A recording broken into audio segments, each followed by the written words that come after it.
very own Incopolis studio here in Paris, France for the 2018-2019 Splatoon 2 European Championships. My name is Tekel and I'm going to be keeping you company for the next 2 days as we watch some of Europe's best Splat Masters battle it out for the chance to be named European Champion.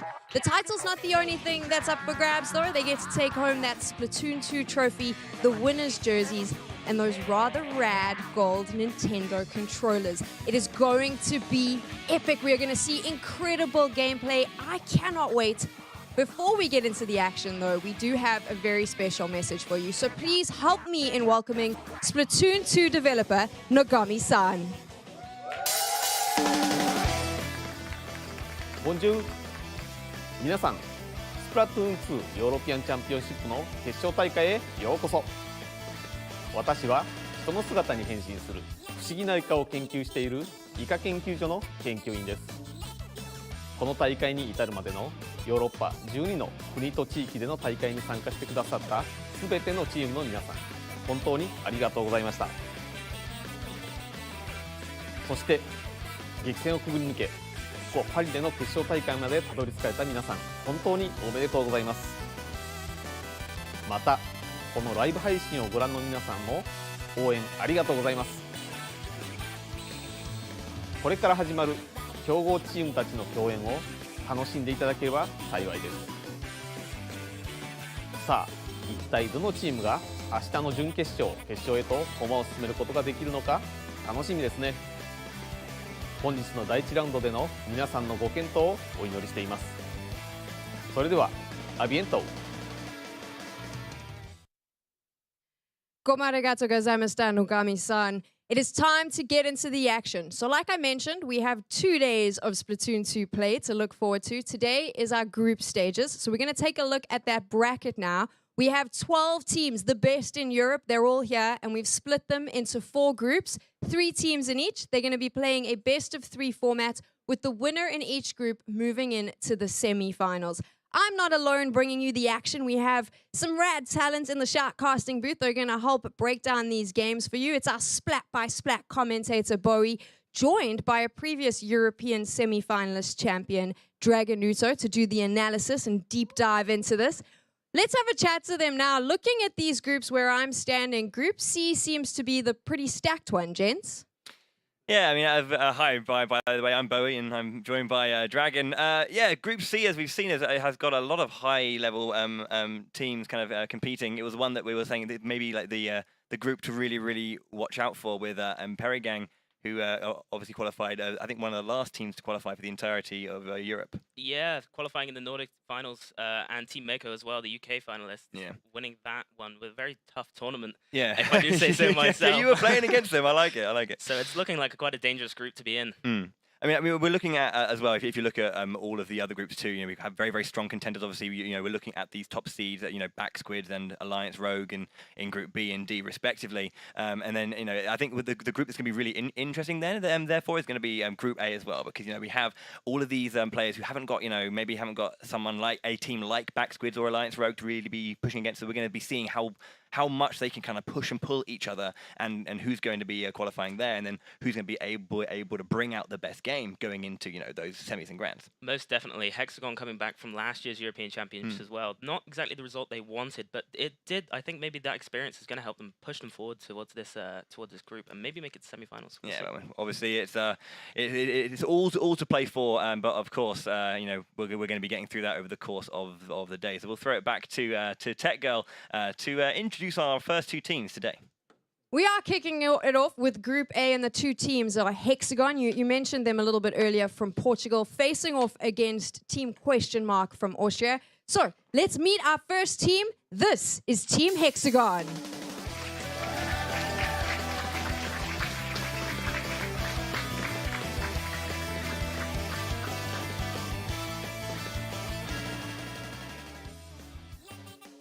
They're going to be facing off against Austria's Team Question Mark.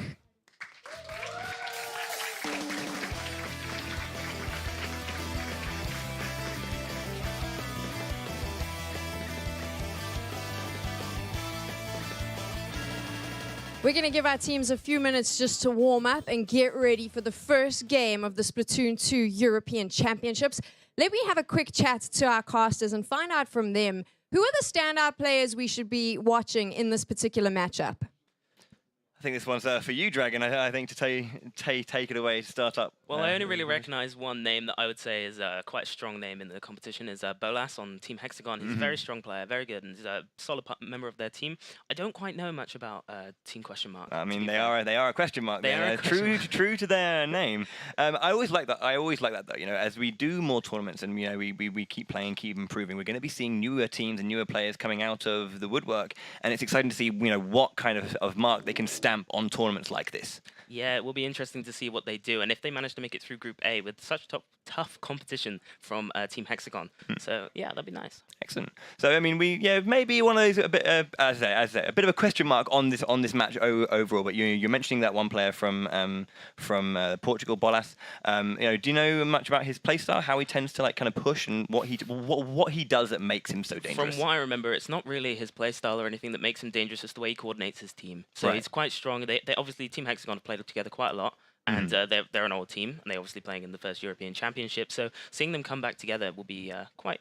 Yeah, I think they'll manage to pull through, and with his support, maybe take this match. Excellent. I mean, that's the thing. It is a team game, so coordination and leadership is a very, very important thing to have. So having a player who, as you say, is recognised for that element of the gameplay would be, it's quite an exciting thing to have to hold on to and see how that leadership can, become victories in games like this. Yeah, it'd be interesting. Well, when we get into the match, we'll see for sure. So, and Team Question Mark, really, again, like I said, a massive question mark ahead of them. I don't know much about the players themselves, but assuming they won, obviously they won their regional tournament, so they'll have to be as strong players as themselves. So watching this match, it'll be nice to see how well they do.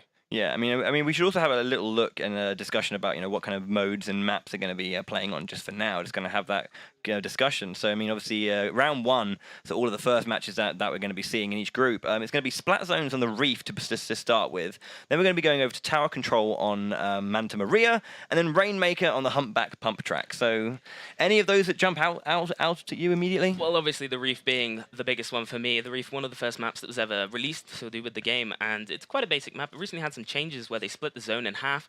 I think those changes might play into this because the zone itself, if you controlled that zone before the change they made, it was pretty swung game. If you were in that zone, that was it. But splitting it into two zones makes it easier to cap, and also making the bridge central point of that map much more important to have. Yeah, and these kind of differences can't be underestimated. I mean, I think it's one of those things that most stages tend to have either a hexagonal or a very, very simple zone to capture. So either splitting it up or changing the shapes of these do influence in little ways just how you would be approaching that as you go.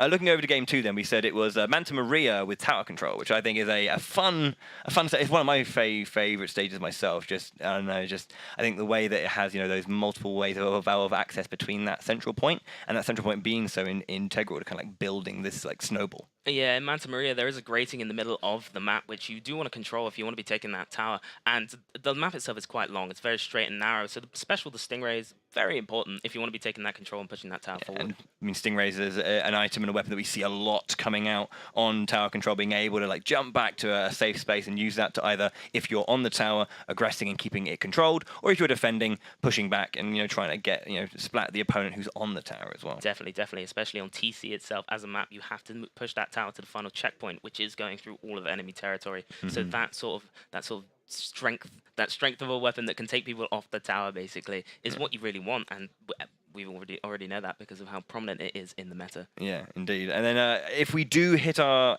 hit game three, we're going to be going to Rainmaker on the Humpback Pump Track. Now, Rainmaker, a very tough and very, very volatile, I'll say, mode, just because it's so aggressive and so fast-paced. Yeah, exactly. Yeah, you're going back and forth, and that Rainmaker, it's easy to move. It's very quick when you have it, and just the pushes, they're really exciting to watch. You see these teams, they get a full wipe on the enemy team, and they push forward, and they'll get that 20 points. And then as the Rainmaker resets, and the exact same thing can happen for the other team. And there is so much coordination that comes out of it because of that. You need to have your specials up all the time to stop those pushes. You need to make sure that you don't lose every member of your team at one point. Yeah.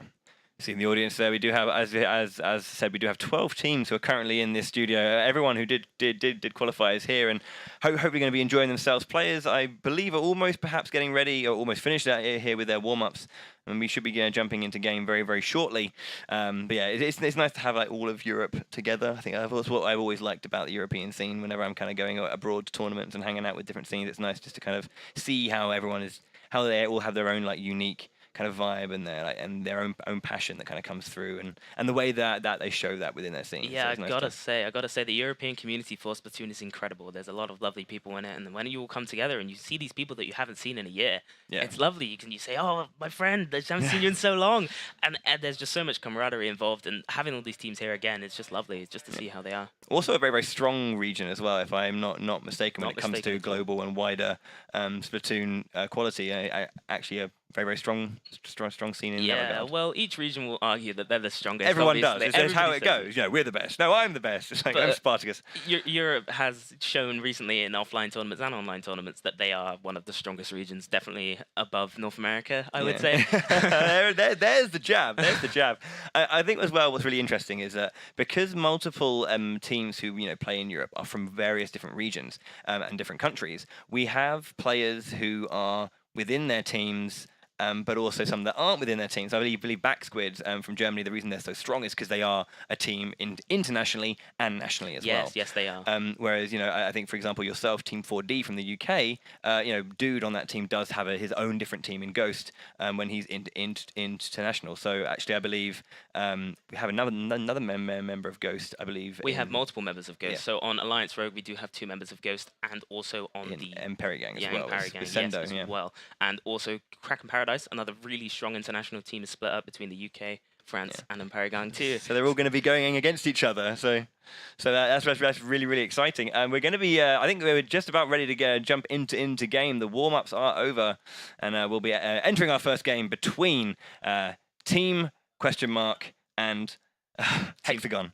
Had the moment there, he's going to Oh man. So yeah, the first game of the European Championships is about to get underway here in Paris. I'm excited. What do you think? I don't know. We can see what's going to happen. They're already dueling here in the middle of the map. That bridge again, like I said, incredibly important for control. Yep. So as you see, Bolas there taking point for that central point. Astro below, just trying to cover the space as he can. Wonderful shot there from Duracell, catching his opponent from the other side of the map. It's just Astro left on the team of here. Hexagon looking quite strong, even though they do not have the zones. Managing to take out Astro, looking to push in. They do take that control now, so it did begin quite nicely there for Hexagon, but they have been taken down now. As you can see, the lead has been taken by Hexagon now, and they're going to be pushing forward. As you can see, Emil putting that baller in there, trying to take that zone. Doesn't quite get it right, and Bia and Duracell managed to take him out with the Stingray. Bolas here trying to duel with the baller, not really getting much done. Baller obviously quite a strong special. Get out of there, doesn't get too far away, gets caught by the explosion from the baller being popped. Astro trying to contest the zone here, getting taken down by a bomb. Hexagon are kind of just holding the zone, even though they haven't got the full control. They're stopping them from getting any points on the board here. Yeah. Cyber putting some pressure on. Yeah, rare to see the L3 nozzle nose coming out there. Just that triple fire shot, just peppering a little bit of damage, just pushing his opponents back. Emil by themselves now gets the baller out, has the control in the corner, not close enough, but gets the splat anyway. Unfortunate for Bolas, being taken down twice by those ballers. The Hexagon are being pushed back now. They've not really got foothold anymore. Team ? Really doing a good job here. 2 down, however, for Team ? And Hexagon are looking to push back in here to stop this zone. Yeah. Cyber there by himself, just underneath that zone, keeping it as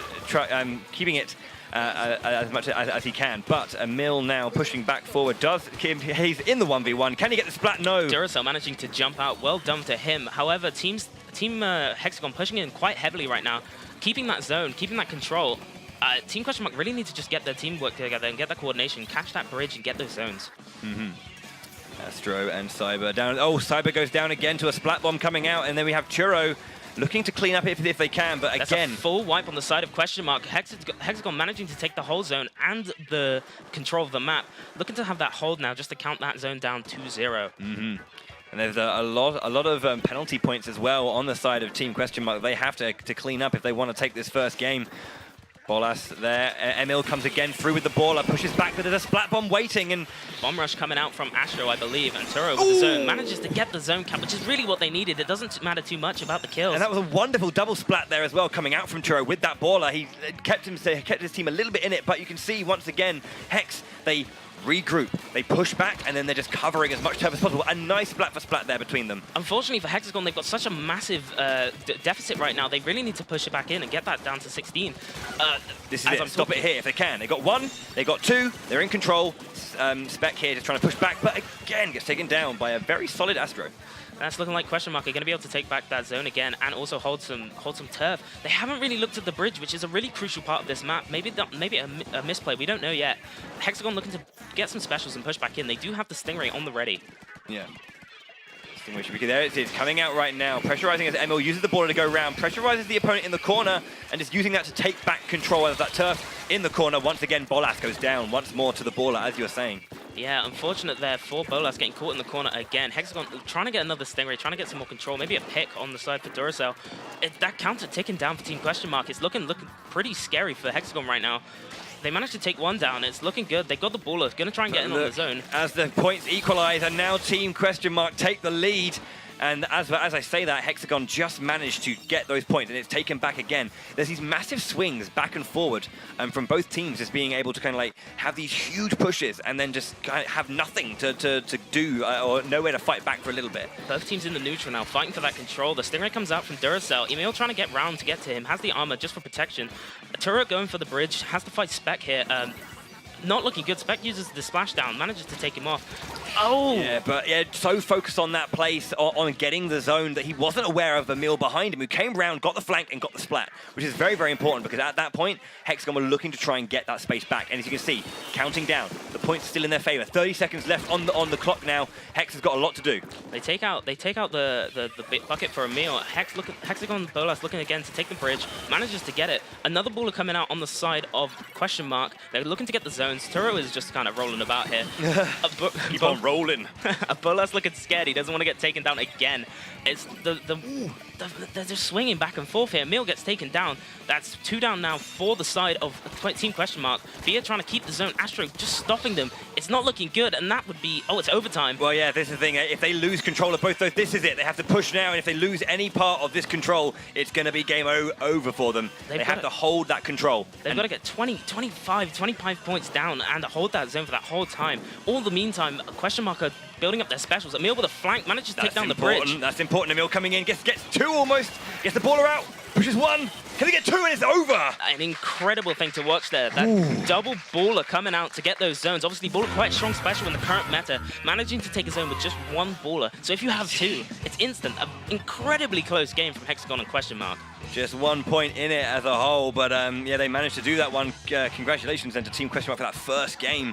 But you know, we saw Hexagon coming out at the start really, really well, and you were talking about why the bridge control at the start of the game was so solid for them, and they were using that to kind of like spill over the sides, take both of those positions, and then from there encroach upon the enemy space. It's a lot of leverage on the map when you have that middle control. That bridge is so crucial because it's above the zones. If you're above the zones, then you have the zones. So by controlling that bridge, there's nothing else you can really do. Yeah, sure. But yeah, I mean, as you say, you had that, but then Team Who managed to get Team Question Mark. You know, it was the same. Anyway, 2 years ago, I'm dreaming of 2017. Yeah, it's one of those things that, they managed to get that fight back, and they find their opportunities and their moments to kind of go, well, if we're not going to be winning the positional game, maybe we can win the outplay. The individual 1v1s here and there, maybe get the odd flank, and then from there push the advantage and get the victory, which is what they did. And that's all they needed to do. It is a time-based game sometimes, as we saw, the overtime hit, and all they needed to do was then, rather than win, is just take control away again. Yeah, exactly, and that's what they did with that double baller. Looking at the splats to death ratio on the board, it looked like Hexagon had more, just across everything. They definitely had the more control in that sort of aspect, but the paint control coming out from Team Question Mark was incredible. Yeah. And that constant going in and taking those zones, Hexagon didn't really have a chance to push against them at that point. So watching that, obviously it was a very close game because of that, but that take in overtime was exactly what they needed. That double baller push, and that really shows good team coordination. Excellent, excellent. Well, we're going to be jumping into game 2 shortly. It's going to be tower control on Manta Maria, as we were discussing earlier. You know, that central point, very, very integral to how that's going to go. Jumping into our first game now. So yeah, again, we've got this kind of like trident, this 3-prong approach you can go do to kind of like get into the opponent's side. So we're going to see how that goes as we jump into game 2. Team Question Mark 1 game away from taking this first series. Let's go. Well, looking for me, to be honest, I'm thinking that Duracell is going to be incredibly important to them here. He does have the Stingray, which is super important on that tower control mode. And maybe we'll see that coming out. Emil using the standard bucket, which is Tenta missiles. So we'll see how that goes. Dura getting control right now on the middle grate. Yeah, Duracell again with that height, as you say, using that long range. It's always nice to see those long range players, people just like pepper with fire and consistently, cover and support their teammates from afar. Please, you flatter me. The tower going back and forth. Hexagon losing one of their members. Bolas with the baller trying to get picked. Emil getting pushed back, doesn't get taken down. Bolas looking for that mid control again. However, he's all alone at the moment, and Turo's pushing him with the baller again. Yeah. Obviously, throwback from the last game. Yeah, we saw that a lot. Always being cornered. I think it's one of those things, they know that he's strong, so having to try and push away with those ballers and just pressurize him as much as they can. Cyber goes down to Spec with the support of Bia. 2 down now on the side of Question Mark. It's looking like Hex are going to make a push, mount push here. They have the control, they have the specials, and let's see how this plays out, really, to be honest. Emil on the flank, though, throwing some shots into the side. The sprinkler on the tower, meaning it's quite impossible for Hex to get in there. They do take a splat, but take 2 against them in the meantime. Yeah, 3 down now for the side of Hexagon. The last one doesn't get taken down by Emil. Emil's going to push up here, try and get some control for his team, get a hold of the bunker for the enemy. Really put some pressure on Spec and Bia. It's looking like a tower push that could come out. They got the armor coming through as well. Yep, and they're going to be counting down this first checkpoint, which of course the checkpoints are a huge thing to take out because it's that waiting moment, that period where you aren't making any ground. They're pushing forward, they're going into the alleyway now, the alleyway of doom, where a lot of splats happen. Yeah, unfortunately, Bia was left alone here. Spec managing to take out Cyber on the tower. 2 down for the side of Question Mark now. Spec looking to push up, maybe onto the bunker again, regain control. Dura on the tower. Turo alone in the middle at the moment. He's looking for a flank. He's going for it. Gets over to the side. Goes for a super jump, though, to get back, maybe to support his teammate, as knowing that perhaps he was overextending a little bit too much and he couldn't actually help in that scenario. Stingray comes out from Duracell, trying to find Emil, gets Emil. Just brings it around to the side, trying to support a teammate who goes down. Unfortunately, he's just trying to get some control for his team, trying to scare people away from the tower. Astro coming now, Bolas with the baller, just trying to get the checkpoint. As we said, very important. Does get popped out of the baller and taken out. That's 1 down for Hexagon. They're getting pushed back. 2 down for Hexagon. It's not looking good. 3 down for Hexagon. Just Duracell now, all by himself in the back. You see the fancy handwork there from Astro, I believe, as he's playing. An interesting camera angle to see. We're going to be looking at Question Mark again, pushing the tower. 1 gets taken down. Two gets down. Beautiful kills from Duracell. Looking for a 3rd, doesn't quite get it. Turo takes him down. Yeah, the splat from Turo there just to counteract, and then gets the control of the tower, at least with a splat bomb, or a suction bomb rather. Has to push back, as there's a lot of Hex starting to just crawl in now. Have Spec on the high side, gets taken down by Emil, who's then looking for another flank. Ooh. Barely falling off the map. Very unlucky. Dura seeing him, taking him out. 1 moment, 1 shot, 1 splat. It's looking pretty neutral right now. Nobody's really pushing. Nobody's got anything to do. We do see Dura with the steering. Does pull it out. Tries to get someone in the back. Turo battling Spec on the bunker. Doesn't really get anybody. And that Stingray kind of a waste there, unfortunately. Hexagon looking again to push the tower. Yeah, they got the Inkstorm coming out as well just to cover that ground, just say get back from that tower, it's not yours. Cyber going around the side as well, trying to look for a flank. They do get almost, it seems like a 3-on-1 there, but look at the strength coming out from Bia defending that tower. 3 down now for Team Question Mark. It's just Turo on his own. He's trying to get the jumper. Gets taken down. It's looking like a push for Hexagon. They could really push up here. This could be huge for them. Yeah, this is what they've been needing for a long time. They're going to start pushing there through those extra points, looking to equalize if they can. 2 down now for the side of Question Mark. Bia on the tower alone. Cyber looking for that angle just to try and take him out. 2 on the tower. Just immediate counterattack there. That's the lead. That's a really good play there from Hexagon. They've pushed it all the way there. That was an incredible reaction time to stop Cyber when he came over the top. Yeah, well, it's quite an obvious place for people to flank. Dura looking for the tower, manages to get out, trying to preserve that Stingray special. It's looking like they want to push back in here with Question Mark. They need to. 40 seconds left on the clock. And that like you were saying, those marks, those checkpoints are incredibly important here. And that's a huge push for Hexagon.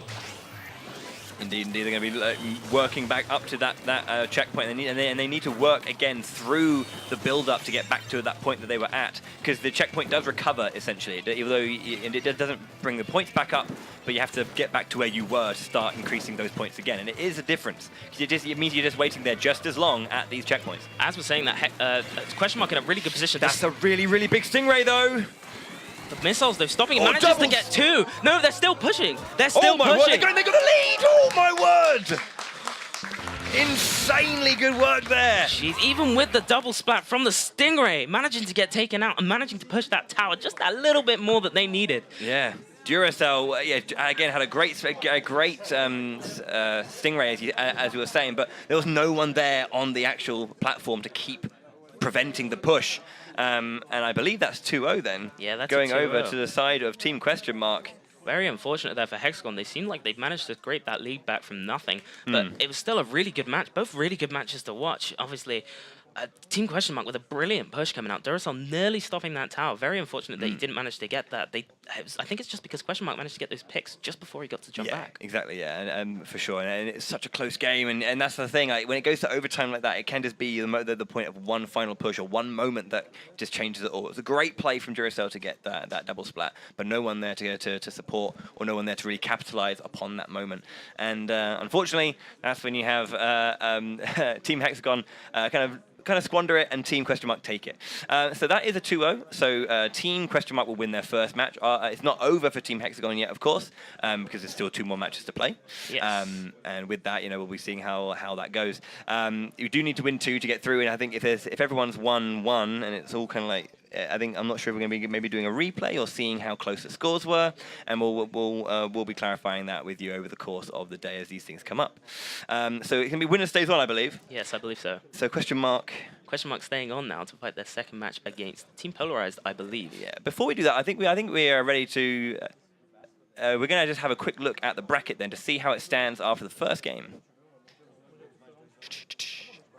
It's coming, don't worry. The bracket's on its way. But we'll be having a look at that bracket. I believe, if I'm not mistaken, we should be waiting to hear, just when we can, from Tech Girl. We'll be throwing back over to her to have a little chat and seeing how that's going. Team Question Mark taking that first victory in Group A, putting them 1 point ahead of everybody else. Unfortunately, Team Hexagon losing that one. But they do have another match to play, obviously. We'll be seeing how this goes on throughout. I think Question Mark maybe have a good chance here now with that win, looking quite strong, looking quite positive going into this next match, maybe.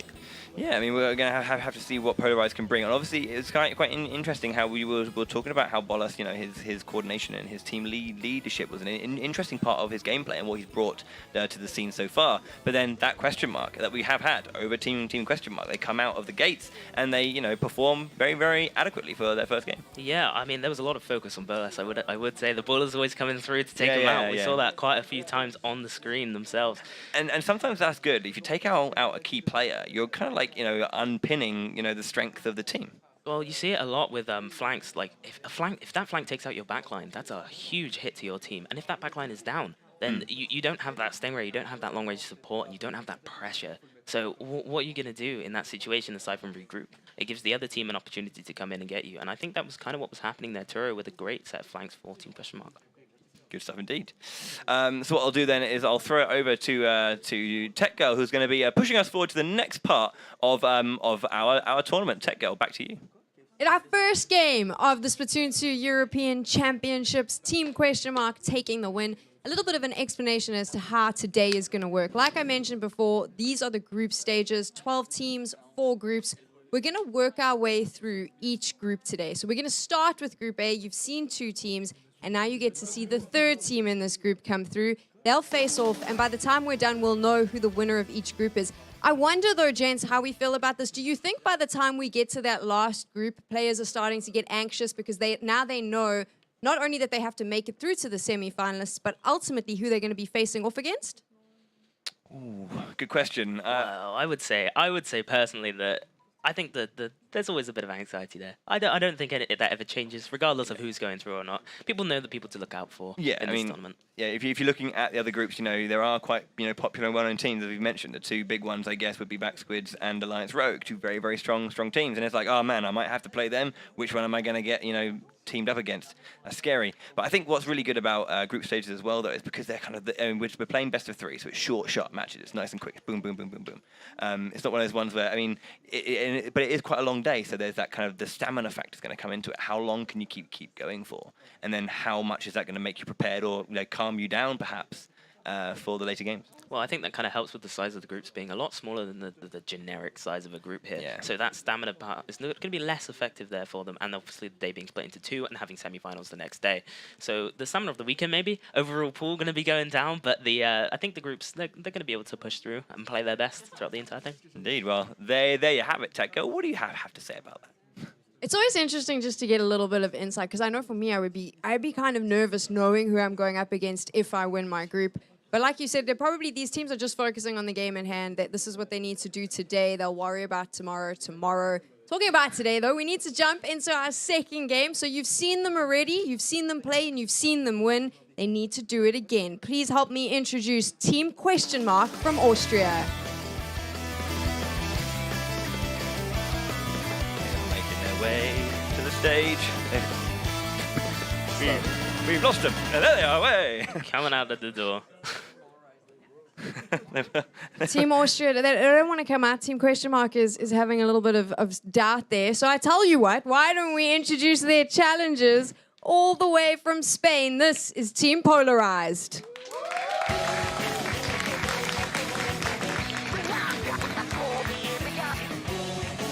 Cheers there. And, it's kind of nice that everyone's jerseys is set to their home colours. Pink. It's red. Just really, really bright red. I'm pretty sure it's red. Oh no, you're right. That is pink. It's pink. Yeah, it's pink. Look at it. Pink jerseys. Team ? was obviously a little bit there. They were almost, I think, a little bit shy or taking a small break. They're ready now, though. Maybe they just wanted that entrance at the end after that victory. Please help me welcome Team ?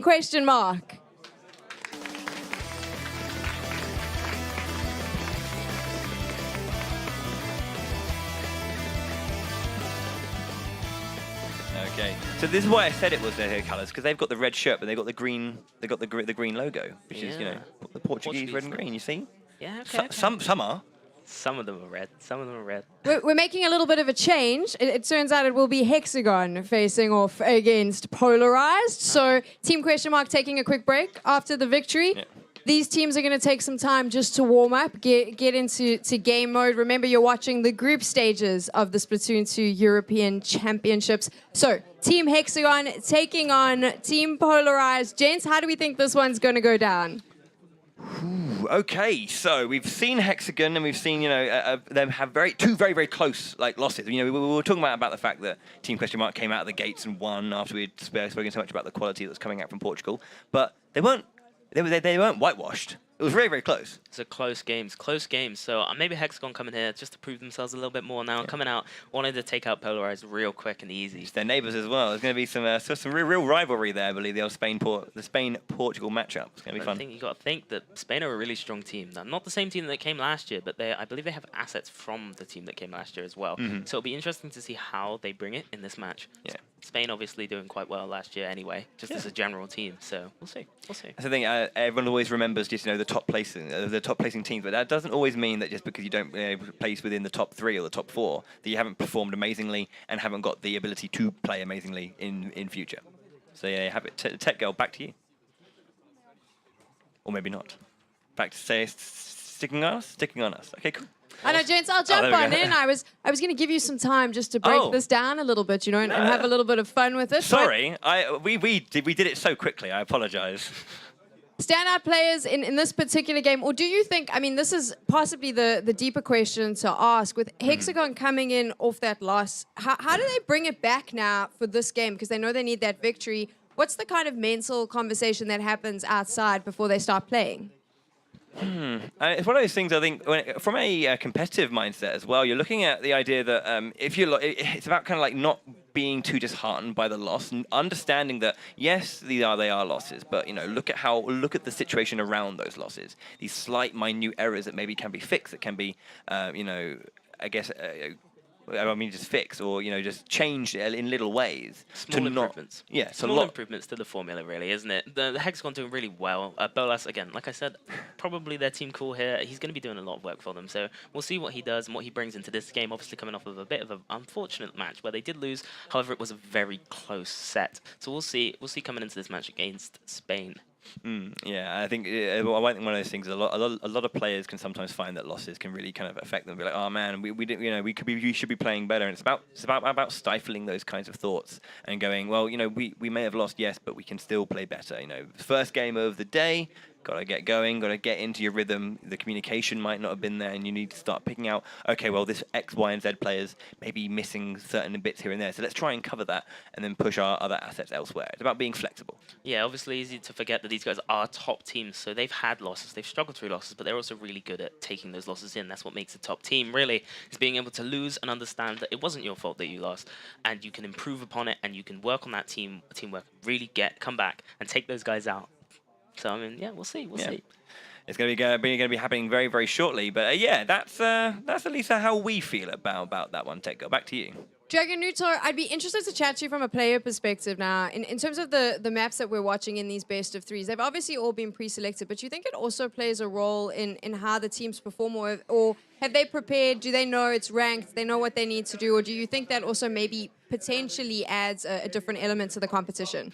Well, obviously, different teams have different maps and modes that they're better on, but obviously going into this tournament, you want to prepare. So these guys have been going through the map list, they've been going through the mode list, they've been looking at everything and practicing them to every day, constantly, or at least you'd hope. They've been practicing a lot, and I don't think that they were going to fail in that aspect because they've just spent so much time on those maps and modes. I mean, obviously against certain teams, you're not going to do as well on a map, and maybe you're not as strong on a map. But if you work on that map, you'll slowly get better and better at it as a team, and you'll be able to come through and maybe take out this team that is well known for their incredible ability on a specific map or mode.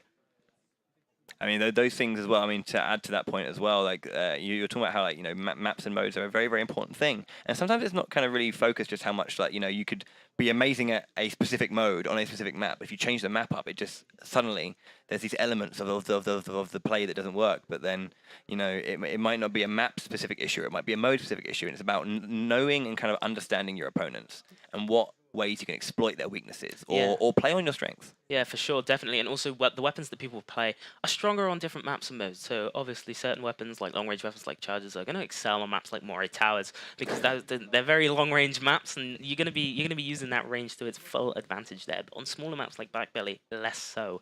So we'll be seeing going into this set when we see the maps and the modes. Yeah.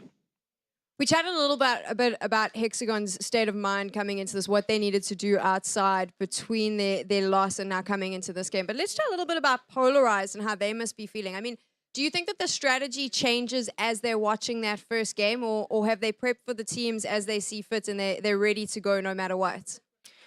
Flexibility is always one of those things that you expect from teams like this. They have their, what they want to do is what they want to achieve as a team and how they want to play as a team. And if they're noticing if they're watching and going, actually, well, if you look here at this point, this player's doing this, and maybe they didn't cover this section, we can try and punish that if we can. That kind of the ability to adapt, either not just in set, but also when you're kind of like preparing for things as well, is something that exists. But obviously, a player is playing a certain way when you're watching because they're against the opponent they're playing. Those scenarios may not apply to your team when you play against those players as well. So yeah, in competitive games specifically, isn't it? Most games, in fact, but Splatoon's especially, in my opinion, knowing those team comps and the way compositions, in fact, and the way that the team is going to play isn't always going to play a factor because they could change it up for you.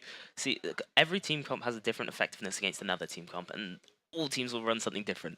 Yeah. I mean, obviously, there's the standard meta weapons that you will see in most compositions, but there's always small, tiny changes that will happen between teams. So other teams might change their comps to do that.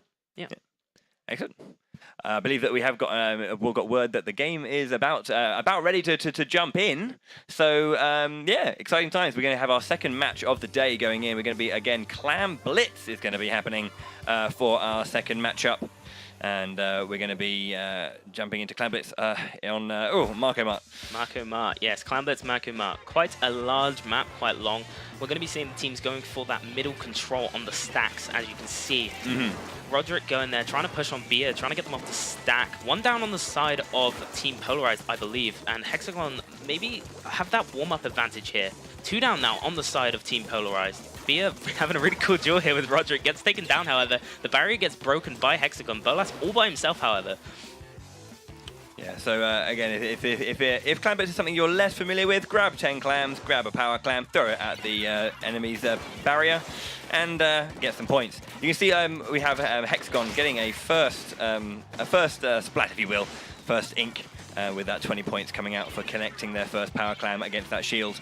As you can see, Roderick getting taken down mid-baller. Boss sitting back here with the clam ball, looking to kind of get in here, but can't really get a point. Ansu going in with the baller, providing a safe jump for the clam ball, managing to score that one. Does get taken out, however. Hexagon Duracell looking to defend the basket. Now they need to get some clams in here, because as it works, if you both get one power clam in and that's it, and the shield resets, the second player, the second team who did it, will get 1 point added on, because there's a second one to achieve that particular score. Which is unfortunate for Team Polarized. Hexagon now in a better position. They do have the pity clam in the back, as we call it. That's kind of given to you every time the enemies score. However, Boss taking out one of the members of Hexagon here. Taking out 2, however. Really pushing in with that Kenta undercover. Looking for that third there. Bolas down there in the pit. Getting pushed out. He's looking for more clams now. Looking to get that push going yet again. Really looking. Yeah, you can see how far Loki is into enemy territory as well, trying to push around this backside. Activates the Ink Jet and is going to start pressurizing. Gets one shot. Can they get that splat, though? That's the question. Yes. They do, and they recovered very, very nicely. They are pressured there when they come back. That armor saving them. Really, really good job there from team coordination standpoint. Dura would manage to get that kill. One more. That's it. They have their 10. They get the power clam in, and they're going to start slowly getting some more clams into that basket if they can, which just resets that time or adds some time to the timer. Roderick really pushing Hexagon into the spawn here, and they're scoring more points. The ball coming out to add that pressure on. They're going to need more clams if they want to keep this push going. They do, and he gets that ball. Doesn't manage to pick anybody off, but he is putting a lot of pressure on Team Hexagon. You can see how much this shield is still up right now. They're slowly but surely just throwing more and more clams into the basket, keeping that timer alive. 23 points left on the board for Polarized. And they still have some clams left. I don't think they're going to be able to get in, however, and Hexagon are going to reset, manage to take that mid back, and the Stingray coming out just to add a bit more pressure to stop them from pushing in to their side of the spawn. Okay. Again, they've got their pity clam, two power clams on deck now. That does mean that they are visible to their opponent, so half the team is visible. Which is not to be underestimated. Yeah, it's quite scary to have that visual. Bolas goes in, but gets immediately shut down. Sorry, go ahead. That's fine. Spec trying to get something done with that splashdown. Doesn't manage to get anybody. Duracell having to back off here. The Inkjet coming off from Loki. Manages to pick him off, however. Roderick looking to push in yet again into the enemy spawn. And Bolas trying to add more pressure on here to stop the clam pop. Does get taken out by a baller. Really been his enemy this group stage. There's that power clam as well. Loki grabs it. And, gets taken down immediately. Boss coming up now. They're going to be trying to get as many points as they can in there, and they get that KO. That was an incredible play there. As you can see, Boss knew that his teammate was there and that he could throw in his clams. And once he got that total just below 20, obviously a clam ball, a power clam, is going to score 20 points for your team. So that he knew to get that below 20 so that they could instantly win. Yeah, but very, very nice. Someone just taking a picture there of that moment. But yeah, we have Polarized taking that first game with a very, very clean KO there. They were scored against to begin with, but then as soon as they had that, they fought back and pushed it all the way down. That second particular play where they had the shield open for the second time. You know, they had like multiple clams in their possession, but they're throwing not all of them in, but maybe 1, 2, 3, keeping that timer just tick up a little bit and waiting to let their team recuperate and then get more and more and more. That's a long, long play. Definitely. Staggering the clams is a very important tactic that you can use in clam blitz and really shows good team coordination, because you got to throw those. If throwing all those clams in at once might get you a good score, but if you keep doing it, then you're not going to have any more clams left. You're going to have to go search for them, and you're not going to be able to keep the basket open. And so that reset is going to come out. So Team Spain really showing some strong camaraderie and teamwork here, managing to beat out Portugal. Yeah. As only game one, though, of course, we do have 2 more games to play. Let me just have a quick check about where we're going to be jumping to as well, if I'm not mistaken. I'll keep us talking then for a little Yeah. bit. So, Bolas at the start of the match, you might have noticed he threw a clam in all by himself. So, usually that's a fine enough play if your team is around, but it gives the enemy team a free pity clam, which is really unfortunate. It can really kickstart a push for the enemy, and unfortunately, that's exactly what happened. We're going to be going to Splat Zones on Camp Triggerfish. Oh, an interesting map mode combination, that one. So Camp Triggerfish split down the middle. Yeah. Completely split down the middle and zones on either side. So you really need to have a flank going on and also a main. So you need to split your team in half, basically. You have 2 going down the main way and 2 going down the flank way. And once you get it requires a lot of individual skill, I would say. Yeah. I think, because as you say, you aren't going to be as much of a united front insofar as there's going to be some separation, there's going to be some lack of ability to support there. So your ability to win out in 1v1s and 2v2s is going to be very, very high, or even 1v2s is going to be very, very highlighted now. Very important for your team there to have that sort of individual skill to beat out on those 1v1s and 2v2s and 1v2s and 2v1s. There's a lot of potential match, even though it is, we can go on about it for days. Game 3 is going to be interesting if we get there. I'll hold off on discussing it for now, but it's one of those combinations you're like, really? Really, that one? Okay, sure. Oh, that'd be a shame. But we'll talk about Splat Zones a little bit. We haven't really mentioned what the mode is. So Splat Zones, you have these 2 zones on the floor, basically. And you have to basically paint them over in your own color of ink. And once you do that, then you can control, and the timer will tick down as we're going into the match. So let's just stop talking about that. I think it's very interesting as well. That Splat Zones over all of them is that when the opponent have control, it's a ticking time bomb. You don't have time to mount, or like recuperate and like take your time to get back into the fray. You have to move because the time is just ticking away from you, and you just have to shut that down as soon as possible. Yeah, most definitely. As we're talking, obviously, Polarized managing to take control of the zones. 3 down, however, on their side. Duracell using the E-Leader, which is an interesting pick on Camp Triggerfish. He's unfortunately getting taken down. Doesn't manage to get the pick onto the Polarized member Boss. They do get the lead, but it's not looking too good for them. 3 down for them now. They do have that lead, and it's immediately swung back against them. And you can see now Polarized on the offensive, looking to get that equalizer, but no. Hexagon do a very nice job of completely negating their push. Yeah, Roderick, in fact, coming in with a splashdown to manage to take out the zone. As you can see, the split is coming out here with B and Bolas going on the left side. The Baller coming out as well, trying to come in and take that zone. Baller on Baller. Doesn't manage to get anything. Atto falling off the map, unfortunately, there in that Baller duel. Neutralizing the enemy zone. Yeah, you can see Boss using this long range with that Clash Blaster. Sorry, Rapid Blaster Pro. Rapid Blaster, excuse me. Rapid Blaster Pro, obviously, a really long-range blaster variant. Doesn't immediately splat on that direct. So, Polarized, that clock is ticking down. Dura really can't get in at the moment. That's the thing, yeah. It's just it's one of those things. Right now, it's like, we can't get in, but they're still winning. Like, stop it. And it does create this frantic pace, and you can see how far pushed up they are. Right now, Polarized are all over Team Hexagon, and they're just pushing them back every single opportunity they get. Roderick does go down. Boss trying to stay alive as Duracell comes from behind and pressurizes, and they get that splat they need. Incredible splat with the E-Leader in the close range there. Duracell coming through to try and paint the zone with the E-Leader. Not exactly getting it done, but because of the enemy teammates there, just kind of painting it out of his view. Spec going for the flank on that side as well.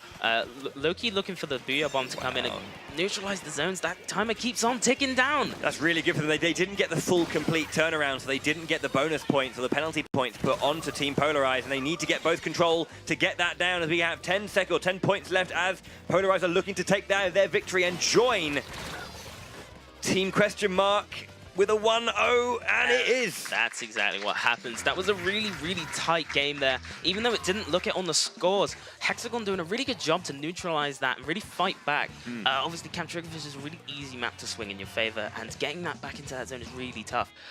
Interesting pick from Duracell using that E-Leader, which I think was a smart pick, to be honest, especially considering the fact that in the previous game, Team Polarized hadn't run anything too long range. So using that long range weapon across that gap is a really good thinking, good idea. And utilizing summarized it quite well in the moments we saw. But Polarized were just able to, when they took that control, I think there was a bit of back and forth at the start. But as soon as they got their heels in, they really like dug deep and just pushed so hard. They kept losing members and they kept not losing the zone. That was it. That's what you partner up. You have those two people, because even though you only have one person left, if your teammate gets splattered, you've still got that control on those corners. You've still got that pressure, and the team can't push in.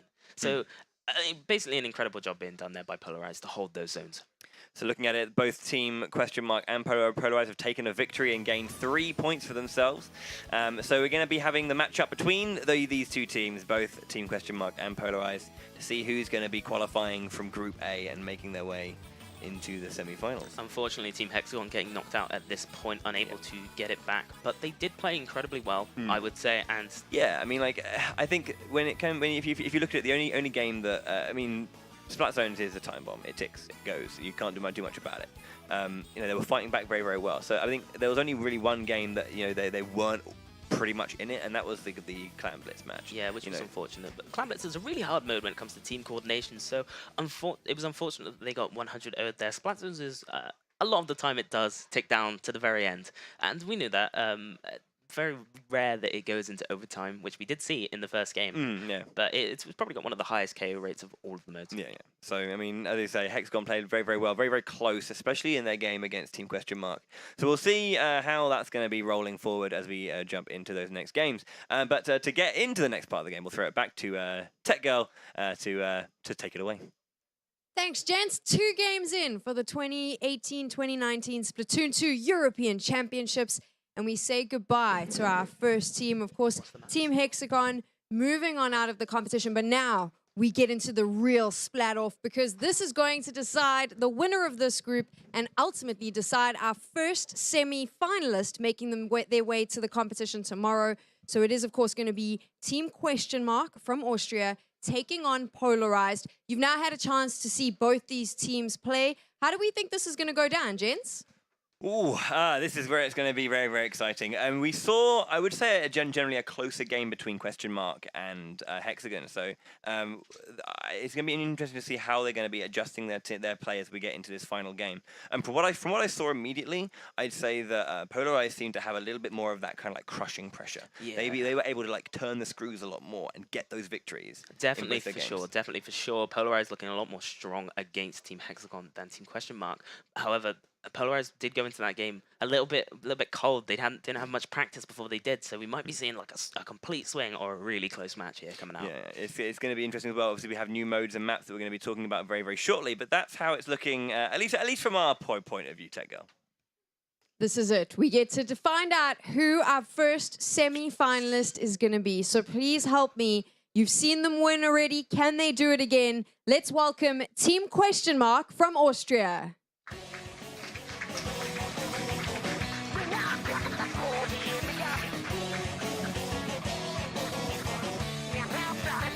Tried and tested white and red. Lovely colours there, lovely colours. I think this group has been overwhelmingly red and pink, hasn't it? Yeah, it's definitely for sure. That was a little bit of a strategy. I don't know if you saw that from Team to raise a big question mark, maybe confuse everyone. One of their members jumping to the other side, jumping back. That was maybe part of their way to shake it up a little bit. This is their challenger. We've seen them win as well. From Spain, please help me in welcoming Team Polarized.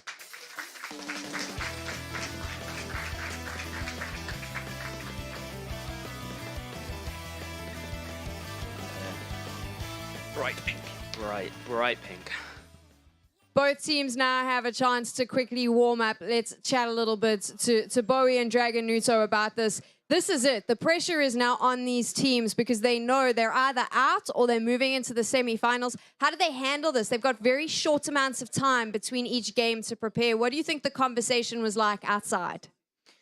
Ooh, I mean, especially for Team they got a chance to see their opponents, play against a team that they had already played against and see what they were bringing to the table. Sure, different maps and modes were happening, but they did have that a little bit of information to take in. We're going to be getting. We'll talk very briefly about the first map and mode. It's going to be Rainmaker on Walleye Warehouse. Now, this is we haven't seen that today yet, so this is going to be the first time we're going to be seeing it. So none of the teams have played this particular mode. Yeah. So it's one of those things like, how do these two teams? How proficient are they with this particular mode and with this map?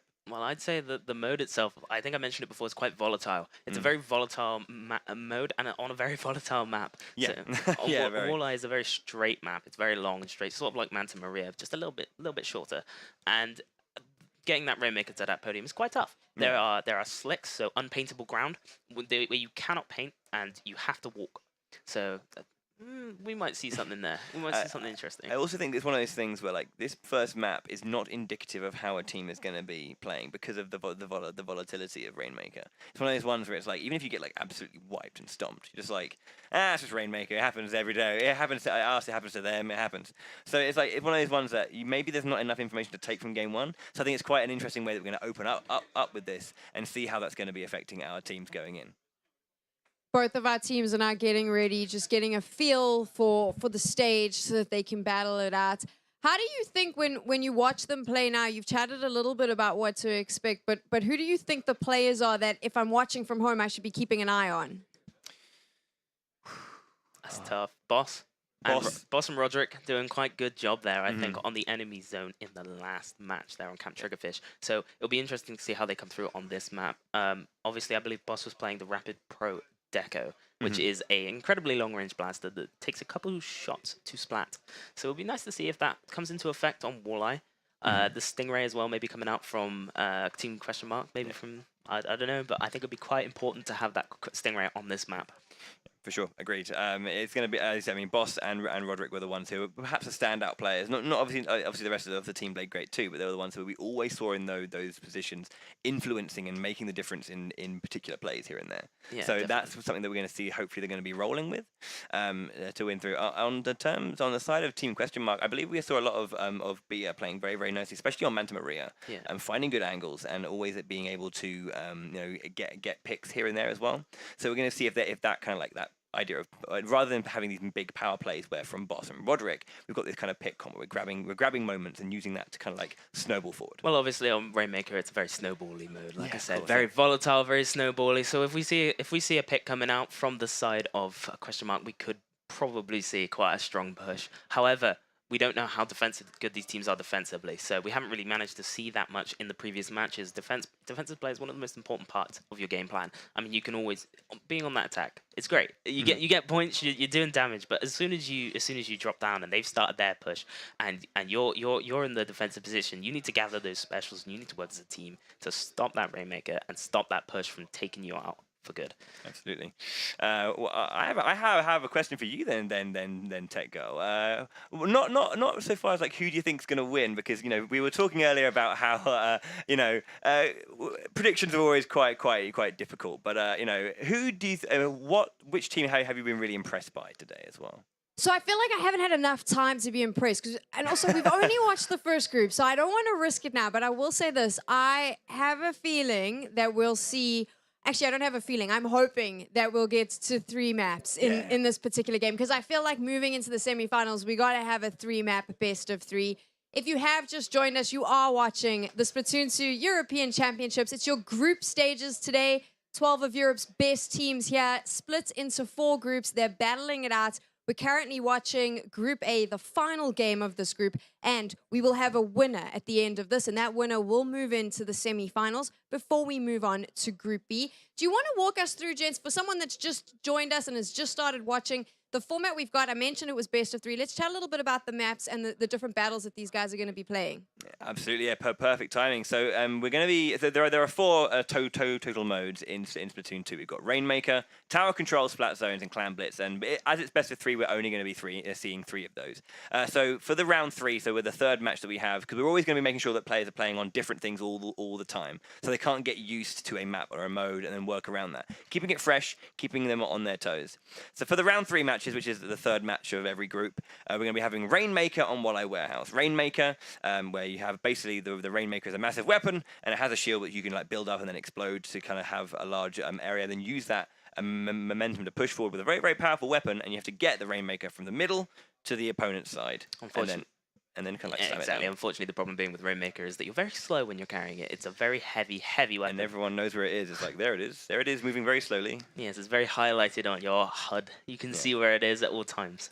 And then we're going to be going into Clan Blitz again in Piranha Pit for Game 2. Yeah. So Piranha Pit, again, has the weird, like, the... conveyor belts. Yeah, the conveyor belts, that kind of go up and then drop down. And it's like, playing on those and around those is a really, really weird thing because it's like, it's movement that you haven't got any control of, really, really weirdly. And they're quite small, but they do make a difference when you're kind of on them or playing around them. Oh, definitely, for sure, especially on Rainmaker. You need to go onto the conveyors to pick up the Rainmaker. What am I talking about? On Clan Blitz. Okay. On Clan Blitz, the baskets are all the way at the end, and they're by another conveyor, and you can kind of flank around the back of the basket. Nobody really does it, but you can do it. So if no one does it, here you go. No one really does it, but you can use you can juggle clams, which is a somewhat difficult thing to do. Basically, you throw a clam down and you chase after it and pick it up and then throw it again, and you don't form the power clam. So you can then pick up that last clam that you want right by the basket, create the power clam, and the enemy team's like, where did that come from? Yeah. And you score, and that's what we get.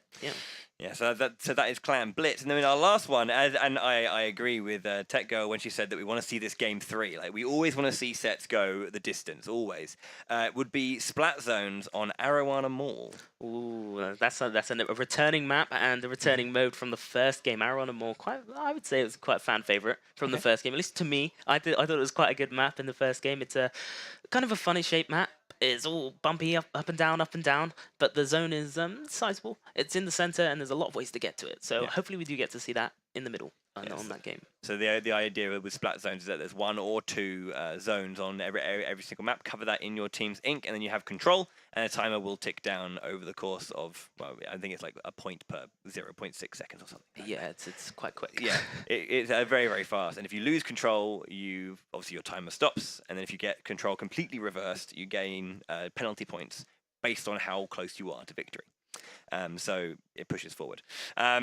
We did miss out on. I was going to talk about it, and maybe it doesn't matter anymore. But we were talking about it. If it happened, Game 3 on that previous round was going to be tower control. So that's the 4th mode. We have to take a tower towards the opponent's side. It's going to be on Moray Towers. So exactly, we missed it. But the game is getting underway. This is your 3rd game of Group A. Is going to be Team Question Mark versus Polarized, and we're starting Rainmaker, Walleye Warehouse. As I was saying, we're going to see the Stingray coming out on the Team Polarized here. They're going to be trying to push with that. It's very good for taking control. They seem to have the mid control. They did get the pop off, and Loki looking to push it. Manages 2 down now for the side of Question Mark. The other 2 members are well out of it. The Rainmaker has got free reign to push. Got Baller with him. Roderick basically paving the way. Boss taking it all the way. Manages to get it to sub 10 points. Up the podium. Nearly gets it. 3 points. Just stopped. Gets taken down on the podium. An insane first play. All the way there. 3 points. Polarized. Just kind of, hey, welcome to the way we play. That is Rainmaker in a nutshell. That's not over, though. It's not over. Like, this is incredibly doable. It's still the beginning of the game. Sure, Team Question Mark made a bit of a misplay. That was almost over in a second, and unfortunately they couldn't get that finish. Turo dodging the Stingray very, very well. Astro now holding onto the Rainmaker, starting to put a little bit of pointage on their side if they can get past that middle zone. Anto kind of stuck out. He's kind of stuck out. He dropped down there with the armor, thinking he was safe. Got it broken, and that's that backline. You need that to be alive to get that push. Roderick doing a lot here. Manages to take out one before getting taken down himself. Turo going down. Astro kind of alone here on the front line, and the Inkjet coming out manages to take him out. And it's looking like the mid control is going to swing back in the way of Polarized. Roderick using that Inkjet to take control on Boss here with a lot of paint. With a lot of paint coming out there. A lot of paint, yeah. I mean, you can just see how much control they have in this central point. You know, you can see now Team Question Mark starting to push back a little bit. Emil being pressurized here, gets taken down by Roderick. Roderick really being a star here, like we mentioned before, taking out loads of the members, doing his job there as the Kensa Doolies. I don't think we really mentioned it, but the Kunda, the Kensa Undercover, as we would call it, a very strong weapon for support. It has the torpedoes, which are incredible for pressure. As you can see right now, Turo getting pressured, taken out of his baller by Boss. The Stingray coming out to add more pressure. Astro by himself getting pressured by the Ray. Doesn't get taken down. It should be noted that Roderick was up there using the baller, running circles around that top half, keeping someone completely distracted, so there was no support down on the bottom. And a brilliant play. And again, you can just see Polarized taking control. It's looking like question mark. I want to push back in. They managed to take out 2. The other 2 are being pushed back. Emil here with the Fizzy Bomb, trying to put more pressure on. The Rain as well coming out. They're pushing back the Kensa Undercover and the Heavy. Unfortunately, they kind of left it a bit too long as the rest of the team Polarized have respawned. Cyber picks up the Rainmaker, but he's already being stopped in his tracks by Anto. He's trying to get that angle, manages to take him out. Oh yeah, it's a 3-point shot as well. There's going to be no escaping that one. And using that long range. Unfortunately, also Umbrella battle here from Astro. Unfortunately, gets taken down by Anto, who comes in to assist his teammate. Emil getting taken down with an unfortunate jump there. As I was saying, the Kunda, the Kensa Undercover, is a really strong support weapon there. And whilst he might not be managing to get those splats that they want, if he's there, he can hold out for such a long time with just a little bit of team support. Now it's looking like Polarized, they're kind of just holding it. They're not really doing much with this. They don't really have to with that push, that wonderful push that they got. Yeah, but I think the longer that they kind of like allow this just a stalemate for them, you know, one of those things, it can be one inspired play from the yellow team can turn it. Whilst they are happy to sit here and be not passive, let's say, but a little bit more defensive. Yeah, defensive. They need to, if they can, find a way to just keep the pressure up. You know, if they stay around in the middle, they should still be pushing up, even if it is defensively. Yeah, those explosive plays coming out at the start of the game, whilst also incredible, they also kind of lead the team that made those plays in a really difficult position where they don't actually have a goal, I would say. They don't have to beat anything. They don't really have to do much. They know that they have at least one respawn to manage to take this. As I'm talking, however, Team Question Mark managing to take control. Roderick taking 1 out, however, being pressured more. Taking out the Sprinkler. Yeah, you can just see the accuracy as well coming out from Roderick so quick. It just just reacting and seeing his opponent getting that splat in that 1v2. Stingray coming out again just to add a bit more pressure for Team Question Mark there, and the control is just swinging in Polarized's favor. Roderick going around the side as well, getting a nice flank. Can he get that splat? Doesn't, has to drop down. Great play though, getting out of there. He realized that if he chased that splat, he wouldn't have been able to do much. So it was a good play there. Emil getting taken down, 2 down now for both sides. Turo on his own in the middle. Loki having to deal with Loki really. It's looking like a bit of a stalemate again. We're back to standards here. Loki taking out the Sprinkler. He's got that inkjet just in case they try and make a last-minute push. He's by himself. He uses it just to put some more pressure on, maybe take out that slushy machine. Yeah, as we're counting down though as well, we need to have the Rainmaker in control on the side of Team Question Mark. As soon as they lose that, it's going to be over, and it's immediate. Polarized gets taken, well, takes down Team Question Mark in game 1. Yeah, that Kensa Undercover there, as you could see, was providing great pressure without taking much damage because of that Umbrella Shield. Doing a lot of protection work for his team and managing to do a lot of support as well, taking out the Rainmaker right at the end. Yeah, I mean, Boss was just doing so much work again. You can just see him. And the flanking coming out from Roderick and just how much attention he pulled by just being in locations that were like, even if he didn't have the Rainmaker or was near the Rainmaker, was pushing up, he was just a fly. Yeah. He was buzzing around. They're like, oh god, we have to go after that and just swat it. But he was just couldn't catch him. Absolute nuisance. See, that's exactly what he needed to be, an absolute nuisance. He was getting on the team's nerves. He was doing everything he needed to do to support his more heavily defensive team comp. And I think that's what they kind of went for there. They went for a more defensive team comp with that Kensa Undercover and the Heavy, looking to get more defense out of it, basically, really, yeah. But that explosive push at the start was incredible. And I think that kind of came off of Roderick's back there as well. And Loki as well. Both of them did a really good job taking out the enemy team, taking out question mark and pushing up fast. Yeah, it was just the speed at which that happened. It was like, but they got blindsided almost. Like Team Question Mark just didn't know quite what happened in that game, or at least at the start, because it was just bam, we're already at your podium. They just managed to get 1, 2, 3 splats and push down. It was funny as well because Polarized, they only managed to take out 2 members of Team Question Mark before they made that push. Emil and Turo had been caught off, blindsided by the absolute speed of Team Polarized pushing in there, and they were all off on the right side of the map, having a duel with Loki, and Roderick had just made that path, and the Rainmaker just went for it, and that was it.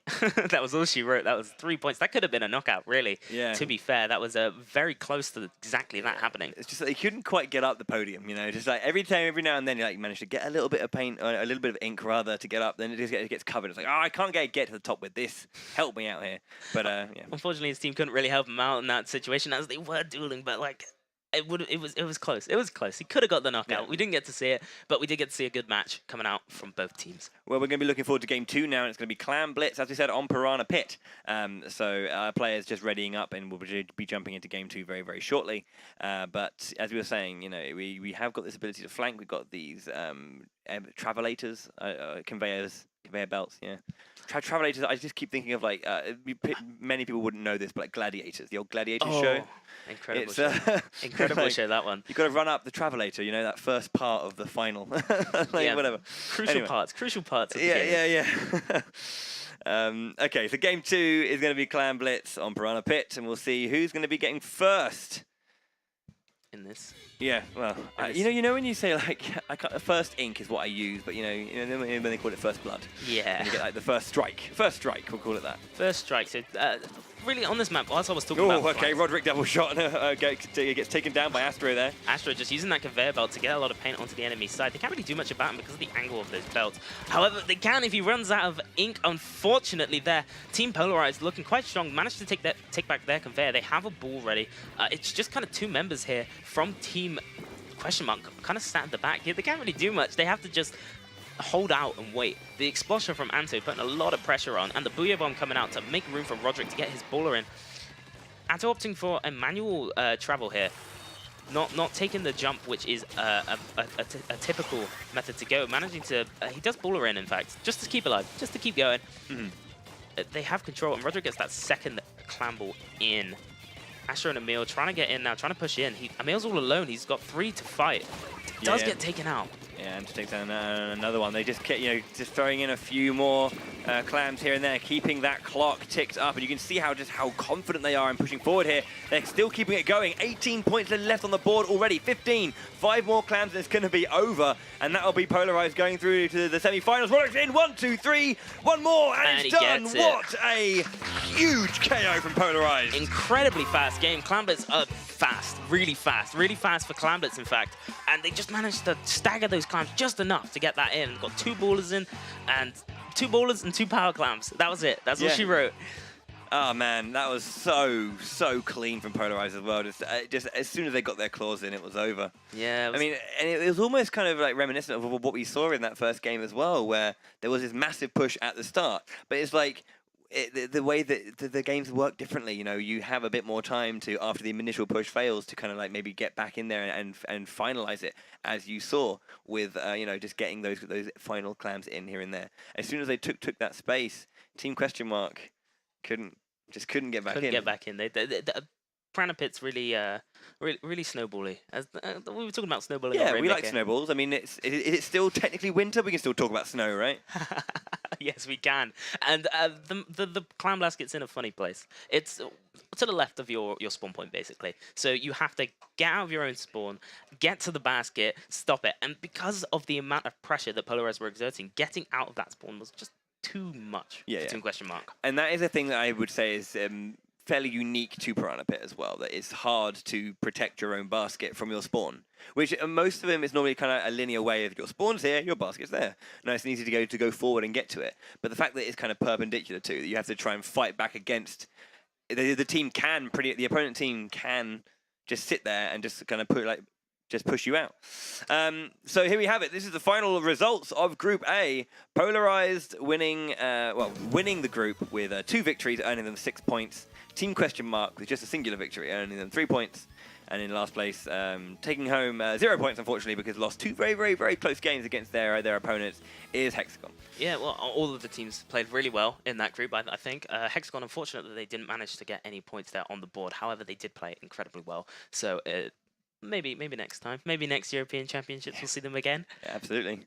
I mean, that's the thing. We have many more matches to play and much more time to get better in. With that said, though, I will throw it back to Tech Girl, who's waiting by with one of our teams to have a quick chat. Tech Girl, over to you.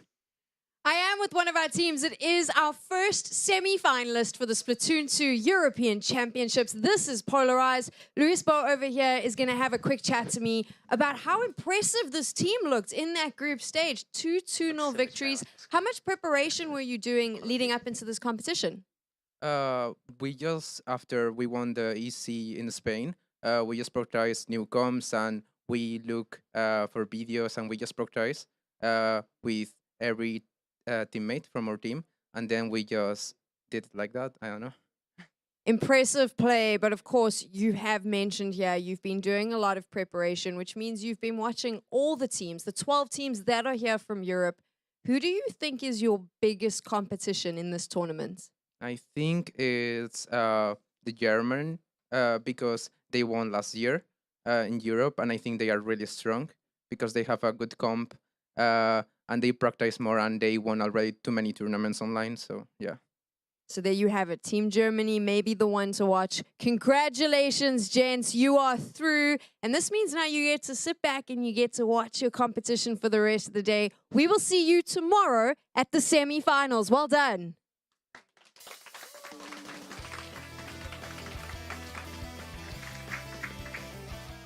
There you have it, your first semi-finalist for the Splatoon 2 European Championships.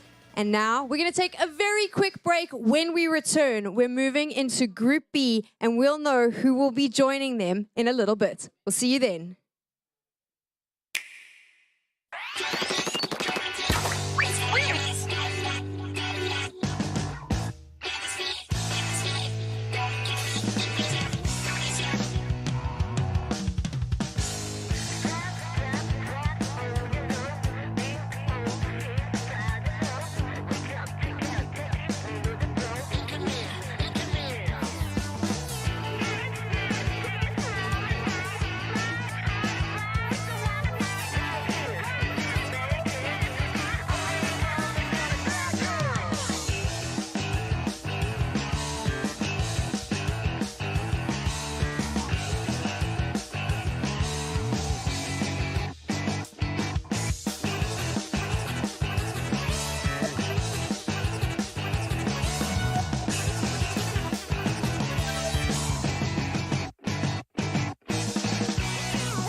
welcome back to the Splatoon 2 European Championships.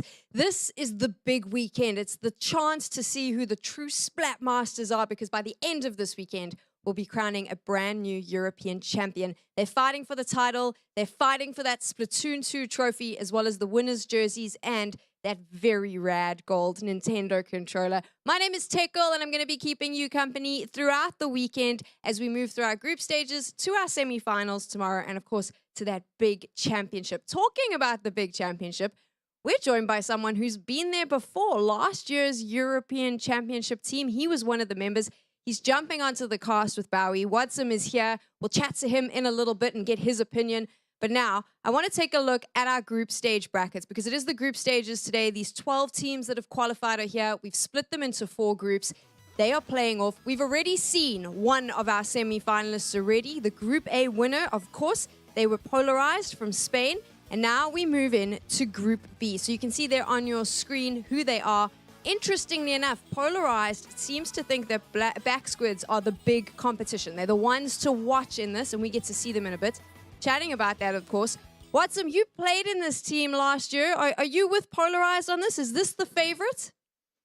Yeah, totally. Like, this group is a bit more clearer than the first one. We have a clear favorite, Backsquids being, the reigning champion, European champion, and also they had an amazing performance at the World Cup after that as well. So they're still a strong contender, so I think they're the clear favorites, which doesn't mean that they might not get challenged here. So, every team we are looking at here today, they made it through the regional qualifiers, and they already proved themselves, and they just want to take the next step and prove themselves on an even bigger stage. Yeah, I mean, that's the thing. A favourite is not always guaranteed to win. They're just the ones who we've seen in action and play very, very well to a high standard, and that's kind of what we would see the trend being. But it's not to be said. But obviously, you've played on the team, you've seen their quality firsthand, you've been part of that quality firsthand, and we'll see what they can do when we get to that game.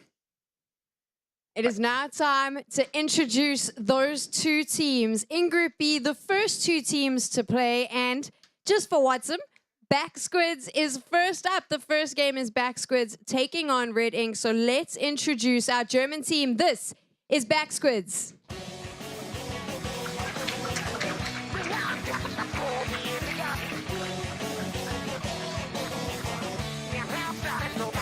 They're facing off against Russia's Red Ink.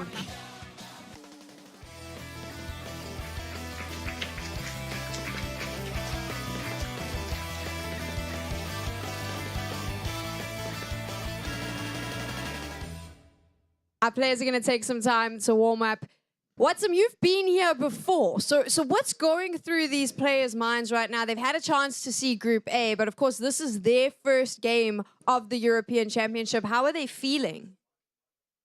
Well, of course, the stakes are higher than the usual tournament, so a bit more nervousness than usual will be expected. But, I mean, as a professional player, you can't really let that get to you.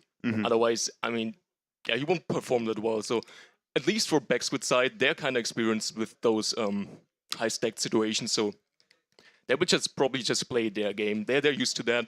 For Red Ink, they've been here in the last European Championship as well, so they also have some experience on that bigger stage. But they also, they were kicked out of the tournament pretty early, also by the German squad. Okay. The second German squad, which was participating last year. So, yeah, Red Ink having some experience will definitely help them, but Backsquids, they mastered being on high pressure situations. That's fair. I guess when it comes to the actual comp though, like who specifically in the team is like the one who holds it all together? Who's their leader that really is the one that calls the shots? Is the one that is the motivator for everyone to be like, we can do this. Let's work on this. Right, it's okay if you're not doing this. Like, who's organizing it all? Who's like the mind behind that team? Well, actually, it would be me. Talking about actually talking about Echo here, he's the backliner. Like, he's watching over all of them. Sure. He brings structure to the game with his stingrays. He keeps them in the game, and it's just like a living beacon to the team. So that's a good advantage they have over other teams. Just having that anchor player. That dedicated anchor player that just gives so much more structure and makes it so much easier, especially on such a stage. Like, it can get pretty messy at some point, and if you just have that one living beacon in your team, that adds a lot. Yeah, I mean, having just that calm nature, just be like, right, this is what we need to do. It's okay, focus, push, and that kind of, and that's where that team cohesion and that synergy really stems from. It's from like one core anchor who then calms and separates and works with everyone, and then they have that strong link, which is nice. Back to you, Sam. So I'm not going to ask Watson this question because I know where his allegiances lie right now. But if we were to call predictions, I mean, previous European champions here, is it going to go their way? Or with Red Ink's experience, like you chatted about, they've been here before. Are they ready to potentially have a little bit of an upset and maybe the first upset of our competition? How do you think this is going to go, Bowie? Ooh, okay. So we have our favourites, and reigning champions have done brilliantly in the World Finals as well. However, there is an interesting side of this, that everyone who is going up against Backsquids has a lot of data on them. They see a lot of their play, and they see them, and they have a lot of information to take in and go, oh well, this is what they do, and that's how they're playing, and so they have a lot of information to take in, to utilize, and to kind of like use to bring in a kind of counterplay or some kind of like counter measure. Not that that's the immediate. You have to execute afterwards.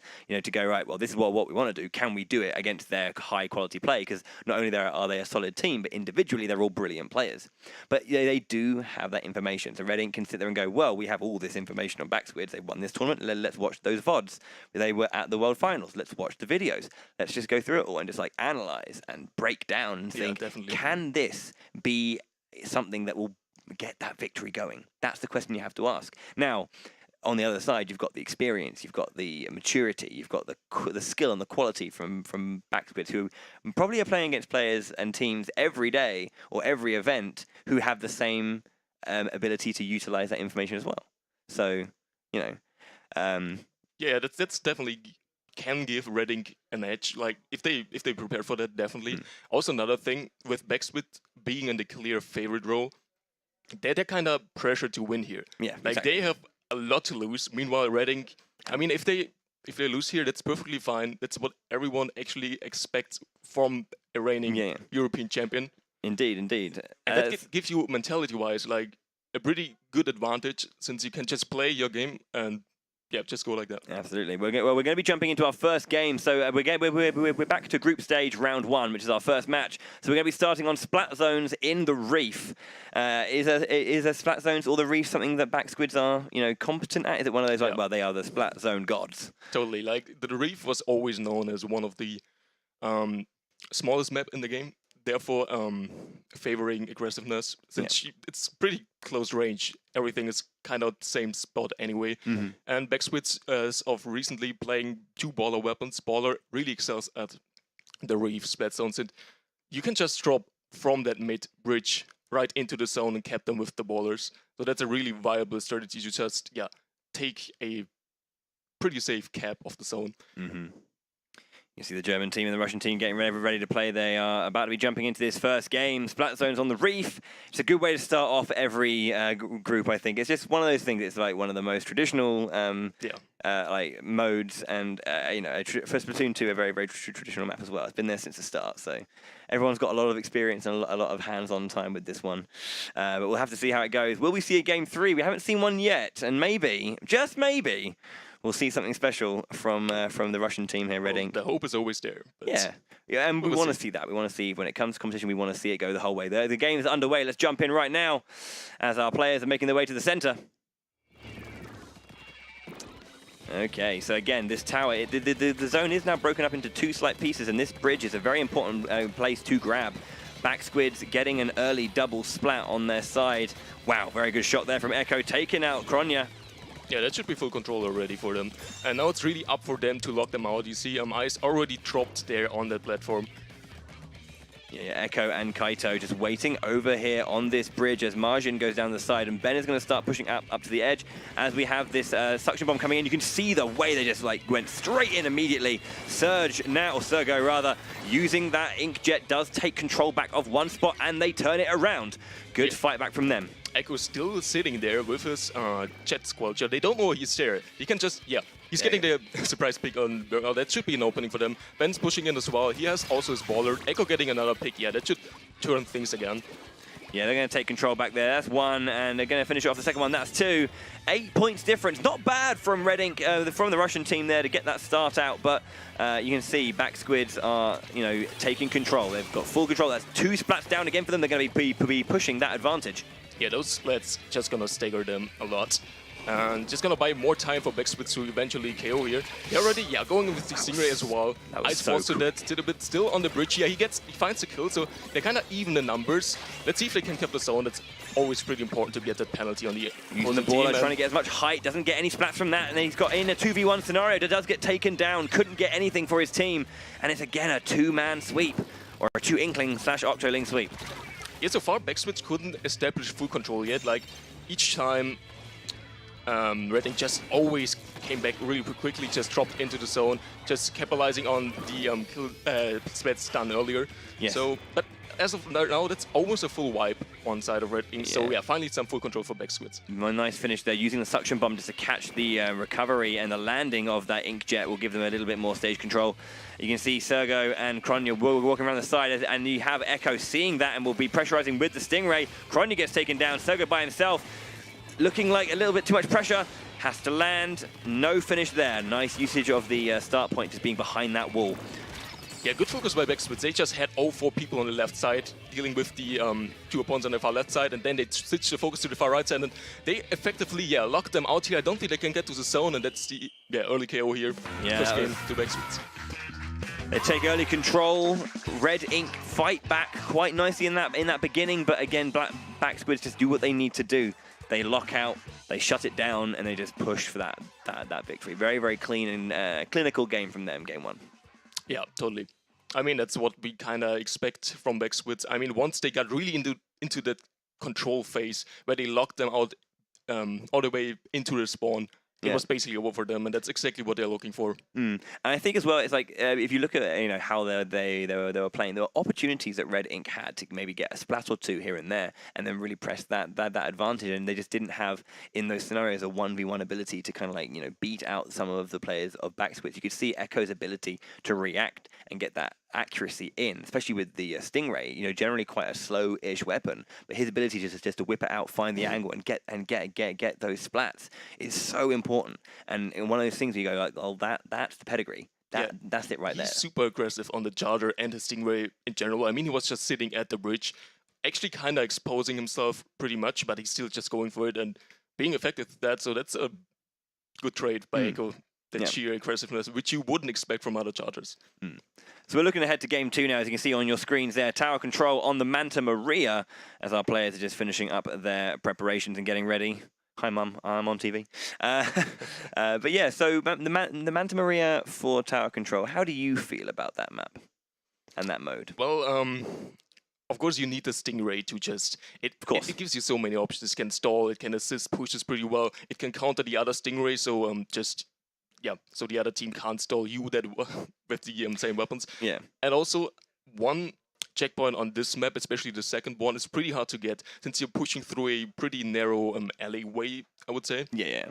And there's walls which you can't climb up right next to them, which opponents can easily just jump off on the tower the whole time. So that's really scary. So if team really gets to that checkpoint and gets through it, that's a really good lead on this map, which can easily be defendable. Yeah, of course. Yeah, I mean, we've seen before many tournaments that's been happening over the course of it. That alleyway that you're mentioning, the alleyway of doom almost, how it's just such a messy place, and getting through it, getting through it, and getting outside is tough. But we're going to be jumping into game 2. It is going to be tower control on Manta Maria. We have Back Squids from Germany, 1 up on the Russian team, Red Ink. They're looking to finish this game and this set here. We have snipers on both sides, so I'm looking forward to the sniper 1v1 here. Yeah, first splat already, 2 splats already coming out for Backswitch here. They also use the armor to push the last 2 remaining opponents on the left plat. That could be an early wipe since only Charles left. That is an early wipe, and you can see Backsquids grabbing control, and they'll be pushing to that first checkpoint. Sergo by himself, as you can see as well. We've got Tidbit on the side. Yeah, looking up at the screen, you can see how far people are away from the special. So, yeah, Russia's Charger is not quite close to the special yet. He really wants to get that Stingray. Alkeo has it ready already, so he's just waiting for the Stingray of Russia to come out here to counter it. Yeah, so they're managing to reset the tower just now. You can see the first push. That was so quick, trying to be safe, but Echo was there. And then Ben and Margin in the center as they're pushing forward into that alleyway as we were talking about. Yeah, but Ice gets the snipe on Echo, which means they don't have a Stingray right now to counter their Stingray. And I think Ice, jumping back to spawn to get the Stingray in to just, secure that defense here. Yeah, as you can say, he's going to just cover, and you can see the counter Stingray coming out. Who's going to win this one? But Ice gets pressured. Unfortunately, his teammates couldn't really capitalize on the Stingray pressure put in. They went down by the tower, and now it's, imagine already, he got through the checkpoint here. That's already a good lead. One man making their way to the third one as well. They're through the other side of the alleyway. And you can see they got 1-2 splats there on the side of Red Ink. Now they're going to see if they can push this back. Echo being a menace on that top side. It goes down though to a bit here. Now it's really just to take that mid control. They haven't had mid control ever since the game started. So that's the first objective they should push for. And you see that they're still back switch, they're still in full control here. To the bit can't really do much here. There's still a lot of turf control as well. So if you really want to recapture the mid, you also need to paint a lot to just so that no one can shot. It's so important, like not just having the control, but also when you are trying to fight back. Like if your opponent has to go not just back to the center, they have to fight through your own ink to get back to the center. It's even better. And again, the Stingray being used in counter effectively, and Echo winning that one once more. Waiting on the top, his teammates coming to support. This is so important. Like those Stingray 1v1s can decide matches, and those snipes by Echo. He's a beast at the charger. This is his signature weapon. Can he get the other kill on the jet? Not barely. Backing up, wise decision here. There's a lot of pressure coming out from that ink jet, but Echo looking for it now. Can't get the finish. There he goes. Finally gets it. That's also a trait charters need to have, just being that patient, knowing when you were outclassed, and then just go in for the kill when you have the opportunity to. Yeah, of course. You can see them pushing again with their advantage. Red Ink, the Russian team, yet to get a point on this second game. Back Squids. Yeah, they're wisely backing up here, seeing Krona with the 4-point splitting on the grids there. They put a lot of pressure onto the tower, and they can't really reach him as of yet. But Kaito... Yeah, Kaito just seeing where his opponent was and just pressurizing him so well. Echo and Margin. Margin waiting on the tower. The baller going through as well. Going to pressurize, going to push towards the end. It's looking like a finish coming out from Backsquids, and that's going to be it. 2-0, 2 KOs, 2 games of dominance. That's why they're the favorites. Exactly.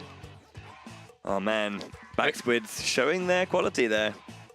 Really good stuff. I mean, Red Ink had a pretty good defensive stance going with the splatling on the high ground, but Echo just, not Echo, Kaito using his sloshing machine to actually shoot over the wall, and sloshing is known to do that. It can just hit everywhere, you can't hide behind obstacles, so really good use. It's about also like knowing like where your opponent's like exit strategies are. It's like if I'm pressuring this point, they can only go in this particular direction. So I'm going to again then pressurize in these particular areas to keep getting that splash damage, keep getting that just tacking on a little bit more, and then eventually getting the splats. Yeah. And there's a big difference between having someone very very wounded and about to be splatted, and someone who is actually gone and not applying any more pressure, counter pressure on the map.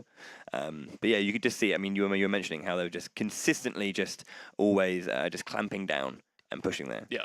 Exactly. But that was the end of our first series. We have Backsquids winning their opening game. So to push it on a little bit, we'll throw it back to Tech Girl to introduce our next few teams.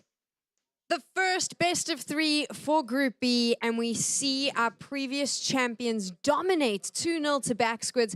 Is this the story where they hold on to their championship? Based on that performance, it looks like they're serious about retaining the title. But as much as we say that they do have to play another team, Red Ink walks away. But of course, Backsquids are taking on Pol de Lantis in a little bit from the Netherlands, and they'll need to win there as well if they want to guarantee their spot. Gents, taking a look at that performance, though, who are your standout players from Backsquids? Who are the ones we need to be watching out for? I mean, from my side at least, I mean, we're gonna have to have a chat about Echo at some point, but I do want to talk about Kaito as well, because Kaito was doing a very very good job of always just being this like secondary threat. Always, as we saw, especially on the Manta Maria match with that sloshing machine, we were talking about just being able to lock down opponents and being able to pressure them from multiple positions, even though he's coming from one point. His ability just to throw out hitboxes all over the shop and just say, well, you can try and get away. He was a very cloying and very choking play, and that was great from Kaito. Yeah, totally. If the charger with Echo just covers all the open space, the sloshing machine does the opposite. Yeah. It covers all the you can't really hide from it. if you hide behind walls from the charger, the sloshing will get you nonetheless. So it's good synergy. So what about you then? Like I'll sit there and champion Kaito, but who is your player of the game? Of that game, I mean, that was a good performance by all of them. I mean, if you're asking for it, take the easy route out. Yeah, come on. I mean, if you're talking about the star play of Back Squids, I would say it's just all of them. Like, their lineup is so stacked. You could talk about every one of them, and they're on top of the game. That's fair enough. Their Well, weapons. there you have it, Tech Girl. I can't believe that was your answer, Watson. All of them are star players. You have to make a decision. Okay, I'm going to give you some time to think about it as they walk in so that you can decide. Here they are, our first winners from Group B. They've got one victory under their belts. They need another to guarantee their spot in the semifinals. Our past European champions, it is Back Squids.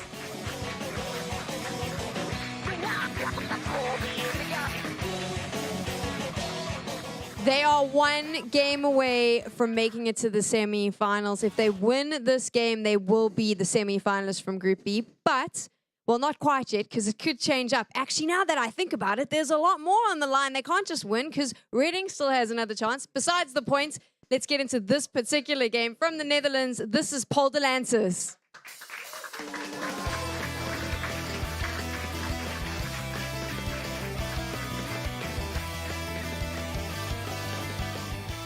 Gents, I got a little bit excited there, but of course there is a scenario where a Back Squids win now doesn't necessarily guarantee them a spot. So I think that's how it works, or am I mistaken?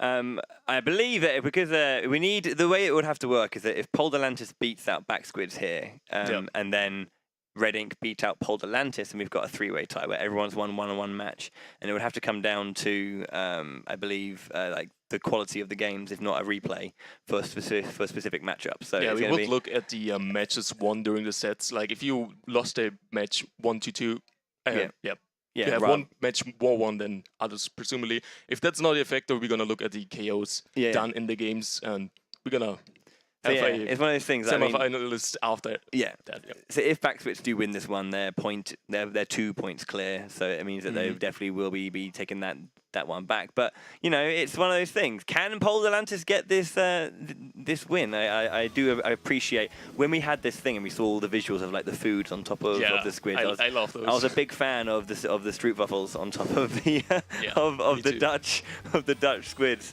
And wonderfully sporting that bright orange, as as the Dutch are known to do. I'm not affiliated. I just chose a color from my my wardrobe of bandanas. So there is a very rare scenario that could happen, that we will get that tie. Will it happen? We don't know. Well, the Dutch definitely are also a stacked squad. I mean, if we're talking about the team, we can't forget to mention Brian, who is usually playing on Ghost Gaming, one of the best teams in the world currently. Yes, and he's a really scary backline player as well.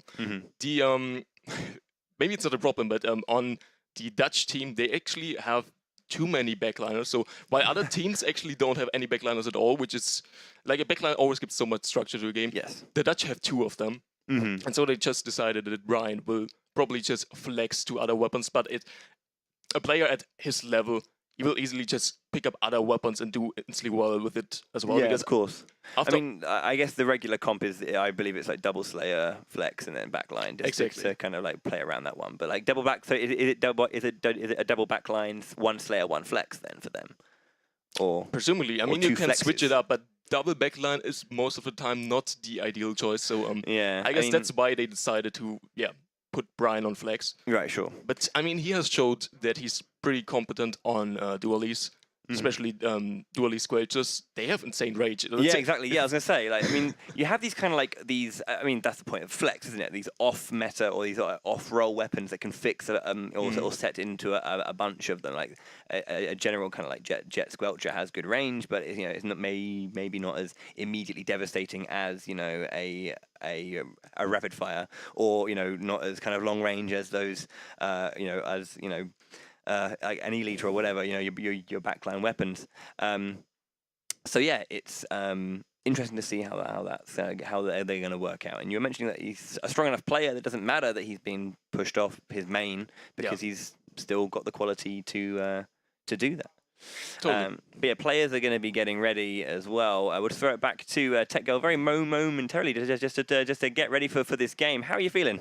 Let's wrap this up a little bit because I'm feeling ready to get my splat on. I want to see this action go down. Back Squids needs to win this. If they win, they're through to the semi-finals and they're one step closer to retaining the title of European champions. But as Wisdom said there, Polderlantis has a pretty stacked lineup. If anyone's going to take Back Squids down, it could be them. It's all coming down to this game for Group B. We could very well have our next semi-finalist after this, or we could have our first upset of the competition and things could get a little bit exciting. I cannot wait to see what happens. Let's jump into it now. We're starting the game. We're going to kickstart, gents. How is this going down? Let's have a look at these maps and modes as well. It's going to be round 2 of these matches, so it is going to be Clan Blitz on the Marco Mart to start, which we saw quite interestingly, like the first game that we saw last in Group A. It went very, very well, I thought. You know, there was so much pressure coming out from Polarized in their match. So just completely outputting so much, and just the coordination that they could do to take that central spot and then just kind of keep control over their opponent's area and just slowly whittle away at the points, you know, with clans here and there. These long range plays, like consistently keeping it going and like holding them in that vulnerable spot. So Actually, I mean, those on Marco Mart, I mean, we saw earlier there was a KO by Polarized on it, and this is one of the like Clamlet is not known to be a mode where a lot of KOs happen. But the thing with Marco Mart is, if you look at the map, if you look at the mid, like the baskets are not far away from mid actually. That's just like right around the corner basically, and there's nothing in between mid and those baskets. So if you get a bit of mid control, you can already start your push there, and that's where most matches like tend to get pretty long in Clamlets, because neither team can start a push, but on this map it's especially easy since you can easily get to the basket. Yeah, that's true, and I think as well, you know, when it comes to things like Clan Blitz, it's one of those more, let's say, power play heavy modes where it's one of those ones where it does a lot of what I've seen when it comes to these massive stalemates back and forth. Well-timed power play or a well-executed power play is a thing that, you know, that breaks the ice and gets everything happening and starts to make those big shifts in the gameplay. And as you say, mid is not too far away from the basket, so you know, power play can suddenly come out of nowhere very, very well if the players have the awareness and the ability to go right, turn it on, go. Bosh. And this is why we see a lot of like ballers coming out, and people they'll run in with the baller, explode it. Someone will jump in with the power clamp, throw it up, or you know, classic. the classic, El Clasico, if you will. It always happens, but it's like, you know, there are some obvious and well-known power plays, but they're still effective regardless. Yeah, sure. And there's still, like, in the last few metas, you can also just like bubble blower. You can just put them around the basket. They're gonna defend you, and that was pretty viable as well. It kind of fell off the meta a bit since it got nerfed in a recent patch. Yes. But on some maps, people still go for that, especially the maps where it's really hard to push into the basket. So we might not see them here, but yeah, like you mentioned, baller being omnipresent in the current meta. Yeah. We're going to see at least 2 maybe on both sides of the squad, but yeah. I mean, it's funny you mentioned the excuse my stutter, the bubble blower. It's one of those ones that I definitely see when it comes to Clan Blitz. Certain maps are really, really good for that one as well. I mean, and the one that would come to mind would be Kelp Dome, because of that choke point you got to get through to get to. There's that long way round that's really obvious where you're going, or there's that small shortcut where it's like so hard to break through, and that's where you see a lot of the bubble blower into baller kind of going through and working in tandem, doing like chain reaction explosions of all of the things to get this massive damage and go in. And you don't really have that. Because there's a lot more space in Marco Mart. But we're going to be jumping into it, and it's Clan Blitz in Marco Mart for your game 1 of our second match between the German squad, Back Squids, and then our Dutch team, Polderlantis. We actually see the bubble blower inside of Back Squids here. Margin opting here for the Kenza Junior. It's a really scary weapon, since it also has the torpedo, which can help to instantly pop those bubbles after you pop it, so you can also get pretty aggressive with them. Nice. Riolu and Sap You can see, oh, well, there's Brian going the full distance down there on the far side, looking to be a bit of an annoyance. As you can see that he's like dragging the opponents after him. Look at him still surviving. Doesn't take a splat down, but takes so much pressure away from the center. And unfortunately, Poldlantis didn't really utilize that time to push the advantage, and they get their first. You can just stay. They're staying inside the bubble blower. Yeah, they still have another power climb. Yeah, they get them in already 60 points. Also, 2v2 on the map right now, so they can instead extend this push if they find the splats here. I don't think they have any clams, so this can. Yeah, this probably will just close pretty soon. The basket. Look at Echo over there with that. Oh, actually, Kaito finding some clams. Yeah, keeping the push alive, and also 3 players down on side of Poldlantis here. Imagine having. Go ahead, yeah, go ahead. Yeah, 9 clams, so this is it's getting really scary. Wow, they're already just so much pressure. You can see them coming in with their last few clams. 1, 2, 3. Just like that. I mean, we talked about it, how like this map can be over in a second, since it's so easy to get to the basket, and it's so hard to defend for the defending team, and that's exactly what happened here. I mean, that was just, again, a clinic put on. It was just so clean and so fast that they saw the opportunity and just didn't let it down. Styling it out there, nice shades. But yeah, game 1 to back squids in a matter of seconds. That's a statement. Like, winning Clamblitz like that in a matter of a minute or so. Which is usually quite a slow-paced set and matchup. That's scary. I mean, Poldlantis are up against it now. There's a lot to kind of say, like, well, here we are with, we've got to win this one to prevent back squids from going into the semis, and you get put away in 20 seconds.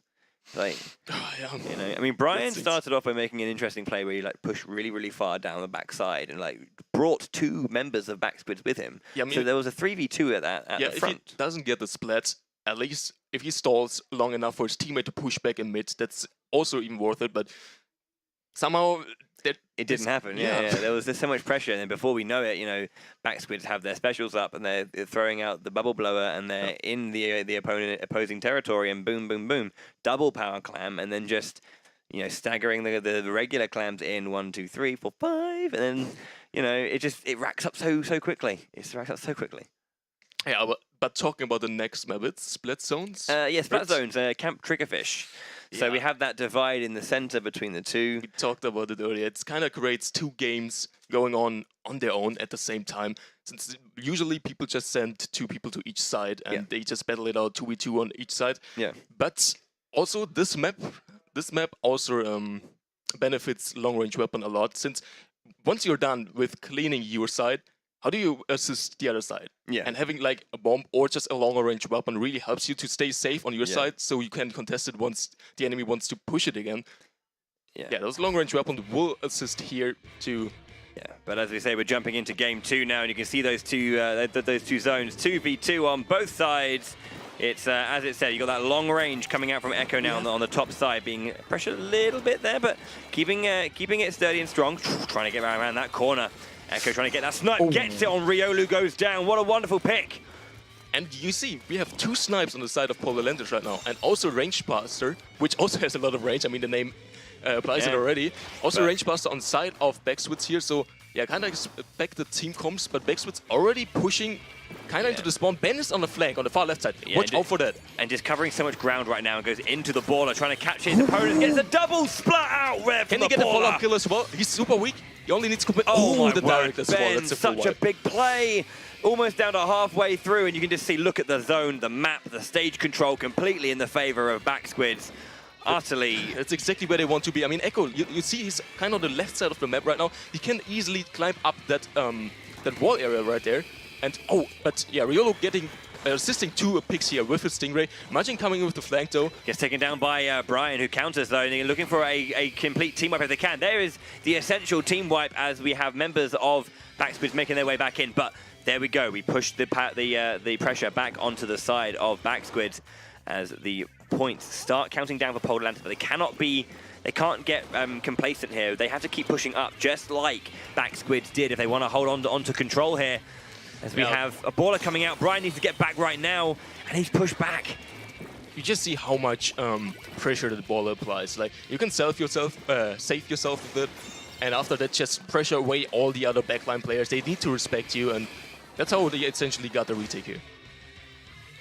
For sure, and you can see now Sap going to be trying to come around that corner, but Echo is waiting, pressured back with the Stingray. Can't quite find the push they need, but you can see this. They're these stoic 2v2s, Kaito and Margin together like glue. Can't get past them. And Echo and Ben just supporting each other. And this is the thing, as I said before, it's just a time limit. You haven't got time to wait around. You have to push. Riolu has to get these splats and push. There's 2 splats down. Can they get this pushback they need? They haven't got their side though. Like, it's like it's a two-side story. You need to get both zones, and if this map is also, if you have a lead like that, 24, you can actually get this to overtime, just win with it, because you can easily just stall and just keep your own side like forever. It's pretty easy to lock them out, since the map is split. It's hard to push that the other zone, and but you can see them pushing up now really nicely. You can see back on the back foot, or the back tentacle, I guess. I don't know. Brian getting another splat there on Ben. Going to try and get this range up, trying to find his way out.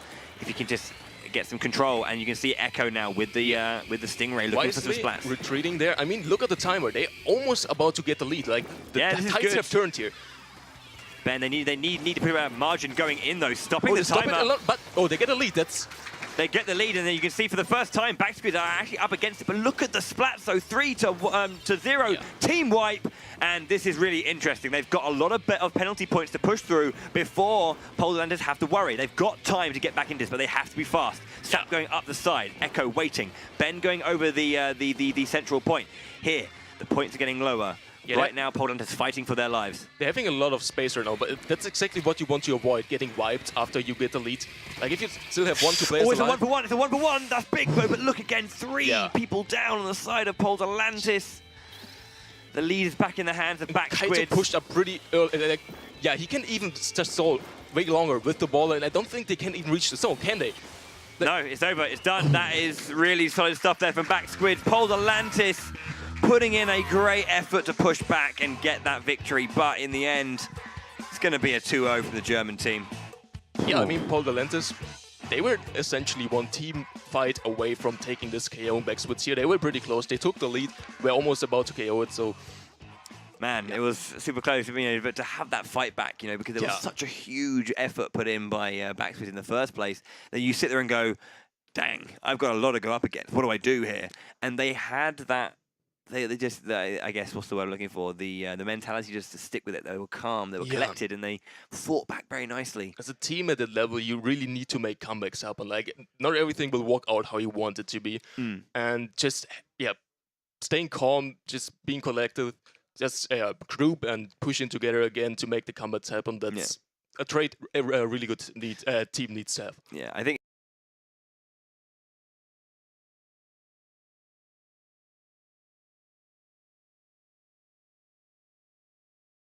here and there, just getting 1 or 2 more splats, and that just allowed them just to roll over and get an extra one here and there, and just get that further control. When Backsquids were in control, it was nuts. Yeah. But Poland has fought very, very nicely. And I mean, it was a good try by Polantis, but Backsquids have won their second game. So we'll throw it back over to Tech Girl to push the show forward. I really thought on map number 2 there that Polantis might be able to pull it back. I thought it was going to happen, but Backsquids, they knew what they wanted. They knew that they wanted a spot in the semifinals, and they now join Polarized there. They are our Group B semifinalists, but we still have some more Group B action to enjoy because Polantis are coming back. They are taking on Red Ink. Let's welcome them back to the stage. Now, this is Polantis.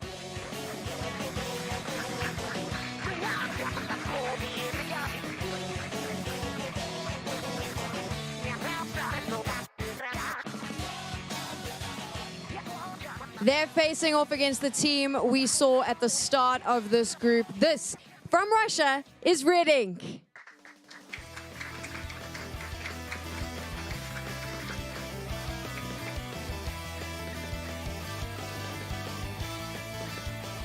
Both of these teams are playing for glory. They know that they can't make the semifinals, but they still want to make their countries proud. How do we think this game is going down, boys? Do you want to make a little bit of a prediction?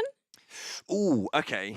Prediction time. I would say, because looking at it, like, Atlantis' last game was very, very good. Yeah. And a nice display of their ability to kind of like really fight back against the odds. And for that performance alone, I'd probably say that they would be able to take it over Red Ink.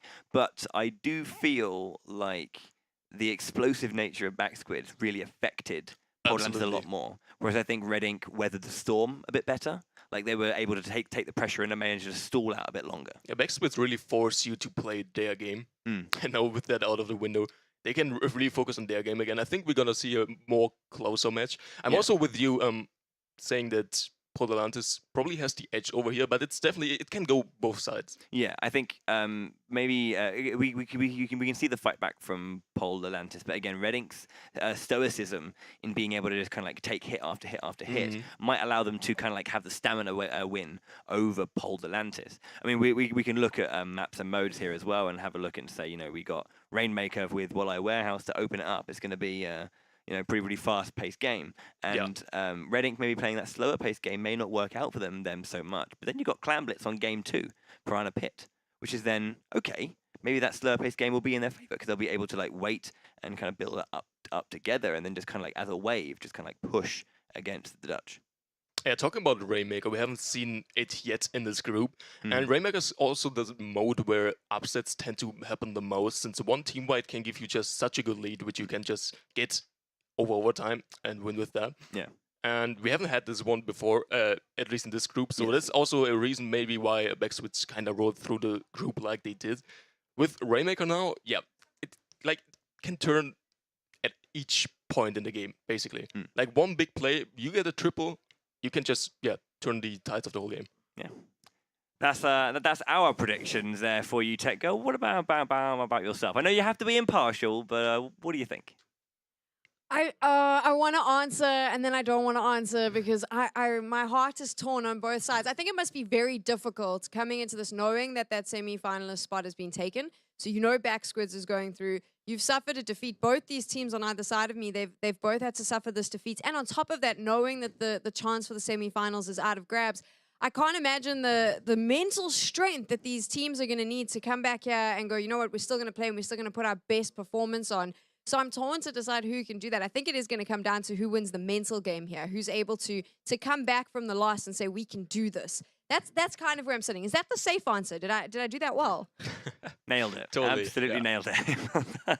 No, I do appreciate that. I appreciate that as well. I didn't mean to put you on the spot, but no, it's one of those things. Like, you know, these players, you know, I mean, whilst we're sitting there saying that they can't make it to the semi-finals, you know, we have got these kind of like quote unquote like brackets to finish. So you get players who, you know, win a game will come in 5th overall. And then the players who are unable to win a game will take home 9th overall. So it's like, you know, they're still playing for a placing. If you win your game, you're technically 5th. If you're looking at the way it looks. Also, on a big stage like that, you really want to show off what you're capable of. Exactly. So they really want to perform here. I mean, semifinals is out of reach, but they can still prove themselves. And that's the thing. And this is why we have these group stages and the ability to play as many games as possible. Is because you can, if it's just a case of they won, well, we don't need to play any more games. Then you don't really see how well you can play and how far you can go with your team. Yeah. And it's always nice to see the potential of what you as a team can do in those scenarios. It's like, you know, can we get a win here? You know, I mean, we didn't get a win against the person, you know, against the team or the players or whoever, we were not expecting to. But, you know, what can we do? Exactly. And what can we take home from that? If you're getting a win on this stage, it already proves a lot. So the warm up, as I have been noted, is over. So we're going to be jumping into this final game of Group B. We're going to be opening with Rainmaker, as I said, and then obviously we're going to be having Clan Blitz on Piranha Pit. Will we get our first game 3? Will we get? I hope so. Yeah. I've always found it really interesting that whenever we come to like these, to events, that, you know, teams are of such high play, but it's like it's always a case of it always seems to fall on one team's side, even no matter how unbelievably close it is. It always seems to fall on one team's side. So it's just like, can we get that game 3? It is hard. It's a hard game to play at this high level. You know. There's so much pressure in it, and it's great. But, you know, that's kind of like why we do this. So give players the experience to play under that pressure and see how far they can go, and, you know, play well in these scenarios. I mean, getting KO'd in this game, it can go either way. Like, of course, getting KO'd is like the worst which can happen to you, but you can just KO a team Straight in the first back, game, yeah, straight back. and then they KO you back in the second one, it can just go either way then. So Yeah, it's such a strange momentum shift. You're like, we smashed it. Oh, they smashed us. Okay, what do we do about that? And it's like, well, you just wipe it off.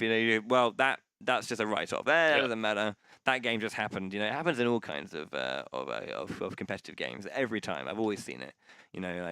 Regardless of the game you play. But as I said, we're going to be jumping into our first game now. It is going to be Rainmaker on Walleye Warehouse.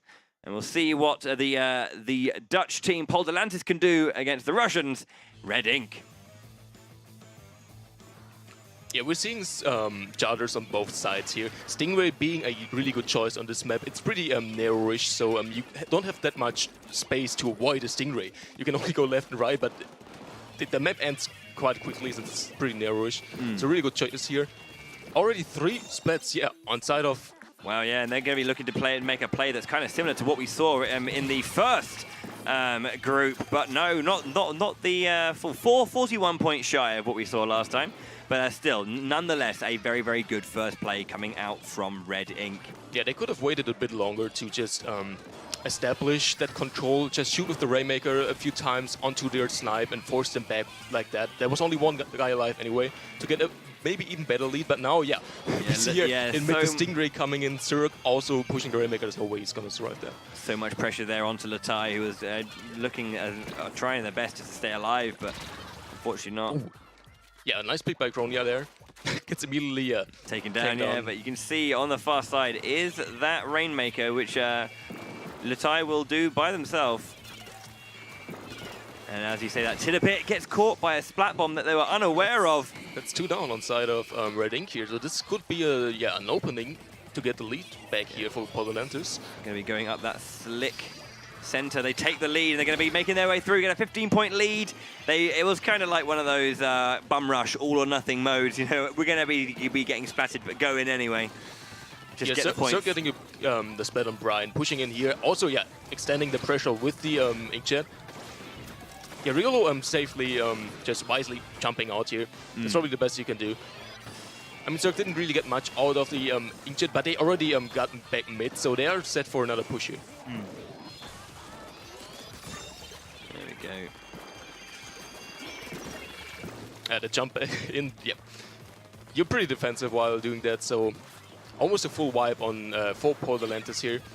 And they have regained mid control, and I mean, at this point, it's still 3 minutes in the game, but they're sitting on a safe lead here. They just need to stay in mid here, just play it super safe. Once they get some kills out of that, they can go for a push. But we see here the flank coming on the Rainmaker, taken out, but they still have pretty much a lot of map control here. Yeah, you see Kronia now there, just kind of starting to push over if he can. Pressurizing Sap on the far side, just looking to hold that down. Latai joins with that. Brian pushing forward through the alleyway here.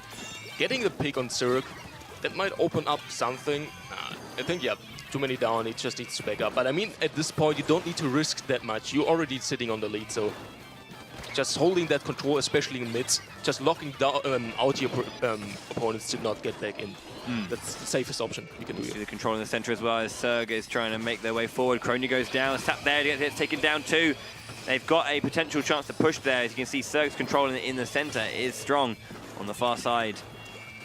You've got Tidabit trying to support from the top end if he can get some pressure on the opponents, but there's so much coming out. There's hits everywhere and just... the section. But they got the Rainmaker to a dangerous position, but I don't think they have the... Yeah, there's no survivability, unfortunately. Riolu's going to be there by themselves. Will grab... Well, just leave it now. They're going to push forward, utilize that time. Just watch those flanks, otherwise they're going to get a backup here. We don't want that to happen, not on this level. Yeah, they're going to push up and take back map control if they can, get as much stage control and ink coverage if they can, so it makes their push forward better. Nice double by Brian here. Spots out another opponent, but his teammates is there for the 8 to get that pick as well. Now only 1 minute on the clock. Time is ticking against Red Ink here. There's the Booyah bomb, gets thrown out, and they grab a complete control of the top side. Sap as well, using that ball opening. That's going to be even the better lead for them. But they're going to take it. They're going to go straight up if they can. They need to get up to the top there. They can jump right into a splat bomb. Why?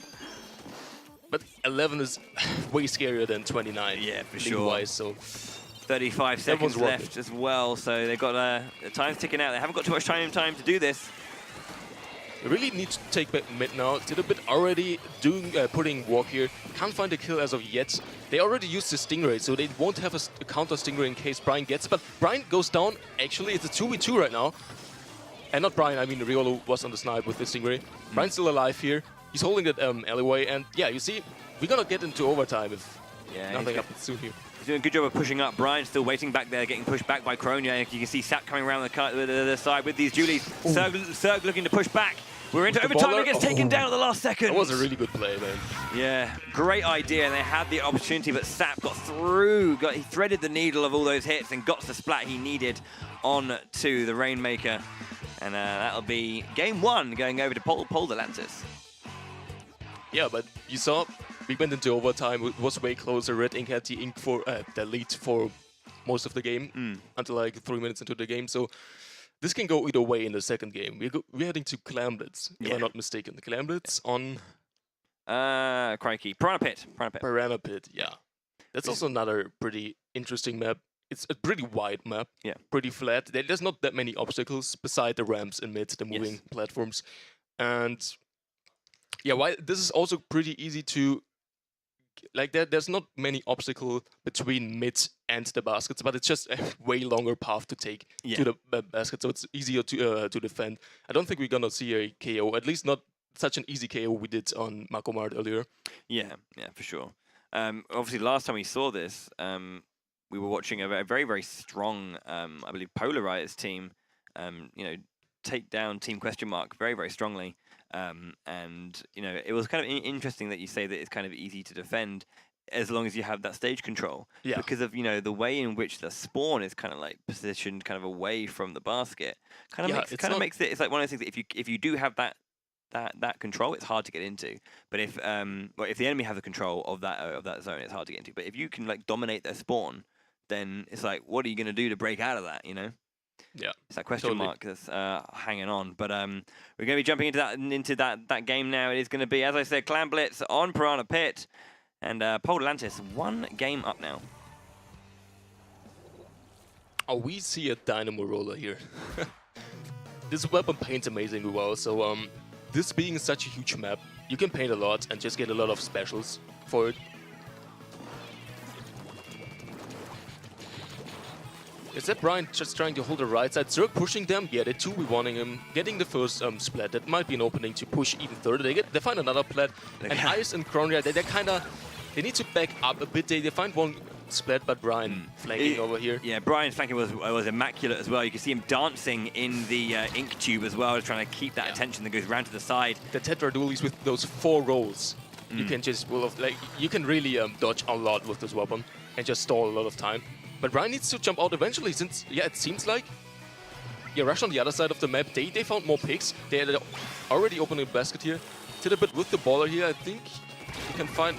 no kill, but that's at least the lead for Red Ink here. Yeah, of course, that means that they're going to be having that first strike going down for them. Kronia has 9 clams as well, so 1 more and he'll be grabbing that power clam. Brian pushing again, but 2 of his teammates are suddenly down again. I think Tidabit and Zerg doing an amazing job as the frontline duo here, just getting all the picks on the backline. So essentially, this is so good. Yeah, this is big for Sergo as well, because you can see he's got so many clams. You can see he's going to land now and just going to go 1, 2, 3, 4. Yeah, this is a better lead now. So, like getting only a big power clam in basket is not what you want out of a push, but now they got some clams in 58. That's decent. And yeah, Tidabit's still there. Alive, goes down eventually, but gets 1 more clam in for his trouble. That's good. Again, a nice secondary play there from Red Ink for sure. The Russians definitely putting their mark onto game 2. Yeah, use the armor here. Zerg pushing a backline. Probably not the wisest choice with the armor on side of Pol Delantis. There might be an opening. Yeah, 2 down on side of Red Ink. 3 actually. Wow, a complete team wipe, and this is the bit where they're going to be jumping in. Yeah, there is the power clam, and they got full control around the basket, and they had 21 clams. They still have 10. Wow, yeah, that's such a good lead already. Another power clam coming out as well. They had like 2 thrown in there and managed to get a big lead out. They don't have... It seems like they don't have any other clams yet. So, I mean, like getting that many points almost 70 points out of one push. That's amazing. That's exactly what you want here. Well executed. Stop getting taken down. Looking like Red Ink can make their second push now. They have that Stingray, and they get a pick onto Brian. Also, this map being pretty flat also benefits Stingray, since you can't really use the verticality of the map to avoid the Stingray. Absolutely. Just have to phase left and right, and you're going to be taking some hits as you go through. Oh, 2-2 right now. Yep. You can see that long-range battle happening in Red the Ink? center as Riolu and Ice are just back and forward amongst each other. Yeah, Red Ink are sitting on 2 power clams. That would be enough to get the lead. They're also getting 2 picks here. Brian going with the Stingray, that should stall it a bit for them. Can the Dynamo get the pick? Oh, Inkjet pop that Dynamo. Yeah, he gets the pick. So I don't let's go think. down. Yeah, there's a jump coming in. That might be the lead. Yeah, Wow. it is. Oh my word! Big double power clam play. Should just stay back a bit. I would say not getting wiped here is probably the best which can happen. Cirque already respawned, so he should just try to hold mid here. Unfortunately, it goes down. That's an opening for Polelantis here, since they get the pity clam as well, like that clam spawning in there on their basket as well. And Brian's already there, so jumps could happen. They have 22 clams. This could be Here promising. it comes. The jump is going to be landing.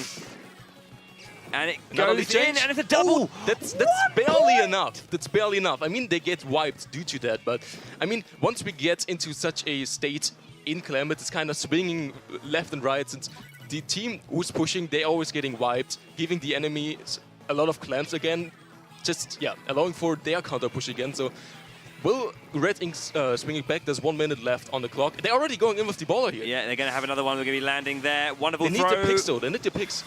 They need Oh, one clam. No, that is a huge thing. Could that be the difference between victory Yeah. and defeat here? They landed and it was an immediate splat. 1 point in it, and they didn't manage to clear out all the bonus shot. So if they get if they have one more play like this, they get someone in, Kroner jumps in. They with that just power need clam. one power clam, but counter push coming in from the Netherlands right now, and they're already taken down 2. It's a jump coming. Yeah, the jump is coming. Baller into super jump, but they haven't gained any points as of yet. There now, they go. Yeah, they're extending it now, but they need a little bit more to be safe from 1. But- There it is. That'll be the difference. Can they But get? if they get wiped here, that's an opening for the enemy team. I mean, they're gonna get the overtime. They have the pity clam at their basket ready to pick it up. If they establish map control now, get some specials, and go for the last push, that's actually still doable. Yeah, they've got to keep hold of this clam though. I mean, two power clams is enough to KO them here and to get the lead. So Yes, absolutely. It's bang on 40, yeah. So, oh no, Soga goes forward. And the thing is, they can't wait. The longer they wait, the overtime is almost over anyway, so they really need to go now. Like, Dronga needs to... there it is. They tried their best. You can see the coverage. They had the ability to maybe push forward, but Poldelantis hold on Really to close. that lead. That was a great game, Yeah. back and forth so wonderfully. That's what we want to see. But another 2-0. It's still not the game 3 we wanted to see, but... Well, there's still 2 groups waiting for us. Yeah, to make absolutely. it happen. Yeah, and we've got, Group C coming up as well, which is apparently, the big question mark when it comes to it all. But no, that's 2-0 to Pole Atlantis, who then they take 1 victory over Red Ink. So in Group B, we've got Germany going through 2-0 Backsquids, winning their 1. Pole Atlantis then as well, taking home second of their group from the Netherlands, and then Red Ink. Unfortunately, they couldn't get a win, but had some very, very close games. Yeah. And a lot of excitement from them as well. So the Russians there will take home 3rd from Group B. So good stuff from overall, though. A very, very exciting group. We saw great play from Backsquid, and we saw Poldelantis almost bring it back. And talking about exciting groups, we have Group C coming up with 2 top contenders in it. So this is going to be probably the closest match we're going to see today, or at least with Team Mako on the side for the UK and Empirigan for the Nordics. Both really good squads. They're favorites to win the whole thing, and they're already meeting in groups. So yeah, that's going to be a bang. Yeah. So as we're halfway through the group stages, this is how it currently looks. We're just getting a interview prepared with the winners, and we'll jump over to that as soon as it's ready. But this is what it's looking like. We have had 6 teams play, 2 teams have qualified, and 4 teams have gracefully bowed out in the best that they could. Currently in our 9th place positions, we have Hexagon from Portugal. Portugal, yes. And yeah, I had a moment there. And Red Ink from Russia in 9th place. And then 2 of our 5th place teams, Pole Atlantis from the Netherlands and Team Question Mark from Austria. Exactly, yeah. And 2 of our semi-finalists, as we saw it, Polarized from Spain. Yeah, they're gonna face Backsquids tomorrow. So Group A winner gonna face the winner of this group right now. So they're gonna face each other. Spain against Germany in the semi-finals tomorrow. So yeah, that should be quite an exciting first semi-final tomorrow. We're halfway through the program though, so I'm going to throw it back to Tech Girl with an interview with I believe Backsquids from Germany, the winning team for Group B.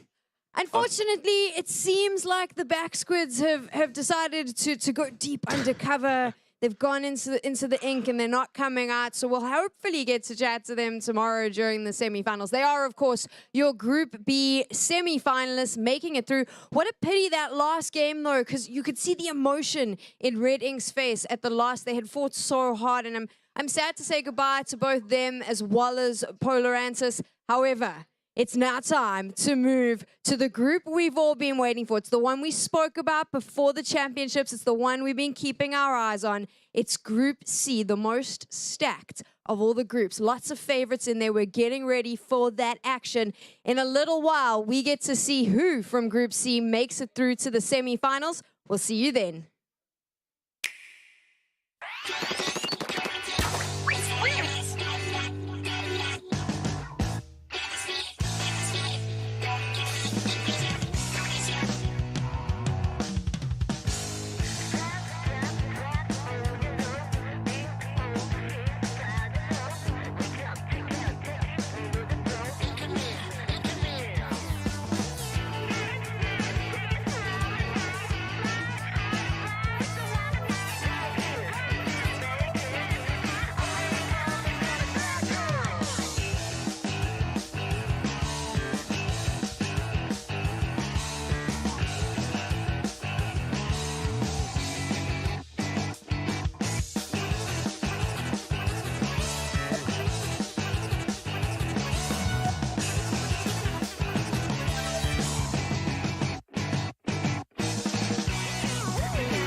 Welcome back to the Splatoon 2 European Championships. 12 teams have come here to compete this weekend. The best Splatoon 2 masters we've seen in Europe. They are here and they are battling it out to be named champion tomorrow. We are currently in our group stages. Those 12 teams split into 4 groups, battling it out. Each winner of the groups will move into the semi-finals tomorrow. And we already have 2 semi-finalists. Team Polarized, the first team to go through, followed by our reigning champions, Back Squids. They've made it through as well.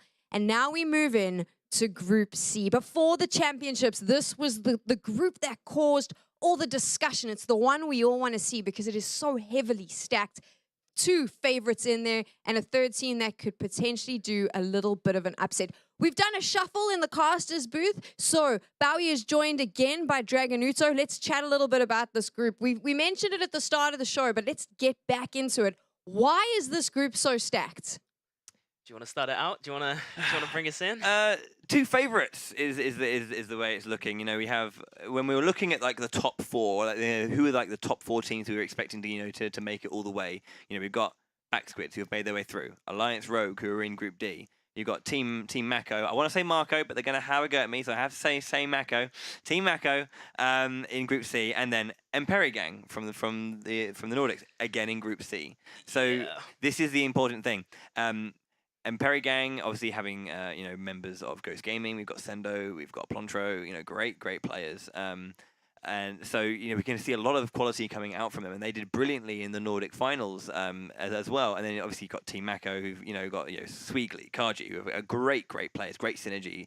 Ninja, who's obviously joined them, and then Lemon and Lime as well. So, you know, 4 really solid players in that team, and I mean, they've been playing together for a long time as well. And they know each other very well.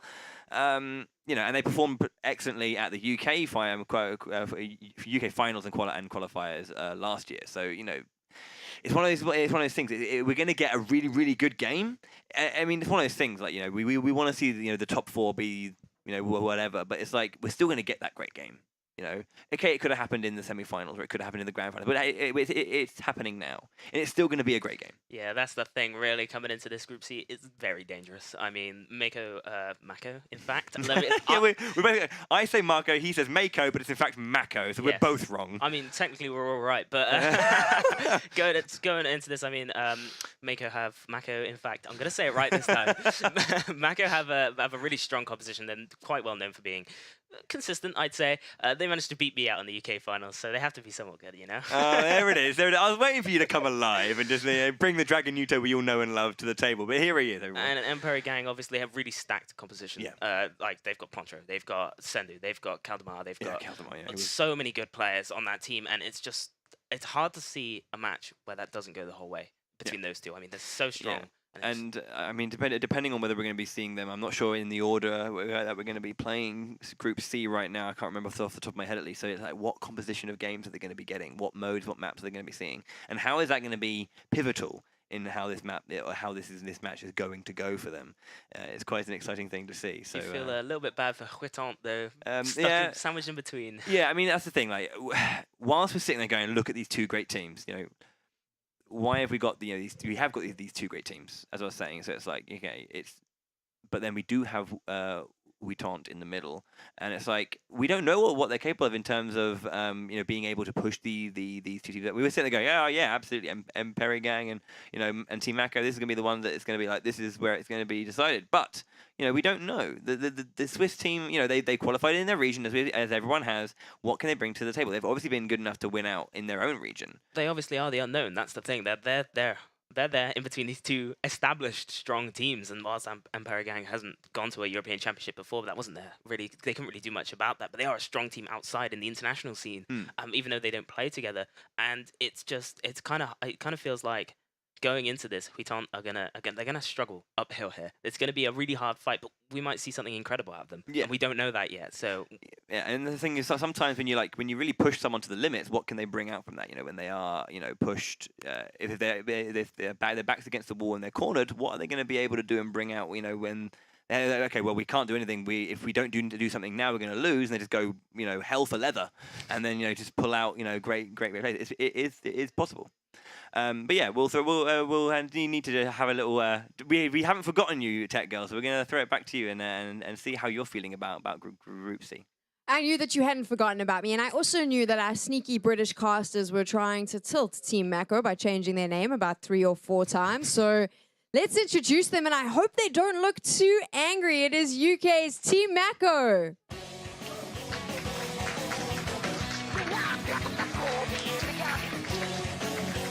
Cute little shark thing there that they've got. Very good again. Shark never fails. They are going up against the Swiss Team Wutant. Let's introduce them.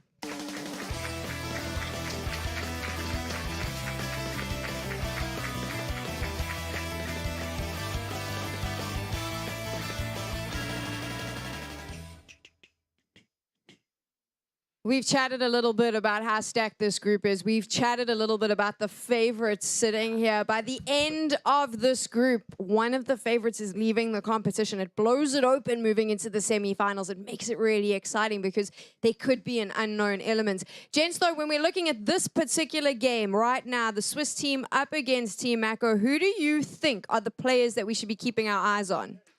Well, I would say Kaji from Team Mako, very strong player, plays for Kraken Paradise, which is one of the top teams currently internationally, and we might see them. We're going to see some incredible heavy play out of her. Really, yeah. I mean, she's always been devastating. I think is the word I'd use. I mean, I don't mean to open old wounds, but you've definitely been on the receiving end of that. But your own self, during the UK finals. But she's very, very accurate, very, very reactive, and can always pressurize from any position. Oh, most definitely. She's a very strong backline player, and it's a hazard when you're a backline player yourself playing up against her.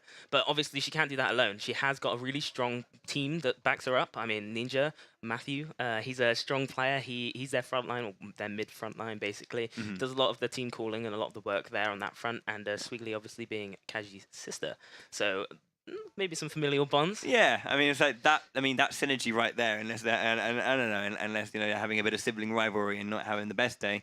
But they should be ready. They should be ready to go as well. And I mean, we haven't really talked too much about the Swiss team, but it's one of those things that I'll be honest and I'll admit I don't know too much about Wutant and their players and how and what they're going to be bringing. So it's going to be exciting to see that unfold and actually see what they're going to be bringing. So I'll be keeping my eye on those players and seeing who's really going to be pressurizing Team Mako. Yeah, it'll be fun to duck into this and have a quick look at how these teams are going to be performing up against each other in this upcoming match. I'm very, very impressed with you there. That's good. Welcome. It's looking quite good indeed. So Tech Girl, we're halfway through. How are you feeling about everything so far? I'm starting to feel like this entire game. It must be because it's the home team playing for both of you. You've turned into clowns, having a little bit of fun there. I see with the little hats, changing the team name earlier on. So it seems like you're getting into the spirit. Is it wrong for me to presume that you have a very specific favorite in this game? Well, no. I mean, we have to be impartial, don't we? Complete and pure impartiality. I mean, I'm not impartial. I have to say, Huiton, they're my favorite in this game. I think they're going to do really well in this match, and personally, I think they're going to be the better team in this and come out on top. Well, we're going to find out. Absolutely. We can't take favorites, of course. But we want obviously. It's one of those things. We've seen these players play, so we know what they're capable of. And that's the thing. When you go up against a question mark, anything can happen, and there's a little bit of worries, a bit of a worry there. And it's like as well when you know that you're in a group where you have to go where one of the 2 top seeds is going to be falling. It's like, well, when you have to play the question mark first, it's like we need to win this one because if we don't, then the other top seed who's considered likely to go through will have an easier ride of it. And it's like, what's going to be happening there? You want to be a lot. You want to show off a bit more. You want to be stronger. You want to come into this and show the team, the other top seed, that you can bring it. Really, you want to double knockouts. You want really heavy play coming through from Team Mako in this case. So we'll see. We'll see how that pans out for them. Absolutely, yeah. I mean, down to be an exciting game, to be honest. Absolutely, yeah. Well, we're going to see exactly how far they they can push it. This game is going to be absolutely quackers, but we'll do our best to obviously bring it, to see how well it goes for both of our teams for sure. We're jumping. I think the players still just warming up, just getting ready as they have, because everyone. I think if you play first, it gets the nerves. All the nerves kind of like dissipate quite early and nicely. So if you have to wait longer, sometimes that can kind of get to you. So yeah, for sure, definitely. warm up has just been alerted that warm up is over. So players going to be jumping into this first game, which is, as we should probably talk about, is going to be Splat Zones on the Reef. We should talk about this again because. Take this off. Yeah.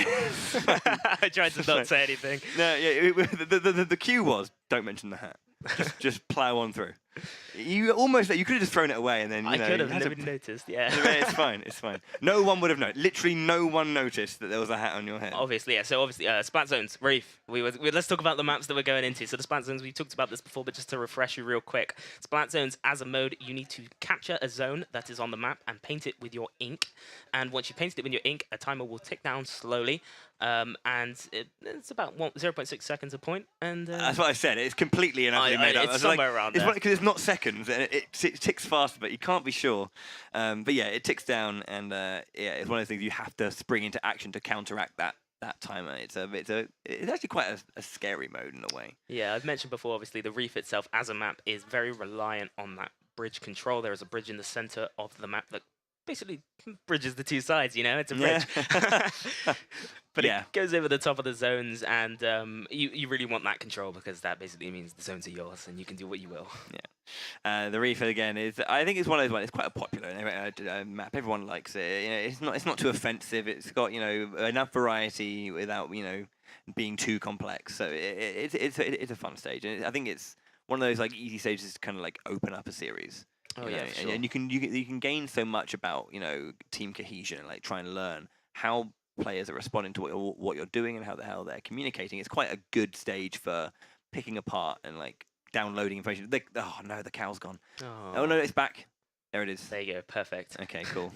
But I thought we lost it, and then show should have been just cancelled then if we lost the cow. And with Mako with their trademark deadpan, we just yeah. Known for not smiling. Yeah, I remember when like they won the UK championship. Like, you're going to Paris, and I was like. Yeah, they don't talk. And it's a bit of a running joke. Lovely players though. Absolutely lovely people. But it's a bit of a running joke. I remember seeing them having on social media having a little bit of a joke, saying, "Oh, still not smiling." Like, no, look, seriously. They've tried. There's the cow again. The cow. Up close of the cow. Lovely little cow. And the shark. We saw this. We didn't mention it, but yeah, the shark is apparently trying to go everywhere with Team Mako. They never stop trying to put the shark. I think she's got a bigger one, hasn't she, Sweetly? She's got a massive one like this. She's like, this is coming with me. It's like, you don't need the shark. Just. I don't think it fit. I don't think They'd find a way.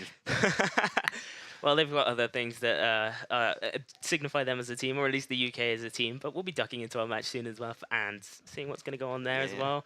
Still trying to push the ducking thing. The hat's gone now. You already made the joke. It's okay.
sorting out a few little tweaks and twists behind me.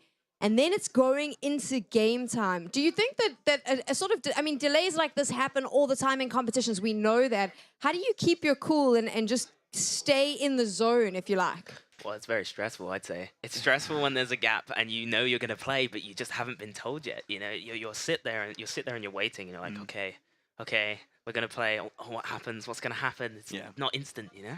Yeah, I mean, it is sure. It's kind of like, especially when you warm up and you practice and you get into a position, you're like, right, we're ready to go, and then you just kind of like don't get to, you know, the engines are revved and they're ready to go, and it's like 3, 2, 1.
So little walking bombs there. Matt coming in again with the custom exposure, getting the zones. Yeah. That was very, very good stuff. Good long range there. Work from them. Redvec being pressurized once again by Kaji, jumping back with that Stingray, immediately pressurizing once more. Good teamwork there from Kaji and Ninja, using that point sensor to point out where the enemy was, and then the Stingray to take them out. And you can see they have stage control right now, and with Taunt on the side, you've got Magi looking to make some kind of play, just trying to control the flank of it in just some way. Kiro and Bright pushing down the center with Redvec looking to try and make a big play as the countdown is stopped for a moment. Can they get there again? A big pushback. They get it, and once again, such a big point deficit added to. Huge point deficit, unfortunately, and that just takes a little bit longer for Mako to work that down. However, it doesn't really matter because they've been wiped out, and the control has swung back over to Huiton. And this is important now. This is very, very solid work from the Swiss team. They are back taking down their actual main points, and they've got 50 seconds. If they can hold against Mako, this will be a big first game for them. And as we say that, Magi takes down Ninja in that corner. They've got the stage control still. Another 3 splats down. This is getting very, very close. 37 seconds, 40 points left on the board. This is looking like Huiton is going to hold right now, and that is strong for them. Yeah, incredibly strong. Even with Mako having all their members alive, Lemon goes down, but that's 1-for-1 on each side. Kaji pushed up a bunch, gets 1, 20 points down left on the clock, gets 2, that's 2 down. And they get the turnaround and put a huge point deficit on the side of Huiton. And that means huge triple from Kaji there, huge triple. 10 seconds left. And that's one of those things where it's just like there's so much pressure on, but they just hold fast. They don't let the situation run away with them, and they get that lead back. And they've got a lot to work with. We're going to be heading into overtime. It's going to be finishing. Well, I say we're going to be finishing the game, not overtime. It's the other side. It's nearly overtime. Nearly overtime. Huiton bringing it out with something that we didn't expect. Actually, some incredible play coming out from them. Like obviously the dark horse of the group. We were saying that. Yeah, they always were fighting back. We had some lovely set plays coming out from Mako to get an immediate turnaround and get these reversals when they needed it. But Huiton just did such a good job of just holding the line and pushing against that thing. And when they needed to, getting the splats they wanted and just covering as much ground as possible. I would be lying if I didn't say Redvec did a lot for them right there. Yeah. Maybe not in the splats, but his constant flanking and the pressure he put on the backline. Like I was saying it before, obviously with Roderick a couple games ago. But when you're using that backline weapon, you don't want to be flanked all the time. Yeah. And if you get splatted, your whole team is out of it. So by taking down those backline members, Redvec really opened his team up. Yeah. And I think Magi was doing a very, very good job as well in the kind of close quarters game, but just being quite explosive and quite dangerous here and there. Not consistently across the board, but there were these moments where they just got in there and made a difference.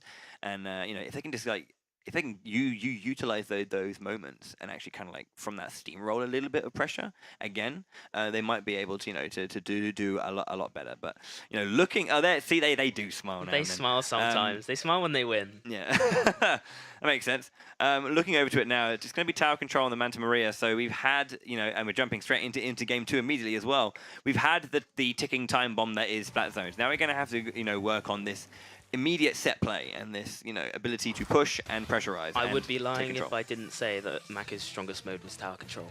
Okay. So this, hopefully, we're going to see some big plays coming out from Huiton to take out Mako on probably one of their strongest map mode combinations. Yeah.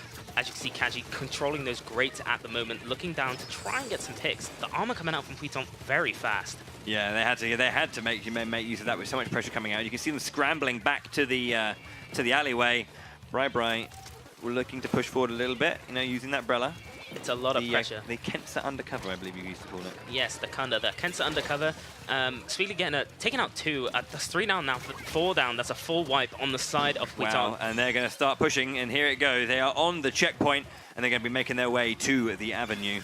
Yeah, people, you can see Ninja on the tower using that Kensa undercover as well. It's an incredible tower riding weapon because of that support capability. It doesn't have the strongest shield, but it does do a really good job at fighting off people who are trying to take him off.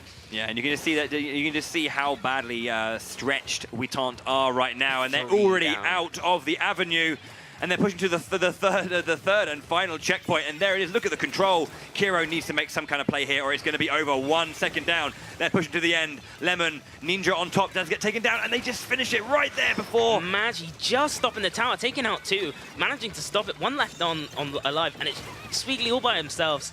And that's it. That's the end of that push. An incredible push nonetheless. Yeah, that was important to get that one there. 4 points left on the board. Great first push and sweep coming out from Mako, but they just hold that line. Very, very good from them. Those checkpoints, incredibly important in the long run of things, especially now that this hasn't become a knockout. Magi managing to take out one, I believe, but looking to pressure Kaji again. Doesn't quite pick it up. The tower is being inched forward with the Stingray coming out as well to put pressure onto that backline. I keep saying it, the backline is just getting so much pressure right now. Do an incredible job to stay alive.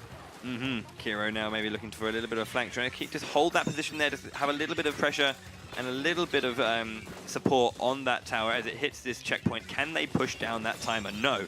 And you can see now Mako taking back control in the center. Kaji gets one splat there onto Brai. Looking for a second, immediately onto Kiro. Ooh, incredible play. They were the last two left in the middle, unfortunately for Huiton. It's back to the beginning. Red with a wonderful splat there though, but gets taken down immediately after. That's unfortunate. Really, really nice catch onto the Mako player. And the tower keeps on moving. Mako really looking to finish this one nice and quick, not laying up on the aggression. Magi now using this Inkjet, does get taken down by Ninja, who remains quite strong against that Inkjet. Yeah, an incredible play with the Kunda, the undercover umbrella. Using that torpedo to full advantage there. It's an incredible distraction tool. They're just pushing in, they keep going. Mako really not letting up here. Magi kind of alone in the corner. Sweetly on the tower, and Lemon just looking. He knows. He's got eyes on it. Magi again doing a very good job of this last minute defense. They get 2 splats and they're going to start pushing back once more. Ninja is up against it. But again, every time that they are doing this, it's, oh, wow, again. Magi just in this close quarters. Incredible catches. I think that was triple splats again for Magi. Well done from them. But you can see, the pressure coming out from Mako means they have to work so much harder to just get the tower back to center, and they're going to start pushing again here. You can see they're up and almost going to be starting to push onto this first checkpoint, and they're going to start pushing down. The pointage is going down a little bit, but Magi gets taken down by Kaji. Unfortunate, 3 down now for the side of Huiton, and it's just the undercover all alone. Tries to jump up, manages to get out incredibly. Mako retaking the control here. Kaji's looking to get back onto the bunker to sort of assert the pressure that they really need here to just kind of hold for another minute. Yeah, they've got 1 minute to go, as you say, and it's a lot of a deficit to work at. If Huiton were to make this comeback, it would be absolutely amazing. They've got a lot of work to do, but they are showing signs of it if they can just get that quality. But Kaji getting a splat again onto Kiro from that long range with the Stingray. Back on tower, back on pushing. Everyone's alive right now, so it's looking pretty positive for both teams really in the long run of things. With 30 seconds left, as long as they manage to get a pick, Lemon goes down on the side of Mako. It's looking somewhat good. Maybe potentially another taken down from Huiton and another. So they're setting up for a good push here. Redvec taken down, unfortunately, by Kaji, and it's looking like Kaji's going to jump back just to keep that Stingray. Yeah, you can see the jumps coming in as well. Yeah, the Stingray is still up and is going to maybe try and find a time to use it now, but you can see once again, they're fighting so hard, and they made it past that first checkpoint. This is it. You can see the countdown. They need to be here, and they need to have this focus. They can just find and catch Lemon. Maybe they can do that, but as the seconds come down, it is taken back into Mako's hands, and Team Mako win their first game. Our trust was not misplaced, but I do feel bad for Huiton. Doing an incredible job. They did really, really well at always pressurizing and pushing, and it was just unfortunate that they couldn't get that the victories that they wanted. But they were showing such class at being able to stop these pushes from Team Mako all the time. Yeah. And it wasn't, they didn't get that KO in that game too. Even after that first push was so strong, and they did so good to always bring it back. And yeah, Magi getting loads of incredibly important splats on the enemy team, stopping them from getting that knockout, stopping them from making this. Yeah, twice. Stopping them from getting the knockout twice in a row. Amazing. Yeah. I mean, brilliant play. These players are by no means bad. Incredible. Yeah, and that's how it's looking currently. Team Mako winning their first game with Huiton down 1. 2 more matches to play, and it's going to be exciting to see. So, 1 win is currently in the bag for Mako, and Perry Gang, I believe we're going to be seeing them next. If they're going to be playing Mako or Huiton, it's going to be interesting to see how that goes. Yeah, that Group C is opening up very, very strongly. 2 very, very good games to start with. But I believe we'll... the back of the bandana. I believe we'll be throwing back to Tech Girl to push forward a little bit with this Group C. group, and we're seeing it there.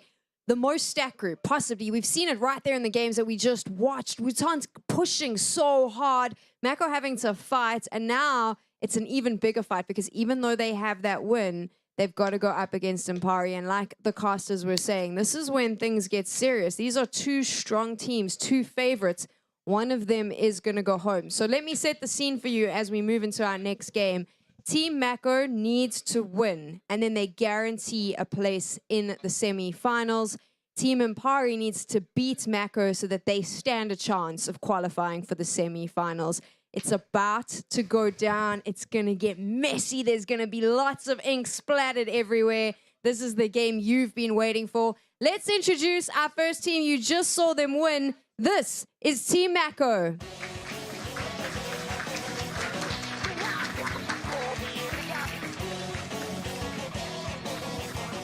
You can see that they're hyped, they're ready, they know what is on the line. They have to face off against Impari Gang.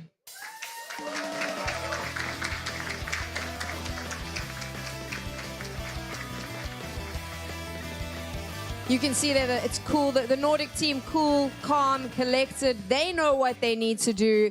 The pressure is now on. We've been having a lot of fun today in these group stages. We've had to say goodbye to some teams. We've been excited to see teams go into the semi-finals, but we know now that things get serious. Gents, I don't want to do this because I don't think it's possible, but how do we even call this game? With great difficulty, Tech Girl. With great difficulty. I mean, I was lucky enough to cast both Team Mako's victory in the UK and also for Imperi Gang in the Nordics. It was a pleasure to go out there and watch them play, and it's such high quality. It's just, you know, when you have like when in those qualifying stages, you obviously have teams that you'll always be able to push the high level teams as well. But then, you know, you see they just have that extra gear that when they get pushed, they go right. Step it up, and it's just like, oh, it just keeps going, keeps grinding. And just how many more gears do they have? And I think if there's going to be a game going to 3 today in the group stages, it's going to be this one. Yeah, I'm really looking forward to this match. To be honest, I think Impari Gang are incredibly strong. I think Mako are incredibly strong. I can't really say which one would beat them out. It's really gonna come down to the maps and modes here and how well they're gonna play against each other. Obviously, both teams most likely been practicing these maps and mode combinations before this tournament, knowing that they're gonna face each other. So potentially. Yeah, absolutely. I mean, let's have a look at the players we've got on both teams. So as we said, we got Sweegly, Kaji, Lemon, and Ninja on the side of Team Mako, and we have Plontro, Sendo, Kaldemar, and the final player is completely escaping my mind right now. If you can remember at all, top of your head, I'm gonna do that really, really bad thing. I'm just gonna have a look. Oh, God, I know exactly which one I'm missing, but I can't remember his name. It's like, it's like there. Nike. No, That's the one. You get it. It's Nike. So obviously, all these players, incredible players. Okay, so we got Sandy, who plays for Ghost Gaming, which is a sponsored international team. Yep. We've got Plontro playing for Kraken Paradise.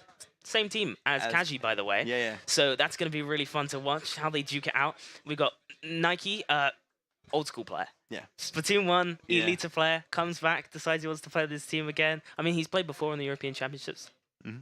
And we'll be seeing how this is going to go down. This is strong. Yeah. This is a strong, and obviously Kaldemar, who plays for Plumeria, if I'm not mistaken. But I wouldn't secure that one. Yeah, don't hedge your bets on that one. Yeah. But no, again, a really, really strong team. Warm-ups over, and they're really getting into it. And oh man, this is going to be a good one. I mean, Sendo is a very, very popular player and content creator as well.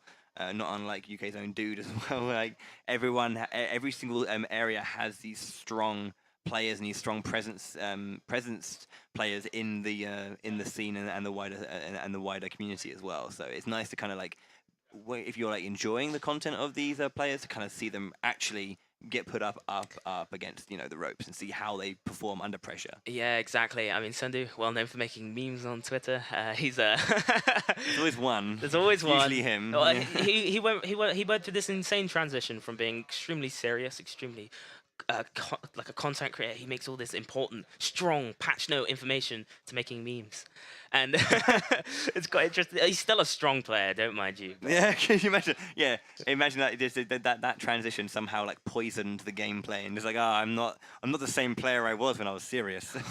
but you know, the internet clout's worth it, right? Oh yeah, all these players though incredibly strong, so it'll be interesting to watch them both play against each other in a really, really tense set. Yeah, and it's like this is the important one. You know, if Emperigang win this one, they're going to be going up against who managed to pressurize Team Mako very, very well. So we don't know how that's going to go. But if you look over to the Nordic team and who they had to beat to get to where they are, you know, the Nordics are a strong region. It's one of those things. It's kind of a shame, but not at the same time.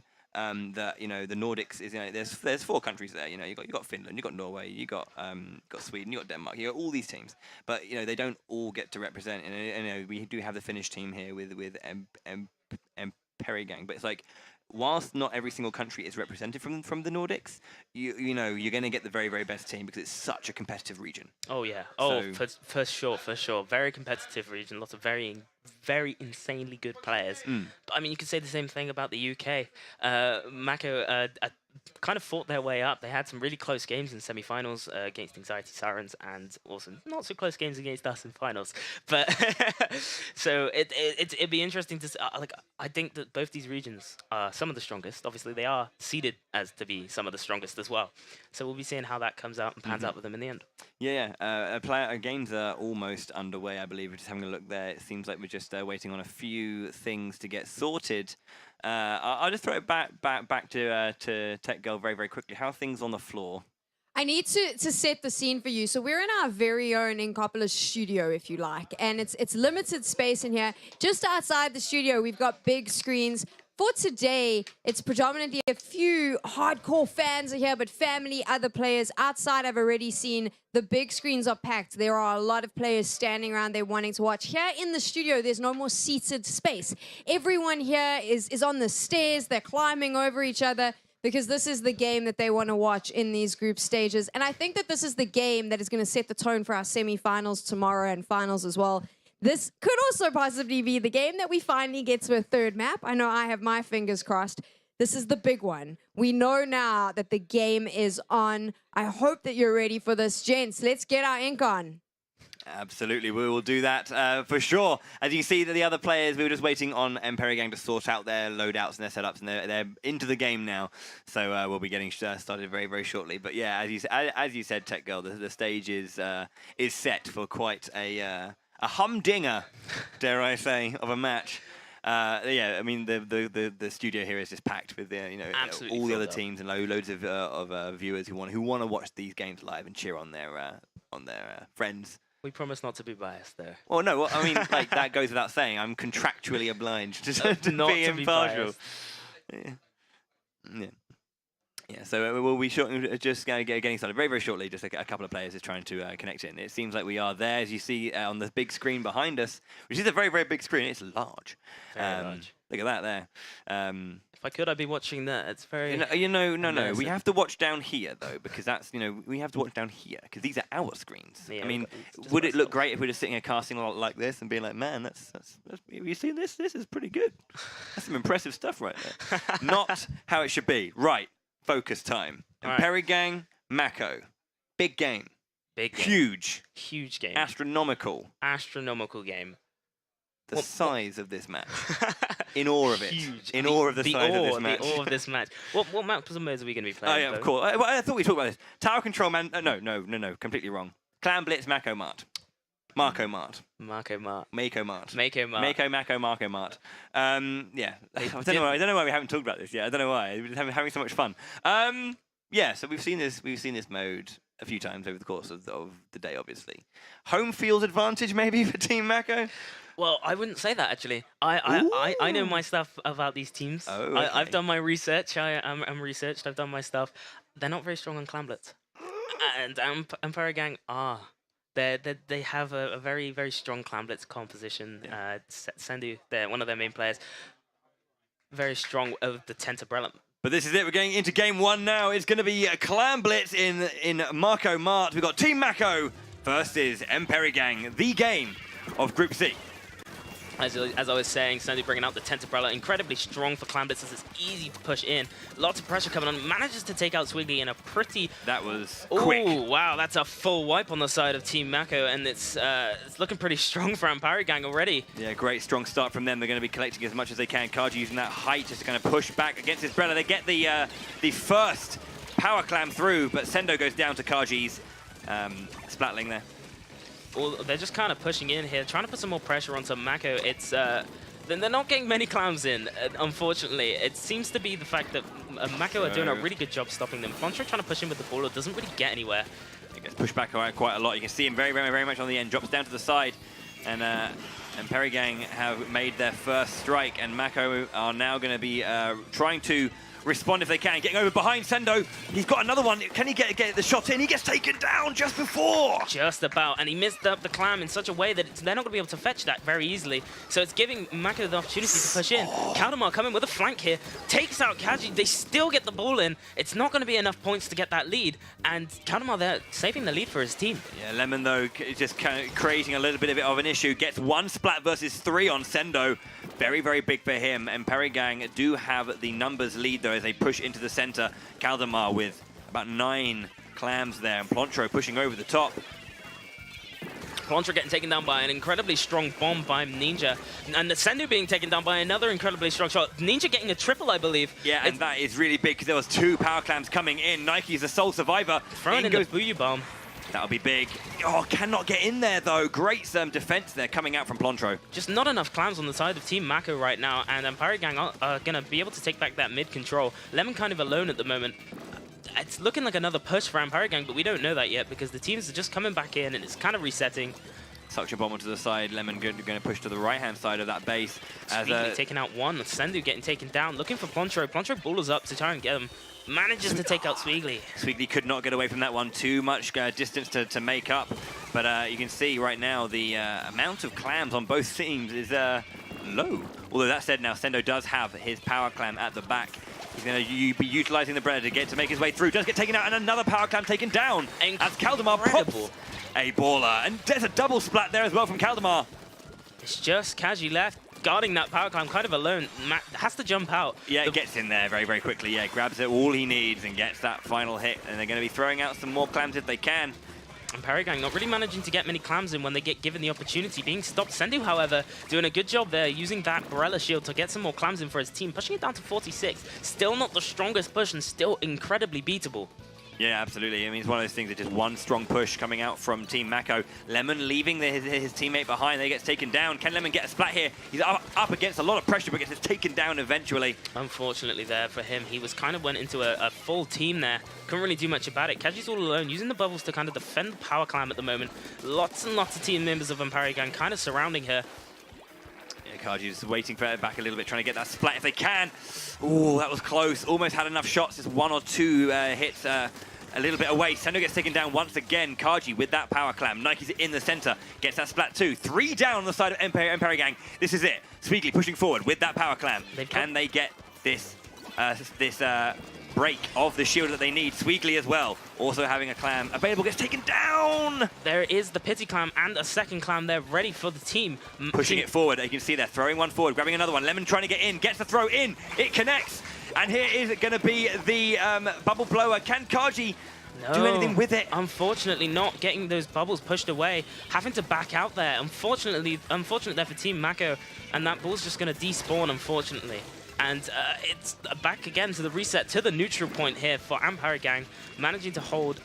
Yeah, looking very strong. We're now into the last minute here, so time is not on their side. You can see Kaldemar with another power clam to the side. Can he get in and extend that lead for his team? It's looking pretty good for him. The bubble's coming out from his teammate. It's and in comes the baller as well. Going to have that his teammate jump to his position if they can. Here comes the push. There's the power clam, but can he get to it now? Sendo on one side, Kaldemar on the other. He's looking for the baller, but takes him down by Lemon. That's 3 down from the side of Perigang. Mako resetting at the moment, looking for a final push here in the last 9 seconds. They need a pity clam or a power clam or something, and they do have one. They've got the jump point. Yeah, Lemon just waiting and holding, and you can see that, oh, the baller goes down. Overtime is activated. This is where they need to get it. Gets taken down. Where is the power clam on the side of Mako? 3 down on both sides. It's going to despawn. There's nothing they There can do. There it goes, and Perigang take that game. It was a strong lead, but it was so back and forth in that particular game. And Perigang have the lead, 27 points difference. This doesn't scare me. I don't think Mako are going to struggle too much with that.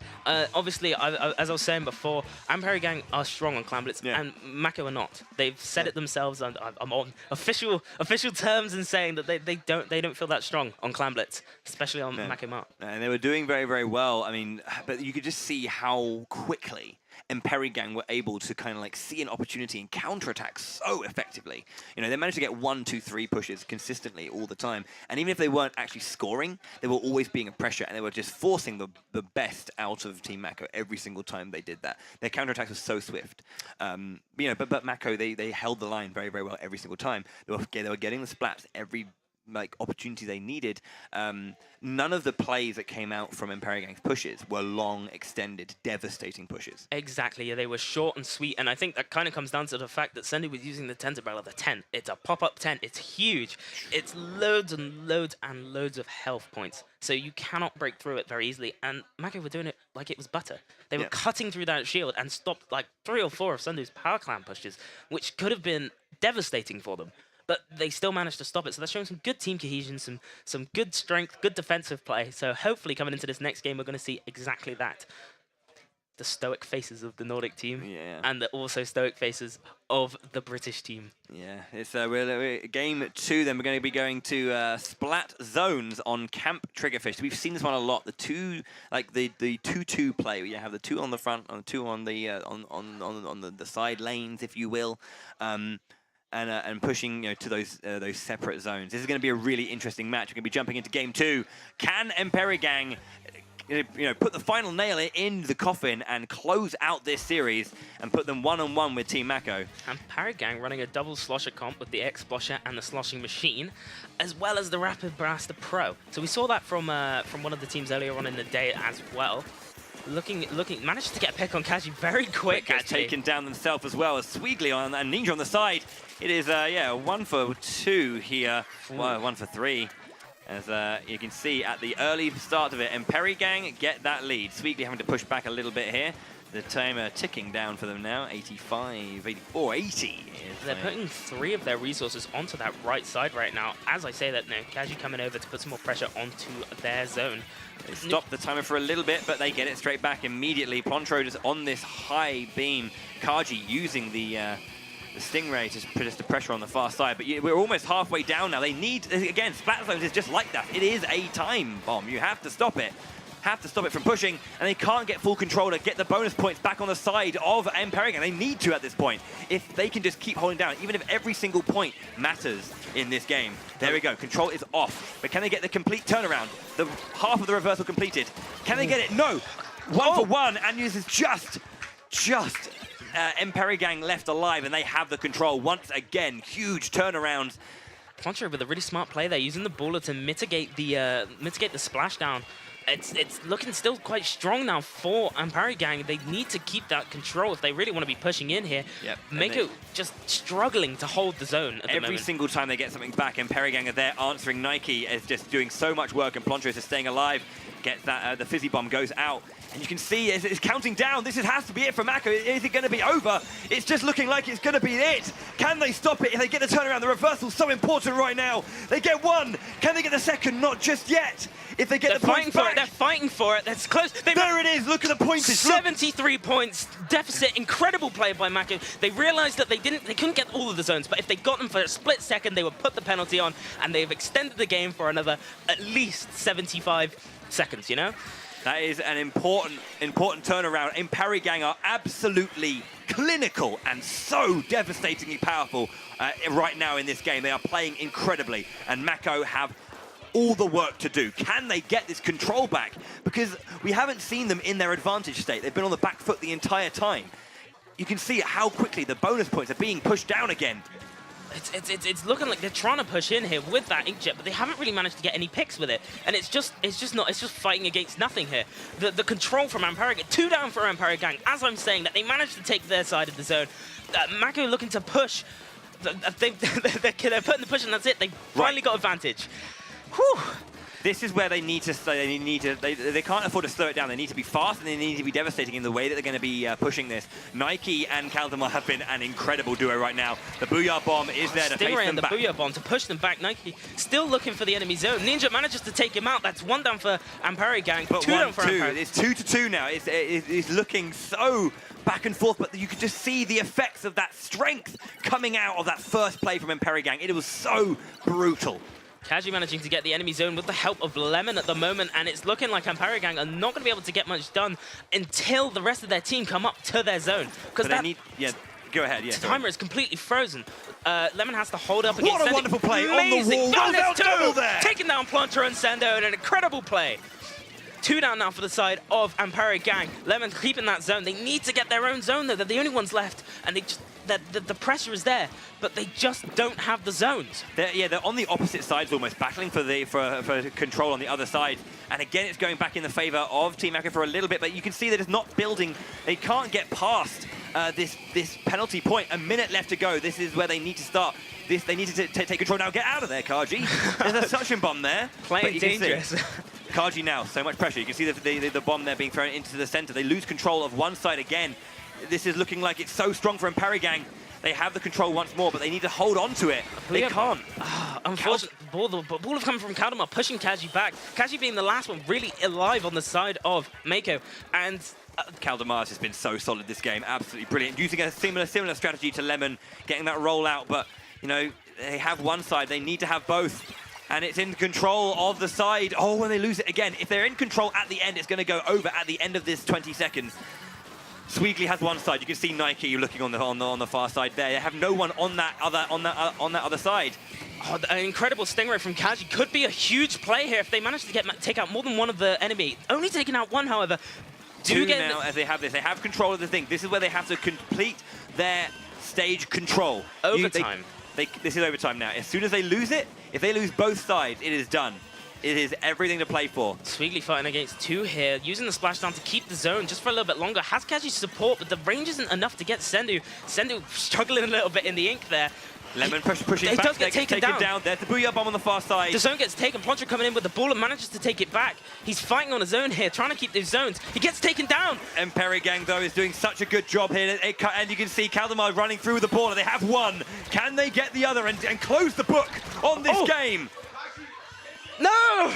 They couldn't get full control, and Ampere Gang take the win in a very, very, very strong and close game. Super unfortunate they're coming out from that final play. They've done so well to fight that back off of Ampere Gang and done a really strong push. I mean, that was an incredibly exciting match to watch, even if it was only 2 matches. Unfortunately, not going the full way like we wanted. But no, but I mean, I think that's the thing. Like Splat Zone, it's Camp Triggerfish. It's so hard to get control there. The angles and the lines you can take.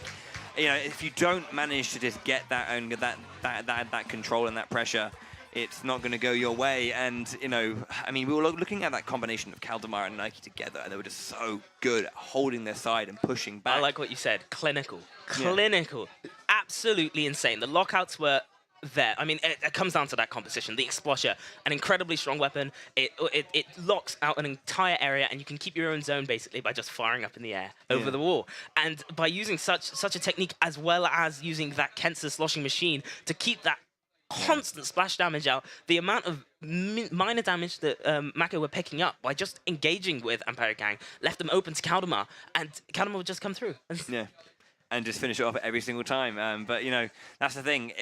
The scores always don't tell the full story of these games. There were 2 very, very, very close games, back and forth. The score difference was there, but, you know, as soon as those initial scores were locked in, there was this massive battle. And, you know, that's just unfortunately the way it goes when it comes to a point-based system like that. So there we have it. Ampere Gang take it 2-0 over Team Mako. So we have Witont versus Ampere Gang to kind of end this group. So we'll throw it over to Tech Girl to kind of like just have a little chat about. Let's cool down after that very intense game. Tech Girl, over to you. We're going to cool it down. We're going to go way down. We're going to chill back down because we've got one more game. And then I'm going to put the pressure on you in a little bit, gents. But, I mean, it was an incredible game to watch. Obviously heartbreaking for Team Mako because their chances of getting into the semifinals are now no longer in their hands. They have to rely on the Swiss team to potentially upset, and then it all comes down to score differences. We'll explain that in a bit if you're curious as to how that works, but really, their future is no longer theirs to decide. It's going to come down to the game we are about to watch. It is our final game in Group C, the stacked group, the group I know you wanted to watch. It's still on the line. We still don't know who our semi-finalists are going to be. Let me introduce these two teams now. Coming back in after an incredible win, I'll call them second. I'm going to call the team that we saw at the start of this group. This is, of course, the Swiss team. It is Wutante. I just like confusing them a little bit.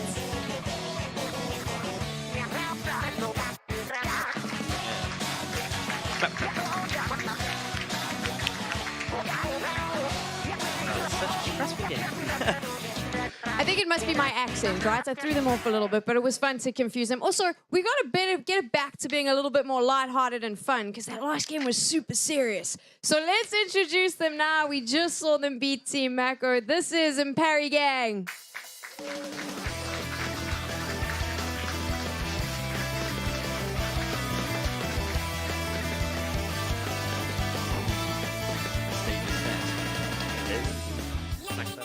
Let's get into the seriousness now of this particular matchup. On this side over here, Impari Gang needs to win this. If they win this, they guarantee their spot in the semi-finals. On my left, the Swiss team has the chance to cause the biggest upsets.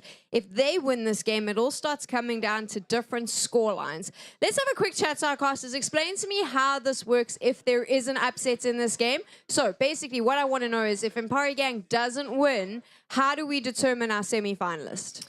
Okay, so if it does come down to all three teams have won one game, it's going to come down to how many, in terms of how well they won their games. So, for example, if Impari Gang were to lose this one 2-1, they won one more game than Team Mako did, and they also beat out. So they'll be 2-1. So they have one more games in total. So they have a higher positive. So that would put them through because of that. If it's a 2-0 to the Wutante here, it would then go down to the individual scores in those games. See how well in terms of splats versus being splatted, the positive and negative numbers, and see who has the highest score. Yeah, so we'll be seeing that hopefully. I kind of want to see that. To be fair, I think that would be quite nice to watch, and it would be interesting for sure. It's certainly. Not confusing. It's certainly one of those ones where it's like when it comes to games, like if it's a 2-1, it's quite obvious. But when it gets a little bit muddier, and it's like we have to start looking into the performance of every single player and every single match, like how well they did in the how much they actually actually scored in the game as well, like how many points they got, and then have a look at those splats and falls, and it's just like, well, okay, and it's like, okay, so you may have lost pretty. Quite severely, let's say, but you put a load of work in. So it's an odd one. We'll see. Who's Huiton with the kind of the power here? Yeah, they've got the power to kind of do everything in this group. Impari Gang have done the majority of the work they need to do by beating their rivals for that semi-final place in Team Mako. But we've seen what Wutante can do because they did put a lot of pressure on Team Mako in those first games, and we're very, very close to turning the tables. Yeah, most definitely, especially on that Camp Triggerfish map. I'm still going through my head. I can't get over it. It was such an incredible match. I mean, the scores might not have reflected it, but that overtime push and the pressure that was being exerted from both sides when they had that zone control, it was incredible. It was most definitely the best match I've seen today, but we don't know yet. We could see we see. Yeah, I mean, that's the thing. You never know. I mean, again, it's like everyone's different as well, isn't it? It's like if someone beats you and then you beat someone else who beat the person who beat you, it's like that's the thing. Who was the better one? Yeah, who is the best in that scenario? You never know. You can't really tell. Unless you break down the scores. But, it's one of those things. It's quite tricky to figure that all out. How are you doing, Tech Girl? I mean, we're into our last game of Group C. It's quite exciting place to be at. It's getting really exciting, and the pressure is starting to build because those semi-finalist spots are becoming less and less. These teams are getting ready. They know what needs to happen. The warm-up has just finished, which means we are going to be jumping into game really soon. I have to say, the one thing that I did take note of in that last game was that Team Echo was definitely starting to sweat a little bit, and Impari Gang seemed to keep their cool even when it came down to the line. And I think that could make all the difference as we move into this match and potentially determine a semi-finalist for Group C. But I think I'm done here on the floor. It's time to get into the action. We're going to start moving into the game. Gents, let's go on over to you and start splatting. Well, we'll take it from here. Thank you so much indeed, Tech Girl. So we at our final match here. As you said, the warm-up's over. They're going to be jumping in very, very shortly. You can see they're ready there.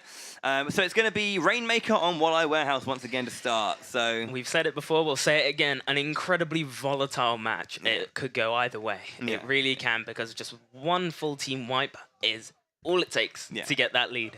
And it's going to be interesting to see, how Witont are going to, be finding those flanks and finding those, lines that they can get to really like shake Imperi Gang's core here, because we've seen them be very, very well connected. The Imperi Gang, they're very kind of, we're going to have this line and we're going to work together and we're going to like support each other in these kind of places. But if they can just find those blind spots and punish and then kind of like get that sweep going, because whilst everyone is, you can see that the quality of these players, but they're not invincible. They are mortal still, Yeah, they're mortal. They've done their homework. I'll tell you that. Imperi Gang have done their homework tenfold. The comps that they brought out were perfect for both the maps that we saw them play on. I'm interested to see if we're going to see that here as well.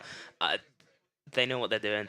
I hope that Huiton have a good comeback for all of this. They've seen them all play, and they can bring it through as well. Indeed. So we're going to be jumping into our first game then of the third match, where it's all to play for both of these teams. Witont in the yellow versus Imperi Gang. They're going to be making their way to that Rainmaker in the center. Sendu again using the Tenterbrella, an interesting pick, but it can work on a map like this, especially with the lanes that are visible. Managing to get the pop as well, Imperi Gang are pushing now into Witont. Yeah, Bri goes down. Sendo using that shield to push forward, and then he turns around. He gets taken down by Redvec. Three down though on the side of Witont, and it's looking like a push for Imperi Gang. They've got that Rainmaker, they've got that shield as well from Sendu, who's going to be able to, well, when he comes back, he's going to be able to provide support. Look at this, as you can see, the play coming out has the shield out, so Nike is now completely safe to move up all the way to the end here, and that's an easy push to 15. All the way to 11. Wow, all the way to 11. Trying to push that there. That's just the thing. One of those setups that just works out very, very well for them. Hero trying to stay safe. The Sendo gets taken down, so they're going to try and take this Rainmaker back. They're going to pop that, and will they grab it or will they let that reset? I think definitely their best idea is to push up, grab as much stage control as they can, and let the Rainmaker reset. Well, I think they realized that Imperi Gang were going for that sideways flank. They're going to have to manually reset it because they just weren't safe enough. They didn't feel like they could leave it there for it to manually reset. Nike now putting a bunch of pressure on here, trying to pick up a couple splats. Manages to take out Magi, I believe, with the help of Sendu or Plantro. Nike now pushing up. Redvec taking him out. Ball coming out from Plantro. Redvec having to run away. Doing a nice little slide there. Yeah. But yeah, you can just see the pressure coming out, being exerted right now from Imperi Gang. With this, turning the screws. As I say, it's a phrase I go to all the time, and I do apologize. But they're Nike pushing up so far by himself. Just able to do as much work as he can. Gonna let it reset as well. Magi and Bri looking for a left-hand flank as well. Sendu in the middle with Nike. Kaudamar, they're all kind of neutralized right now. It's a neutral game. While Imperi Gang do have the control at the moment, there's nobody really down from Witont, and they don't really have any reason to be worried. They have got the Stingray just in case. Sendu pushing on that now with the Torpedo coming from behind. Kind of has to stop there, unfortunately. So it's good that when he kind of comes to like the end of that umbrella being pushed, he'll just like burst out of it and just kind of like it's that slow push, and he'll just that sudden change of pace is going to be very, very big in terms of mixing up and confusing the opponent as best he can. Oh yeah, for sure, and he's really showing how good he can be with it. Look at that, but using it to push forward now. Nearly lined it up perfectly, actually, to get him onto the podium. Nike kind of in a bad position, however. Magi managing to take him out. Plantro being pressured by Redvec, just manages to lose it to Redvec. 3 people down as well. They've got the ability here. They can just grab that space and push up. They're leaving it at the back for their teammate just to undo that that shield and move forward. Best interest here is to regain that mid control, I think, and Redvec doesn't, because Redvec doesn't really have much places to move with that carbon roller and can't really do as much work as he normally want to be doing until they have that ink control. So we'll see what happens there. As I'm saying this, Amparigang managing to take down both Redvec and Bri, I believe. No, both Redvec and Kiro. Bri being taken down just shortly after that. Kaldemar with the inkjet as well. It's an inkjet duel between Magi and Kaldemar. Yeah. Oh, misses coming out. Oh, unfortunately, nothing there really coming out. However, Magi gets killed. Polantro was ready, though, with that slosher just to finish the job as soon as he landed. Yeah, Polantro taking out Redvec as well, looking to put some more pressure onto the snipe area. Whew. A minute and 10, or a minute and 15 to go now, and you can just see the control coming out from Amparigang. This is what they have been training for and practicing for. Sendo just making such good use of that Splatbrella. Having quite a nice duel here with the Kenta undercolor. Oh, taken out by Redvec. Not really keeping it very good awareness right there. Bri pushing back in with the armor. They're looking to take that mid area because they really haven't had much control past that point. Redvec with the auto-bomb launcher as well. I think they're kind of looking for that Rainmaker pop because it's going to mean a lot of in control on the ground. They do manage to get it. They pushed Amparigang back. Sendu coming in with a flank, it seems. Getting one shot there as well. Gets taken down, though, but not before a trade for the teams. And you can see, again, it's a 3-for-1 on the side of Amparigang. Oh, Magic coming out with a lovely double. Taken out by Polantro, unfortunately, but that was incredible. Kira looking to keep that control up for his team.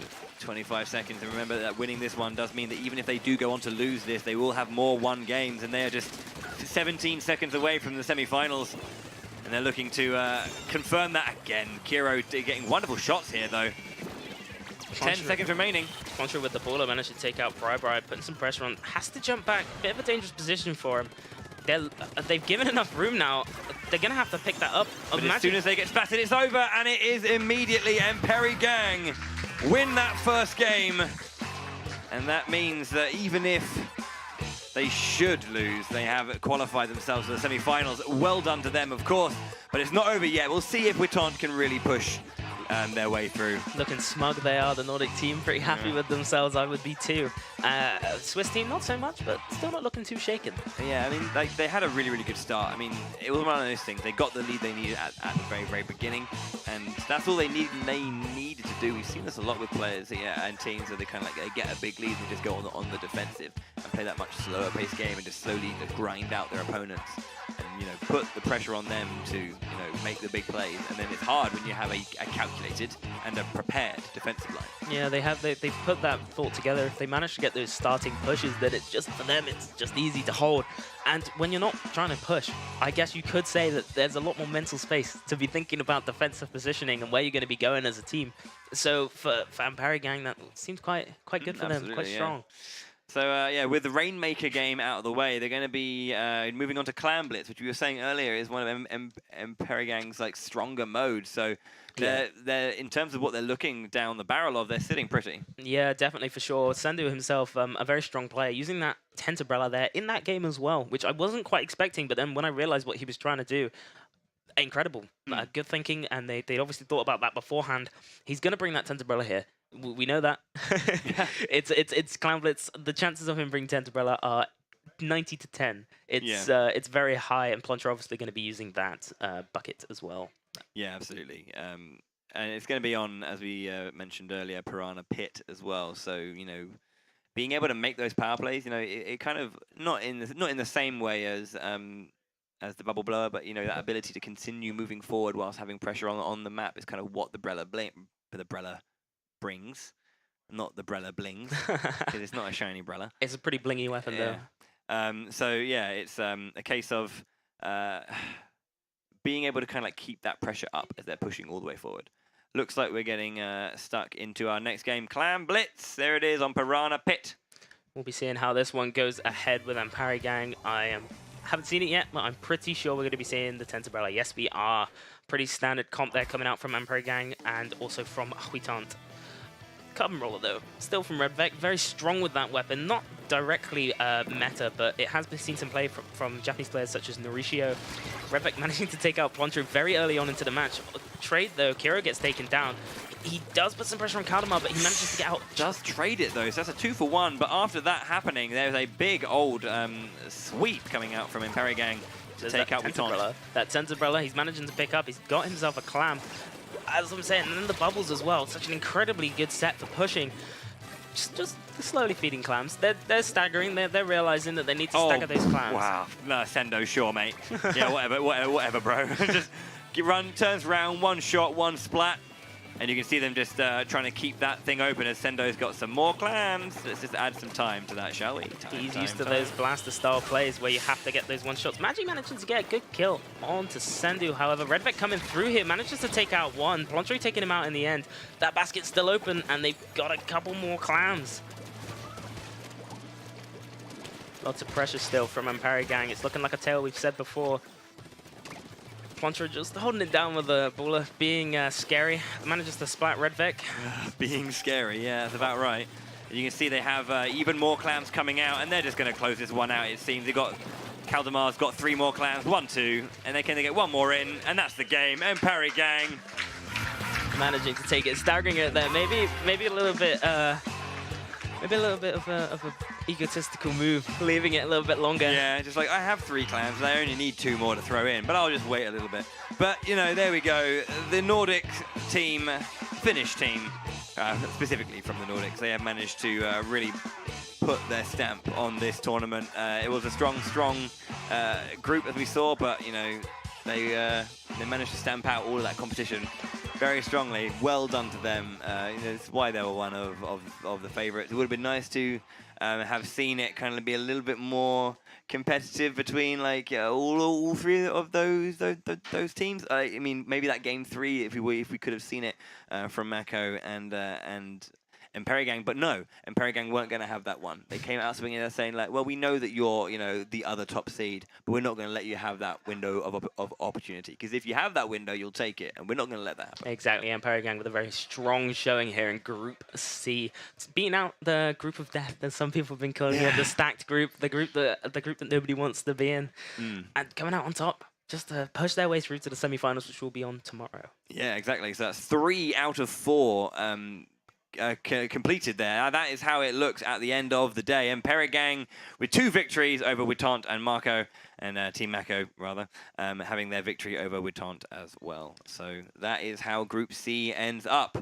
Well played from all teams there, but we'll have... so far, we've got... We've got Polarized, we've got Back Squids, and we have Imperigang locked in for our semi-finals. Yeah, and we've got a really strong group coming up as well, but we'll talk about that later. We've got more stuff to talk about here. Indeed, yeah. Just waiting for that go-ahead for that interview. But this is how it's looking, the whole of the group stages. One more group, and that'll be, we're going to be seeing who's going to be joining Imperigang in their half of the semi-finals. With that said, though, we do have an interview ready with Imperigang, taken by Tech Girl. So, Tech Girl, I'll throw it over to you. Let's have a chat with our winners. Well, our 3rd semi-finalists are here. It is Imperigang, and standing with me now is Sendu. Let's chat a little bit, because for a lot of the build-up to these championships, there was lots of talk of you and Team Mako being in the same group, it being stacked. And then you had a very convincing 2-0 win. Talk me through this victory that you had against Team Mako. Yeah, so, well, I think it's natural in a tournament like this, there's going to be some more stacked groups. So this time it was our group. And I think for the Mako game, it mostly went how we expected. So Mako was strong, but I think in the key points, we just did the right plays. So I was happy with how we played it for sure. You've had a lot of support from the Nordic region, but obviously there was a lot of UK support for Mako. A lot of UK fans coming over wanting to see them. Do you have a message for those Mako fans now who are maybe a little bit sad that their team's not in the semi-finals? Yeah, I mean, yeah, that was like the first thing when I saw the groups was that, okay, one of us is not going to be in day 2. And yeah, that's just the nature of competition. This time only 4 teams could advance. I mean, Mako came strong. I mean, no one dopes their skill. Like, we were really kind of like anxious playing against them because we know they are really strong players. So this time it's like this, but, you know, there's probably going to be future events where you can look forward to seeing how Mako is going to play in those. So... this is not the end of the line, so to speak, so it's going to be still some good events to look forward to.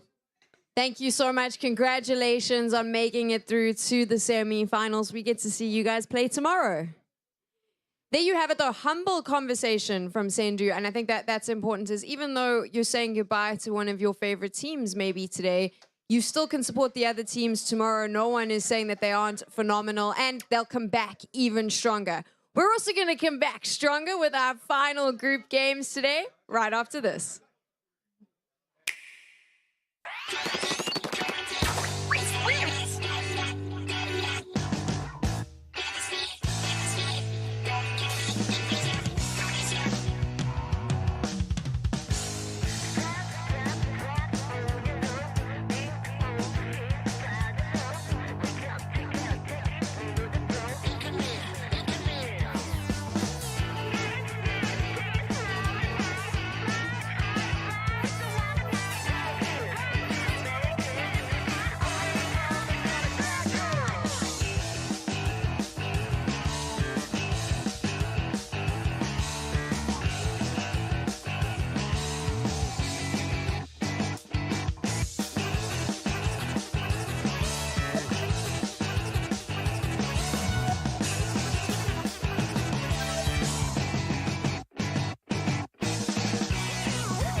You're watching the Splatoon 2 European Championships. We are coming to you live from our very own Inkopolis studio.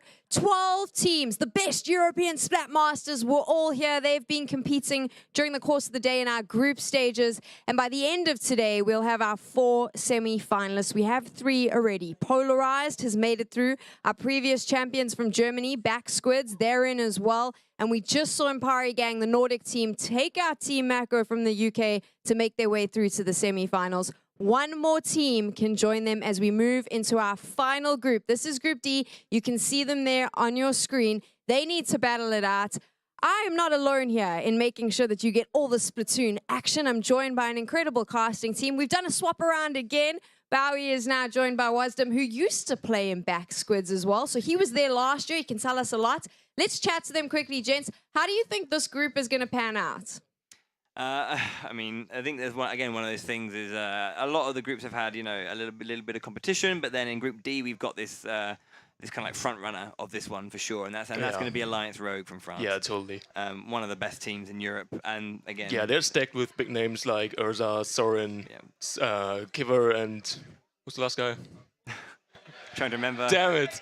That's embarrassing. But Yeah, anyway. no. It's like you're allowed to forget. Great. I'm It's great. so It's my sorry, former but teammate. Holy. Okay. It's okay. Anyway. I forgot Nike's name earlier, so apologies to Nike. Yeah, that but just happens. But we can't also overlook the other 2 teams in this group, being 9 players hailing from Italy and also overtime from Belgium. Yeah. They have some promising players on their rosters as well. Also quite young players, so they're kind of on the rise. And I mean, if you're at such a young age playing a tournament like this, that's just so much valuable experience, which you just can take further to, make a bigger name for yourself eventually as you grow older and play the game more. Especially, I mean, like I say, that experience is one of those. It's the greatest teacher, as they say. It's like, you need to be in these scenarios, and you need to go up against some of the best players to take that back with you and come back stronger. And as you say, we do have that strength. We say that Alliance Rogue is a good contender for it. You're mentioning great names. Kaiva and Sorin specifically are players that I know. Even from the Splatoon 1 days. Seeing them play and evolve and mature as they have over the course of the years is exciting. But you can't just immediately write off other teams. There's still places to be played for. We've got these, the 9th place finishers, we've got the 5th place finishers, and who's going to be taking that as well? As you say, I remember when I was kind of like going through the qualifications and seeing all of the players kind of like all the teams lock in, and it's like, well, you have the Belgium team locking in, and you have the Italian team locking in, and you're watching back those games and seeing how intensely fought those matches were, even in those individual regions. Yeah, it's kind of like exciting to see them step up to that next stage. Yeah, exactly. Yeah. So to TechGo, we have 3 very, very, very strong teams, but how are they going on your end? Very stacked lineups, and you can't even remember their names. What's going on there? But it's okay. I understand it's the nerves, it's the stress, because there's only 1 semi-finalist spot left. We can all feel it now. The excitement in the studio is building because we know very soon we'll know our 4 teams making it through to tomorrow. But first, they have to play these Group D games. And the first game that we have, the team that the casters mentioned there, the ones with the stacked lineup, Alliance Rogue, they are going to be taking on Overtime from Belgium. So let's introduce our first team. This is Alliance Rogue.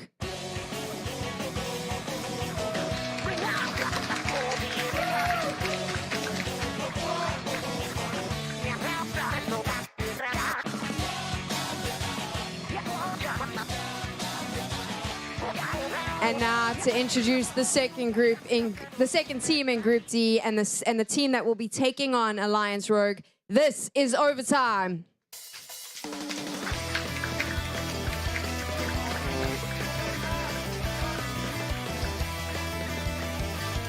Propeller hat in hand. That's what I like to see. Yeah, they're stepping up their entrances. I always get really excited when I see teams also having fun, because as much as this is a competition, at the end of the day, we're playing Splatoon 2 because it is so much fun. So I'm excited to see these competitors also taking that to heart, having a little bit of fun as they come here onto the studio floor. Let's get into the nitty-gritty, though. What do these teams need to do in the next 3 maps to make sure that they win the game? we should have a look at those maps as well. And of course, we're starting off with splat zones on the reef. And again, as we've kind of seen a lot of thus far throughout the tournament, it's about having. I mean, zone control is the most important thing in this game, pretty much. In any mode, zone control and map control is so integral to being able to push the advantage. And every single map will have its unique locations that are kind of like, this is the place that you need to hold, or this is the place that if you're contesting for, you'll be able to kind of like just kind of like snowball from there. We've used the word snowball a lot, and I'm sorry. But it's true though, yeah. Yeah, I mean, I was talking about it with Dragonuto earlier, how that bridge over the top of the reef allows you to spill over to the 2 splat zones below. And you can use that as kind of like a keystone, or if you will, of your approach. Also, you have full overview over the whole map, so that even adds more to that. And yeah, we see the Potato Cat here. Potato Cat. It came in with Alien's Rook here, so Potato Cat against Propeller Head, probably, according to the entrances. But yeah, talking about the reef, I mean, Baller has been so prominent on especially that map as well. So I would be surprised if we don't see at least 3 ballers in this match here. But 3. I think like on one team, just going. Nah, like, not in one team, going but ham. I didn't want to say 2 on each team, because sometimes teams just earn 1, but 3 at least. I mean, that's fair. That's a good shout. As you say, I mean, like the thing about the baller is it is a strong special. Yeah. They have the ability to cover space whilst you're even moving. It then pressurizes people to kind of like when you it's like, oh, okay, this person has the ability to explode this and take control. You need to deal with it. You can't just ignore it.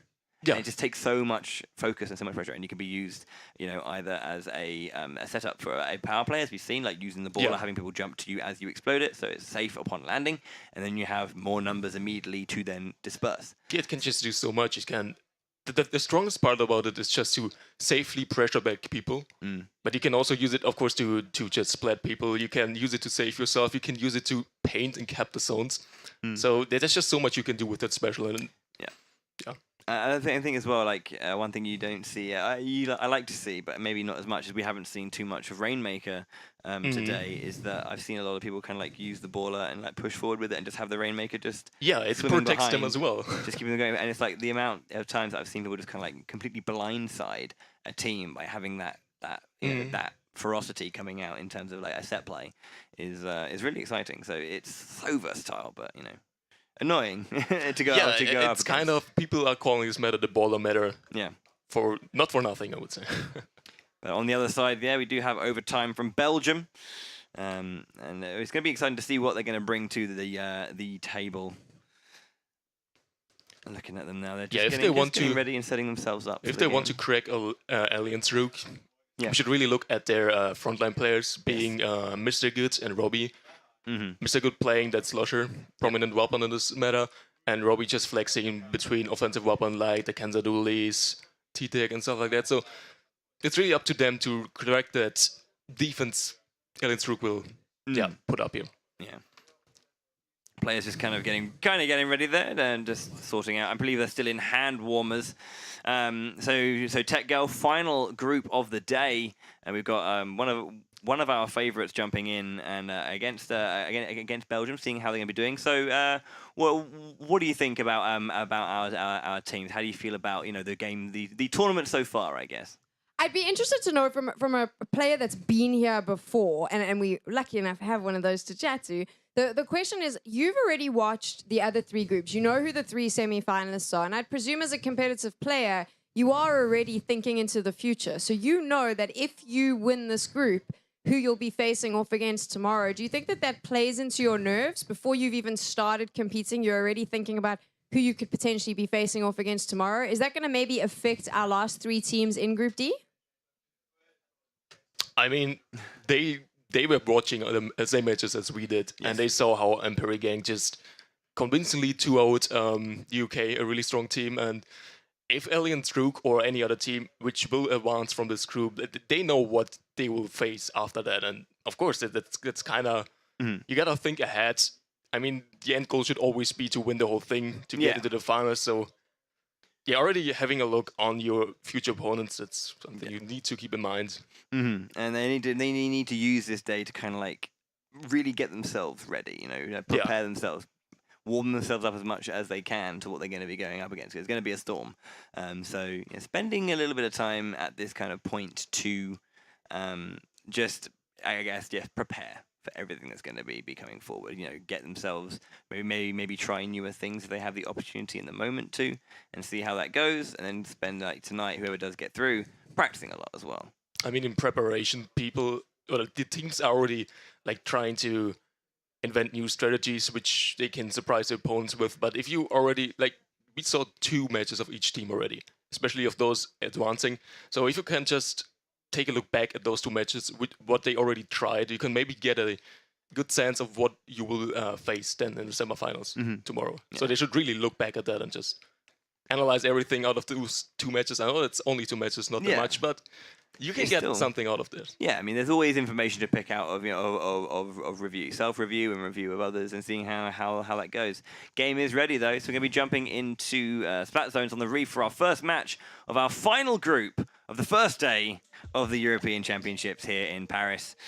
You can see all of our players there just preparing themselves, getting ready. Our host is ready. Good lad, like it. Robbie and Mr. Good there just preparing themselves. And as you say on the other side, Gray, Kaiva, Sorin and Urza on the side of Alliance Rogue. So a lot of players that a lot of names that we'd recognize, a lot of names to look up to. Yeah, I mean, just by the roster, they're clear favorites to win the whole thing anyway. The only downside to their rosters, basically they don't really have a real backliner. So one of them needs to flex into a role he doesn't play that often. And if you're comparing someone who just flex on backline to someone who just dedicates his whole career basically on backline, like for example Echo on back squids, that can make a difference. But I mean, at a really high level, you gotta get those structures, team comps, and if you just don't have a backline on your roster, someone needs to flex in. That can be a weakness for Alliance Rogue, but I mean, they trained a lot for this tournament and they knew what they would be up against. Yeah, I mean, and Flex is a very interesting position as well, because whilst it doesn't do anything specifically better than a dedicated main weapon, it does still have options to kind of deal with multiple situations, so it's less restricted. But we're jumping into our first game now. This is Group D. Got Alliance Rogue in the yellow versus Overtime. Yeah, we see Sorin on the jet splasher, so he's gonna be the one flexing to backline, at least for this map. He's usually playing Kansas Duli's slusher, so kind of more frontline orientated weapon. So let's see how he does with the backline here. You can just see the fast pace coming out there. Yeah, going forward with that. With that tenter brush, but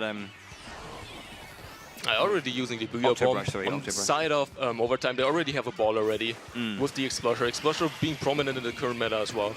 Yeah, you just see so much control, throwing out that Stingray as well. But I mean, they didn't get any picks as of yet, and Overtime has 4 specials coming. So Robbie trying to get the bridge control, just opts for the zone right here. They're trading splats right now. There's a quick split on Robbie, but that just furthers their control, I would say. Yeah, really quick adaptation and reaction to what was happening there. Saw what the opponent was trying out and stopped them immediately. You can see that the time is still ticking down. There is no control really coming out from Overtime right now. Only 18 points on the map here, and they already won down as well. They kind of stop the zone here as well, but they need the splats coming in to actually secure the zone, or at least get the cap up. 3 players down. It's going to be counting down. That's going to be first game going over to get Alliance Rogue in seconds. That was quick and convincing. They're in their home turf. That was a clean victory over Belgium. Yeah, I gotta keep in mind, you mentioned the home turf for Team Alliance Rogue here, the French team here in Paris, so... Yeah. They're going to be utilizing the aura and the energy and the electricity from the audience who are going to be backing them for sure to push themselves forward. Especially tomorrow when we are playing in front of a bigger crowd than today. Absolutely. So game 1, Splat Zones. The Reef is on the side of Alliance Rogue. Nice and quick. So tower control on the Manta Maria yet again. Yet again, yeah. So Alliance Rogue, would you say they're, that this kind of stage and mode composition is something that they're proficient in, something that they maybe need to spend a bit more time on? Could be, we could always improve everywhere, but I mean, it's tower control, so you want to have a good Stingray. And they're probably gonna flex on one Stingray weapon. I don't know who yet, probably Sorin again, since he already flexed to backline. But yeah, this map is all about securing those checkpoints. Especially that second checkpoint is so easy to just defend, just so hard to crack through. I mean, you really need to push up further than the checkpoint to push through it, because otherwise, around it, everyone can just swim up and just get onto the tower for free. Yeah. And engage it, because there's a big wall which the pushing team can't climb up. So you as the defending team can get close to the tower really without committing much, since they can't really see you. Yeah, for sure. Okay, so we're seeing ourselves preparing for our second match. Everyone's readied up. And looks like we're jumping into game 2 of our first match of Group D. Alliance Rogue 1 game away from the first part of their conquest here. I think it's going to be closer to the first one. I mean, the Reef is one of the splat zone maps where KOs tend to happen a lot. Yeah. But this is one of the maps where KOs don't tend to happen that much. So, yeah, let's see how they hold against it. Getting into the center, making their way down there as quickly as they can. We're seeing a brush on side of overtime. Yeah, It has an easy time maneuvering around that top area on the grids. But we see Erza here, spotting a flank. Oh, I think he rolled off the map there. Yeah. But I mean, he needs to react to Erza, otherwise he would have just got splattered anyway. Yeah, Crypt with the Octo Brush there, seeing that in the first game. Didn't have the time to really do much with it, but there you can see pushing forward, getting a couple of splat, well, one splat there on Alliance Rogue. They do get that first strike. Yeah, look at the top. Soren jumped out with the Stingray ready. He's waiting in spawn currently. They're gonna let them get the first checkpoint, but now the Stingray's coming in. That's like the go signal for your team to make something up. And I mean, everyone's kind of distracted, just avoiding the Stingray anyway. But they keep on pushing here over time. That looks already promising. Now we're getting to the checkpoint, which is really hard to get. And so much pressure coming out from Crypt. Yeah, he needs to back up. Yeah, that's a full wipe. Yeah, putting in a lot of work, but you know, you could just see how much Alliance Rogue tightened up their defenses and just went on the offensive so quickly. That counter push was huge. And the controllers on their side. Yeah, on side of overtime, they don't have a Stingray. So this is kind of, hinders their defensive capabilities a bit. But Kiwa already in spawn here, getting, taken out by Grip. She's pushing up here to the tower, spots Erza as well, but unfortunately goes down. They're trying to, contest the tower with the explosion, but they got through the checkpoint, so that's already a really good lead. Yeah, for sure. And not just in terms of points, but in terms of position. That's a good first pick here. Yep, although gets taken down by Soren, who takes to the skies with that ink jet. Will try and get another one if they can, and lands straight back on the platform. And they are pushing. They really need to stabilize here, otherwise this will be over really quickly, like the first match. And I think they just did. At least they secured their current area here. Gray's still on tower. Like, if you talk about Kenza cover. It's so strong at pushing the towers. And I mean, it has the shield. You really need to burst through the shield first, and it can just distract you with the torpedo as well, easily. So you gotta watch out for that as well. But at least they stabilize for now. Now it's up for them to regain mid. They have 4 specials actually on side of overtime. So, I think, Crypt goes down to a splat bomb thrown by Kiwa. Yeah, that's not what you want, but I mean, Mr. Good's trying to create some space for his team there, pushing up on the snipe, pushing back any opponents on it, but yeah, it's up to grab mid now.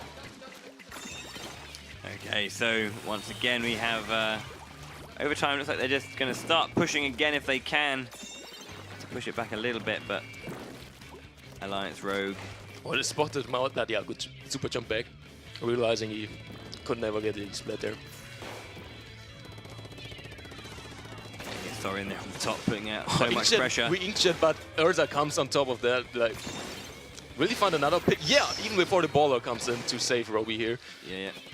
But it's looking rough for overtime. Yeah, they got a minute and a half left on the map, and you can just see how much pressure there is being put out from Alliance Rogue. A nice and encouraging start coming out from overtime, but seems like they're just losing that control. They tried to push out with the baller, but team couldn't really follow up on it. And already 2 down again, so... Yeah, and at this point, it's looking like maybe Alliance Rogue can get this finish if they can. They got the shield coming out from... Wow, and then the shot coming out too. Great work from Gray to take that 1v1. And they don't have any checkpoints anymore to clear, so this is really close to being over here. Yeah, sorry, Space is back, and you've got the shield coming out. That's going to be a KO if they can. Oh, hello! 2 They really points need left. to stay on the tower. Yeah, they get killed as well. That's 2v2 down there. It's only going Robbie. to be it, and they're going to push to the end, and that'll be the finale. But there we go.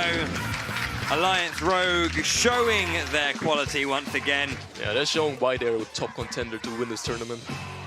Yeah, that was just so much, so well done. You know, just being able to get these, just finding these splats, and just being able to coordinate so well, and you know, individually their abilities so strong. So a 2-0 then for Alliance Rogue. They will open up this first group with a very strong victory for them. Not bad, not bad at all. So, yeah, I really want to see at least one game 3 today. Yeah, we haven't had one yet. Not yet, no. I mean, like, the way this goes, though, I mean, we do have a lot of high-level play, so, you know, it's with one of those Alien things. Rook in this group, they might also 2-0 the Italian squad. I mean, everything can happen still, especially, like, sometimes it's just you need 1 or 2 good individual plays. Like, if someone gets a triple or so, that can win you the entire game. Yeah. Especially on game modes like Rainmaker, where it's like 1 team wipe and you can get a lead for almost a goal.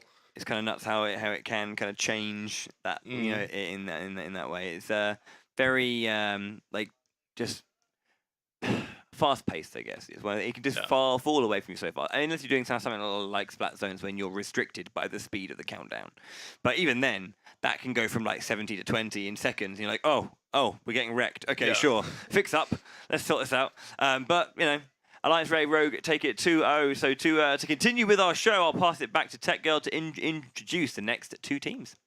Our first victory here for Group D, Alliance Rogue. The casters, of course, at the start of this group mentioned that they were the favorites and that we needed to keep an eye on them. They've taken their first victory, and now we move into our second game. Alliance Rogue is going to be playing again, and if they win this, they guarantee themselves a spot in the semi-finals tomorrow. Just a quick recap. You've been watching the group stages of our Splatoon 2 European Championships today. We've had 12 teams, the best in Europe, all here competing. We split them into 4 groups, 3 teams in each. They did a best-of-3 format with the winner of each group moving forward into the semi-finals tomorrow. Tomorrow we'll have our 2 semi-finals games, and then we'll have our 2 finalists for the European Championships. They are competing for the title, of course, but also the trophy, the winner's jerseys, and those very rad Nintendo Gold controllers. Let's move into our second game here in Group D. You saw Alliance Rogue from France. They're going to be facing off against Nin players from Italy. Let's introduce our last game winners. This is Alliance Rogue.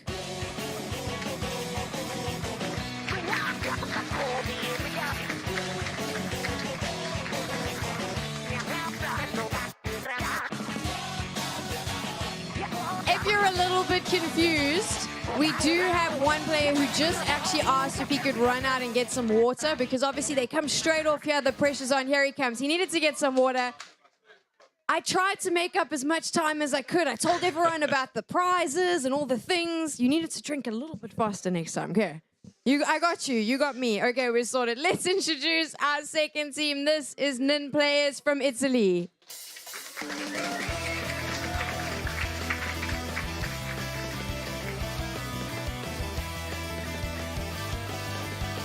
As our teams warm up, let's chat to our casters a little bit. Of course, the pressure is now on Alliance Rogue because they ultimately know if they win this game, they're our final semi-finalist in the competition. Indeed, indeed. They've just one game away from that top 4 finish, and it's one of those things. You know, they've won one, and they've got to finish it now. It's one of those. I've heard, you know, here and there that the Italian team, the Nin players. It's a very, very strong team. I remember hearing titterings here and there where they're just like, looking at someone like Benny, for example. He's only 14, but he really made a name for himself as one of the best offensive players we have in the game as of right now. And being an offensive player, playing weapons like dual leads, blasters, those are the people who can do individual impact by just getting a triple or so and win games for the team respectively. So really gotta watch out for that. But also just looking at their whole lineup and the whole comp, they also have someone like Hero, who's a dedicated split link main. So we have the backline here, way more structure, way more security for their game as well. So yeah, they're looking also good here. Yeah. they can potentially. I mean, it's only a best of 3. Like if you win one game, you suddenly you have your back against the walls and just about to lose the set anyway. So if there's just one big play and then players just win one game, then it's suddenly completely doable for them. Yeah, absolutely. I mean, we're looking at it as well. We're going to be starting on Clan Blitz, so we do have that like slightly slower start again to it, and then we're going to be jumping over to Splat Zones again on Camp Triggerfish. And we've seen this be quite an exciting match over the course of the of the day, that particular setup. So if Nin players, for example, were to win that first game, and then you've got going into Camp Triggerfish for our game 2. That's going to be extremely exciting to see just how, if Nin players do get that first game, what they're going to do and how they're going to really like shut out that map. Because going to game 3, you'd be on tower control in Moray Towers. Yeah, we haven't seen that one yet. I guess it's quite infamous, isn't it? Really, Moray Towers as a Moray stage, Towers, but tower control specifically. A lot of people hate it. Some love it, but it's like the Marmite, I guess, of Splatoon maps. I guess. I mean, that's one of the maps. When you crack the first checkpoints, it's really, you can really KO quickly on it. It's getting harder to defend, since once you kind of lose control once, there's a lot of way to catch up to the tower again. Like this, if the opponents just push up really, really far, they can lock you out way in front of the tower, like way far away. Yeah. I think it's one of those things, isn't it? It's like because of the verticality of the stage. It's not, you're not going so far out. It's about how you can get up. So there's less actual horizontal space to cover. Yeah, totally. To be able to like shut it down. So you always gotta be careful. Someone dropping from above onto you. Yeah, that's the whole premise of the level. Indeed. Alliance Rogue just setting themselves up there as well, preparing themselves, maybe doing a little bit of a warm up once again, letting the other side and the Nin players just prepare themselves, because they haven't played yet, of course, and Alliance Rogue have, and they aren't being greedy. They're letting the other team have a little bit of time to go, which is good. Yeah, good sportsmanship. It's always nice, and we'll be setting up very, very shortly to get this first game going. I should note, as an aside, the jerseys are nice. Yeah, jerseys are nice. I mean, that's not a color you would expect for France. Yeah, I mean, I would expect it. I mean, it's quite blue. Weird. Yeah, a lot of countries go just with blue. Like, yeah, I mean, Italy is known for that as well. It's easy, isn't it? Easy. Red, white, and blue are those 3 colors. Are quite simple for a lot of things. This is why we like the Dutch for going like the full bright orange. Shouts to that. But no, good jerseys, good fun. Totally. I like how they just wanted each team to have an individual jersey with an individual color no other team has already. Yeah, it's always it's nice to see like similar design but kind of like reversed or kind of like, because like a lot. I mean, we have a lot of flags in Europe. And I like a good flag. I was very, very recently discovering the intricacies of the Norwegian flag, which is just the same as the Danish flag, but has like a little blue strip in it as well, which is kind of nice. But then I was told there's also like the Scandinavian flag specifically also adds in the yellow from Sweden. I'm just like, this is a good looking flag. Totally, I like that flag a lot. So it's kind of, it's nice to kind of like utilize the elements of our.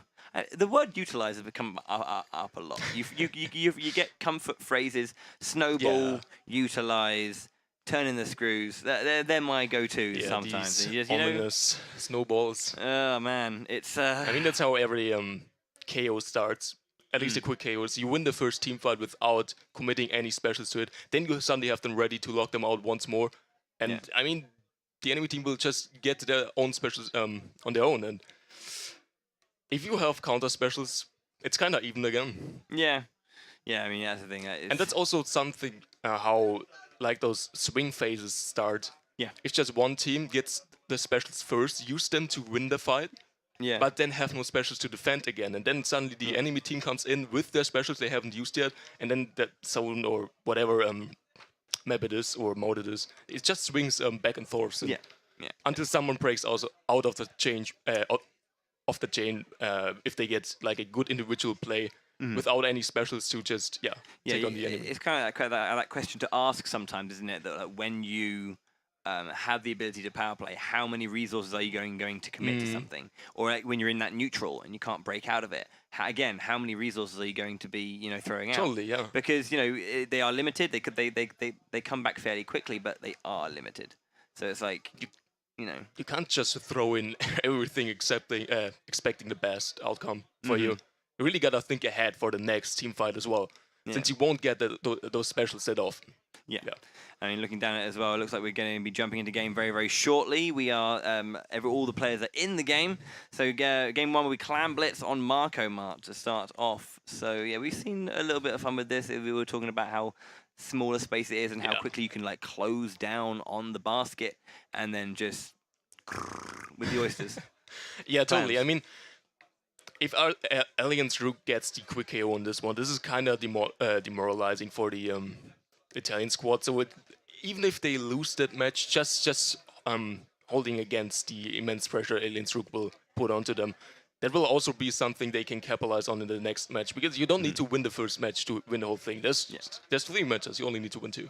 Indeed. So we're going to be jumping into our first game now. Teams are underway. It is Clan Blitz, as I said, on Marco Mart. The French team, Alliance Rogue, versus Nin players from Italy. Yeah, Clan Blitz being the worst mode for backliners, actually. And we see that in Alliance Rook's team comp. They don't even run a backliner here. You don't necessarily need it, so they just go with what they are used to. And already 2 down on side of Nin players. 1 player is jumping out. That should be already the first, first clamps in the basket. And now, yeah, great first start from them. You can see already like pushing nice down. double by Hero here. Yeah, very nice there. Indeed, it gets a little bit of You pressure. gotta watch out though. A triple though on the side of Alliance Rogue. So an ability to fight back now coming out from the Nin players. Yeah, Hero's actually not on his signature Spatling and is playing Spatling in here, so they still have a backliner, which will come in handy in other modes. Now it's kind of neutral. They need to build some specials to get some picks here, to get an opening. They spot out Kiver, but he wisely retreats. Yeah, there's the specials coming in. Yeah, you At can least see, bubbles. unleashing the bubbles for sure. End is, however, sticking back with that Splatling in the back row. Didn't get any picks out of the specials, so you really need to get picks or map control. They kind of didn't get both, so yeah, another opportunity to push here. Sorin waiting really, really far back as well, being a menace in the back line for the Nin players. Nin players takes Lion takes down Kaiva, End takes down Sorin, and it is a 2 for 0 right now. Yeah, kind of lucky for them that Alliance Rook didn't find any clamps to just extend that push, because they really pushed them way back into the spawn, so they couldn't really reach the basket. But yeah, no clamps, so that push is over. It's time for them now to make a move. Just dropping that splash ball there to keep safe as they jump back behind it. Very important to keep themselves going. Kaiva and you can see in Sorin both working together with Urza coming around the side, pushing Lion all the way back to the absolute start. And he has to drop that clam rather. And the Booyah Bomb coming out and it takes down End. Yeah, that could be scary. I think there's someone bottom right with clamps coming in. Yes, Urza also has 4 on his own. Is this already... no! One more to go. One more clamp, but they still have no control around the basket. And there and it it's is. just Another KO on this map. And it keeps happening, it keeps happening. It keeps happening. For Clan Blitz, it's very, very small and it's very simple to get to the basket. It's not something, as we were mentioning earlier, it's not like Kelp Dome where you've got this choke point that's so hard to break through. But I mean, looking at that map, at that match, Nim players, they lost 4 consecutive team fights, but it was basically neutral, but Alliance Rook just got more picks than them. Yeah. They mostly found 2 early picks early on the whole time, and even if they invested specials into the neutral game, they didn't get any picks out of that, so maybe that really shows how great individually each player on side of Alliance Rook is, if they just can win each neutral just like that, just getting 1 or 2 picks and then just pushing back the remaining 2 of the enemy. So, 1 game in hand. We're looking at Splat Zones on Camp Triggerfish yet again, which is pretty... Yeah, we've seen some very, very tough stuff. Like, regardless of the fact that you're going into 2 and 2, and you're going up against a 2 and 2 generally, not always the case, but generally, you know, despite the fact that you have two smaller teams, the lines that you're trying to defend and the ways that you can defend them are actually, still very, very strong. And you can also cross support. What a great shot! Totally. The seriousness in the face. Allez, he's thinking. Allez. That's kind of the mascot And I mean, looking back at Backsquid's run today, they also did 3 pretty fast KOs. But then on the 4th map, also this one, Splatzone's Triggerfish, they didn't struggle, but they got close to getting beaten. So maybe it's gonna be the same here, since this one is one of the harder ones to KO. I think we haven't seen a KO here yet on this one yet. Yeah. Always went to overtime. And it's true. So game 2 now.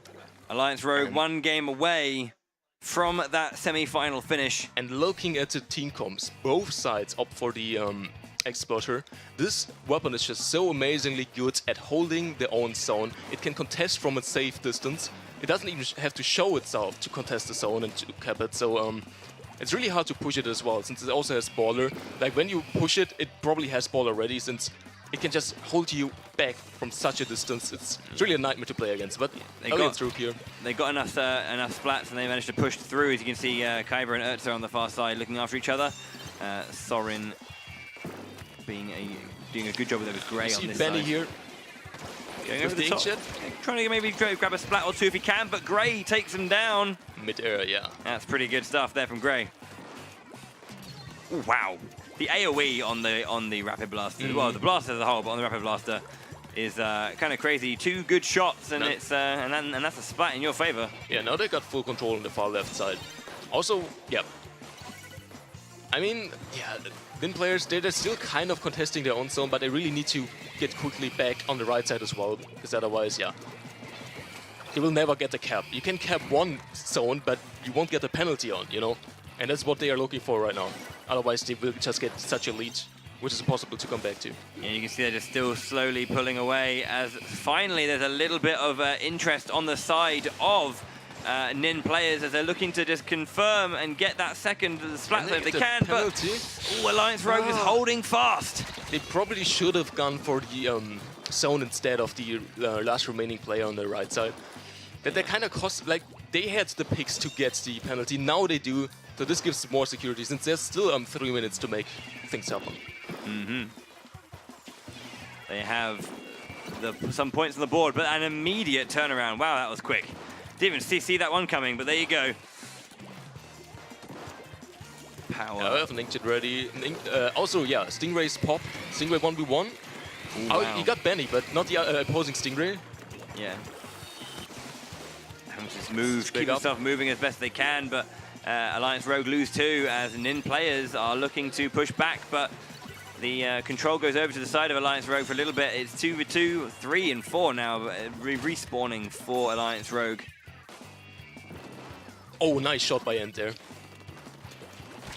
Benny trying to stay alive. Never mind. I mean, that explosion, I mean, it's just chilling on the wall there, and there's no way you can approach him, but he's still gonna get you. That's so scary about this weapon. Oh, he used the ball. I think he saw a jump, yeah. So you got his opponent in the corner there, getting pressurized from the far just side. waiting for Sorin his survived teammates. this. Doesn't. Stays alive a long time. But Benny. he's distracted Benny long enough for his teammate to come back and just get the revenge kill. And, yep. 2 down. Okay, there's Only 1 now. a bit more control. Okay. I mean, we're getting a very quick kill on Hero there, just seeing it, and, you know, so accurate, so quick. I mean, we're just seeing the zone getting traded back and forth, and that's exactly what Alliance Rogue wants, because this map is really easy to just stall one zone, and with a lead like that, you can already win with only 39 points on the clock if you just contest your zone long enough. Of course, you always go for the KO, but I mean, just looking at the timer, we're close to a minute now, and there hasn't really been happening much. So Alliance Rogue are just playing the neutral fine here. Yeah, they're looking down the last 30 points of their... Sure, why not? They're looking like they're going to be trying to take this game right now. 17 points with a minute to go. They are on the verge of a semi-final placing, and they will be joining... He's in a good spot, though.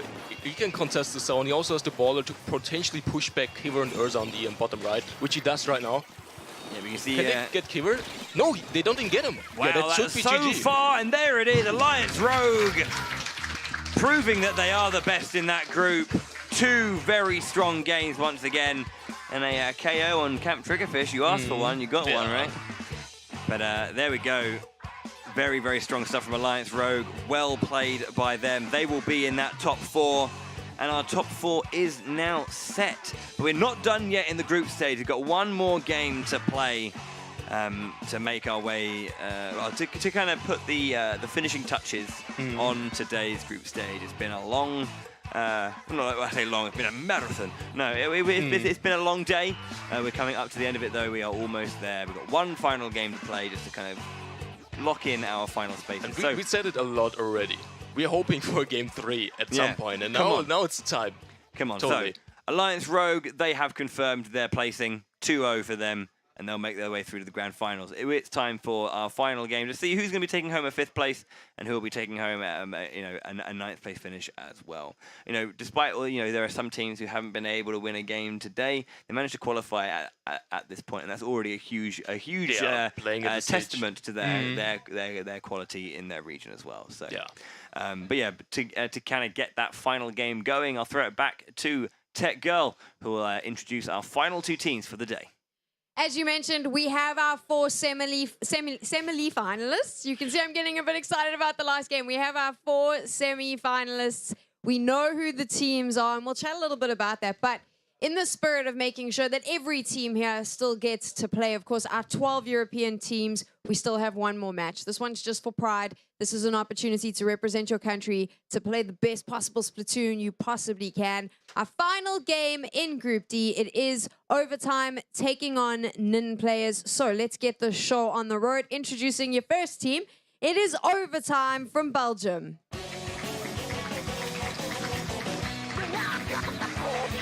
There it is again. Backwards now. They might have lost that semi-finalist spot, that they haven't lost their sense of humor. I like it a lot. They are here, they are ready, but they do have to face off against NIN players from Italy.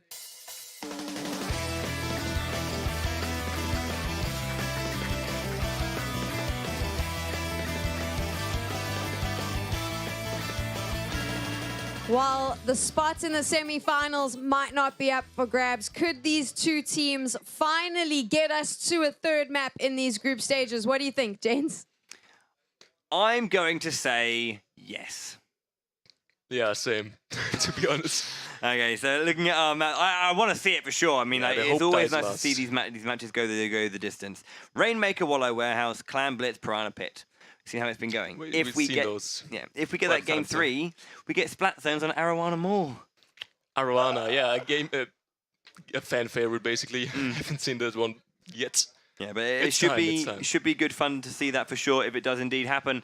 But yeah, I mean, we've been seeing good stuff coming out from the NIN players, though, being able to fight back here and there. Looking at that, I'd say they maybe have the edge over Overtime, who are a little bit more outmatched by a very strong Alliance Rogue. So, I mean, my prediction for this one would be that NIN players would win this one. I want to see it go to game 3, so I'm going to say, for the final prediction of the day, I'm going to say NIN players 2-1 over Overtime. Yeah, that's a good call. Yeah, to be honest. Just gonna. You aren't gonna be, contrarian. You aren't gonna be contrarian here. You're just gonna. I'm still thinking about but Overtime, they can do this as well. So this is. Yeah, I think I should go with them here. Okay, cool. Right. So, whoever wins. I mean, we sometimes had those matches where it was super close. They just beat it with 1 point in overtime. But it was still a 2-0. So on paper it looks kinda like a clear case, but like if you dig deeper into it, it was super close. Yeah, but at game 3. There is actually no warm-up here. We're going to be jumping straight into our first game. Going to be hammering it out. So, final game of the day here at the European Championships for Splatoon 2. It is going to be Rainmaker in the Wall-Eye Warehouse. Everyone's going to be locking in, jumping into that game. And yeah, exciting times. There it is. Confirmed. That's definitely what we're going to be having a look at. Who are we missing then? We are missing one player from Overtime. Mr. Good. Hello, Mr. Good. Are you good? We are. There we go. Okay, so we're ready. We're going to be jumping into that one Bravo team. I think it's just going to make sure that it's all sorted. NP End needs to be on Bravo. Oh, yes. Yes. Yes. Yes. There we That's are. what I Lovely. want to see. Good job. Okay. Rainmaker Man. It's always it's an exciting map. We've only been seeing it the once per group. So yeah, let's see what our teams can bring out here. Will he actually play with those classes on? I've seen people do it. I've been to like speedrunning events where friends of mine have been like wearing glasses, sunglasses, and it's just like, yeah, it's cool, man. I haven't seen yet someone in Splatoon, but there's Oh, always here we room go. for a first time. Yeah, exactly. Yeah, I do also love how, bless him, the propeller hat, the propeller is being like pushed down by the headset, so it isn't free to express itself. Yeah. Bless him, but I'm pretty sure he'll be doing enough. The Terminator. Yeah. Pretty good there. As my father always said, you look good, you probably are. So Yeah. That's a good so one. we'll be jumping into our first game. Yeah, we have a First Rainmaker away. here. Yeah. Okay, so game 1 underway for our final game. Rainmaker with overtime and Nin players. Yeah, we're seeing again the Explo kind of being the backline of overtime here. Explo doesn't have that much range to kind of contest the other backliners like Chargers most of the time, so some people play it as a midliner more, a bit more aggressively, but you can also opt for it as a single backline. And already the first specials on the side of overtime, using that inkjet to get the first frags here. And that's an opening. There's someone coming from right side. Yeah, Hero. Mr. Good just going for it, knowing he's getting flanked, just getting the Rainmaker into a good spot. 41 is not that bad, but Yeah, I mean, for a first you push. got, oh, nice double by Flo here. Yeah, very nice. Yeah, good first push coming out from them. You can see everyone jumping into that immediate space, going to try and keep that pressure on and keep pressing that advantage if they can. The shield is down. Hero, you can see in that center bit, just holding a bit more control. Yeah, they really Grip got from it around the into side. They really got it into a good spot to just pick it up by now, but they actually are able to. Nah, okay. Wow. But it's still in a good spot. If they can get the pop, they can get way more points here. But unfortunately, get wiped, so that ain't gonna happen. That ain't gonna happen. We're gonna push ourselves back to the center, and off we go. Okay, so Crip, you can see around the side. Benny meeting them there at the front to have a standoff. But we'll push back round to the center using that We space. get trapped But by 3 things at the same time. yeah, It seems. sometimes it's just too much stuff flying around. There's just too much stuff, you know? You know, it's like, and it's just a case of there is. Yeah, Nin players so far they just missed those crucial picks which they needed to get in neutral to make something happen here to start a push. You can see how aggressive overtime are being. They're just grabbing the jobby and just going straight. They're just like, we have Rainmaker in hand. I see that podium, and going for it. And I respect it. You know, they're trying to like just keep the game so fast-paced that the opponents can't ever relax and can't ever feel comfortable. You know, I think that's kind of the point of that one for sure. Yeah. Nin players already push back into their spawn again. So they gotta really watch out that overtime to prevent them to, for them to get a better lead. Okay, now Benny coming in with 1 kill. I think he can get the follow-up kill here on Flo Very nice. as well. Double splat from Benny. One with that baller as well. Good That's what we starting up. need. That's the picks they need to, make something going here.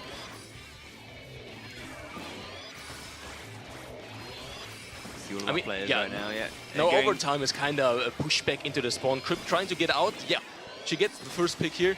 Immediately getting taken out though by, I think, Ant there with the Rainmaker. They're just waiting for the opportunity to push. They are taking a bit more of a slower approach. But with that Rainmaker, you can really apply a lot of pressure on high grounds with that. Oh, he pushed back the ball of the Rainmaker. That was a really smart play, but eventually goes down to Robbie, pushing in with the baller on the other side. So many ballers here. It's just a super safe special to, make something work. Baller shot callers. They're making their way forward. Okay, so again, we just hit this little bit of a neutral zone, just kind of resetting that neutral. On the far side of the right, you've got the Rainmaker just waiting patiently for a new owner. Hero trying to pressurize Robbie there. Robbie has to push back a little bit, and the shield has been broken. They're going to leave the Rainmaker there for a little bit. They know it's not too dangerous. And now the Stingray comes in, so Nin players really need some picks here in order to start something. They don't even have mid control. They are committing 2 specials in. Yeah, 2 specials, 2 picks. That's a start, I would say. Yeah, they've got, you now see that Nin players have control of the Rainmaker. I was just about to say 2 ballers on side of overtime already. 1 popped, the other one coming in as well. The first one gets killed. What about the second one as well? Yeah, 2 splats. But still, I mean, they bought enough time for their teammates to respawn, so there's still 2 people waiting on the high ground, and that Fizzy Bomb just got enough splash damage in to kill to splat the Rainmaker. Okay. Benny looking to push down that avenue, try and take some control and get their marker on here. But you can see that there's the pressure coming back. Benny now has the Rainmaker. Oh, nice timing on the Rainmaker shot to catch the splash on right when he was vulnerable again. Yeah, looking to get that line going. Looking at the time, yeah, man, 41 on this map is not that good of a lead. It's a really small map anyway. Yeah, and it's only 20 seconds on the map, on the clock anymore. So, yeah, clock is ticking against Nin players here. The baller coming in as well. This has been so reliable so far, and yeah, only 2 alive for Nin players here, and that's the Rainmaker going down. They really need to pop it, but I don't think they have the resources to do so. A lot of pressure from End, but that will be the end of the game, and there's a cheer there from overtime as they take that first game. Kabam, nice, strong victory as well. 59 to 25 points on the board for them. So overtime, feeling happy about that one. Good start from them. Yeah. I just think Nin players are missing a few picks in neutral game. Like they got, I think, like 2 or 3 picks twice. Yeah. But that's just not enough. I mean, that's enough to regain mid and to grab the Rainmaker. But once you pick the Rainmaker up, you're kind of a bit more stationary. It's kind of like a 3.5 V4 then, since Rainmaker can't do that much. So you really want to pick the Rainmaker once you... like, if you have the Rainmaker neutral while the other team is completely alive as well into a good defensive stance, then it's really hard to push up there. Yeah. And let's have a look forward to our next one. So Clam Blitz on Piranha Pit, I believe. So after such fast pace coming up from game 1, we're going to slow it down again. And we've seen some very interesting and players here having a good time despite, you know, how... Yeah, that's why we're all here. Exactly, yeah. I mean, that's the most important thing, really. It is competition, and we are looking to crown our winners and find out who our best players are. But as you know, as long as our players are having fun in the process of doing that and whittling down a victor, that's the most important thing. So yeah, we're gonna be jumping into the second game very shortly. But yeah, we've seen a lot of interesting set plays from these ones. You know, a lot of flanking and a lot of shutting out spawn zones after getting control of that of the basket. And they need that in order to secure some clams, since it's such a long way from mid to the basket. Yeah. Waiting on a couple of people just to be confirming themselves there. It looks like, is that Mr. Good, I think that name is? I can't quite see that name. That's Hero right there. Oh, I meant the name on the back. Oh, yeah. Hero was on the screen, yes, himself. But the name on the back, sorry, I was trying to read a blurred image because, you know, that's what you do, right? Don't go for the clear and precise image of the player right in front of you, but the name's in the back. So it looks like they're ready to go. Will overtime close this one out 2-0, or will we finally see a game 3? We shall find out momentarily. Kill the enemy's clam basket. Oh, yeah, Easy in concept, difficult in execution. No backline on side of overtime here. They have a pretty aggressive team comp. They're having, 2 ballers here. Ballers, of course, setting up those power plays. And yeah, this time the Explosion on side of Nin players and displaying it right now. But this time first frag for Nin players, I was about to say. But the follow-up kill by Flo, but he's kind of outnumbered as well. Like, he needs to jump out. There's effectively no players right now at the field, on the field. By overtime, they're quickly respawning and setting up a good defensive stance. They're getting to the basket, knowing that Nin players, they just got mid. Yeah. They're fighting back now. They've got 2 splats down on the side of Nin players, and they're going to use this to kind of really reach into their advantage state. 3 down now, and you can see them taking that central point. So quick and so fast at doing that. They've got that line all the way down, and here is where the super jumps may be happening if they have that power clan. Yeah, there you can see Crit with that going to be jumping in right now, and we'll be confirming that opening strike. 20 points on the board. They're also in a good spot there, but he's the only one alive. He probably should just jump out. Otherwise, they're gonna get wiped and lose mid control completely. Yeah, 2 splats down for them as well, but they did manage to get the power clam and 3 Yeah, that's a start. regular clams in, so that's the beginning of their conquest here. Now it's just neutral again. Who gets the first frags? Who uses specials to get those? I mean, you can also apply pressure by just collecting clams. Then players kind of have more map control, a lot of blue on the map, and they also have the. Did I just saw? Yeah, I saw 33 clams. That's a lot. Now it's 23. That's still a lot, but they're just not getting the kills. Yeah, they need to really confirm those splats. They want to be pushing forward and getting the points on the board even further. Robbie there in the center. Penny just kind of rolling around. Oh, he gets taken down though by Robbie, who does get But the revenge splat here by Hero. Yeah. Can he find another one? He already got the direct in. Unfortunately, not. Fizzy bomb goes out. Pachoo, pachoo, pachoo. Yeah, I mean, they have the clams necessary to do a good push, but so far, yeah, they're kind of starting to get specials using the armor. Yes, they get the first frag, so this can get scary. Yeah, and pushing in already, getting the trade. That's good. Setting up for a jump. No jumps in. Oh, there was one. But they missed. Oh, wow, it's right. Okay, Lion picks up again and gets another Okay. one, and they're going to take this lead here because they've got plenty of clams on their side. Yeah, If they can just get the clams in, there it a is. really important pick right there. Like, he could just, yeah. 59 already on the board. They're looking to extend the lead here as well. Overtime, pushing down, yeah, they get 2 picks, but only Crip alive. Gets 1v1 effectively at the basket. Crip gets the double, but Oh, that's really unfortunate. she went all in there. Yeah, that was all or nothing. Got all, but also fell down as It was well. still an amazing play that completely shut down their push Yeah, absolutely. right there. They got to start the fight back now. The long fight back. They got to get a power clam in and a few solid amounts of clams as well.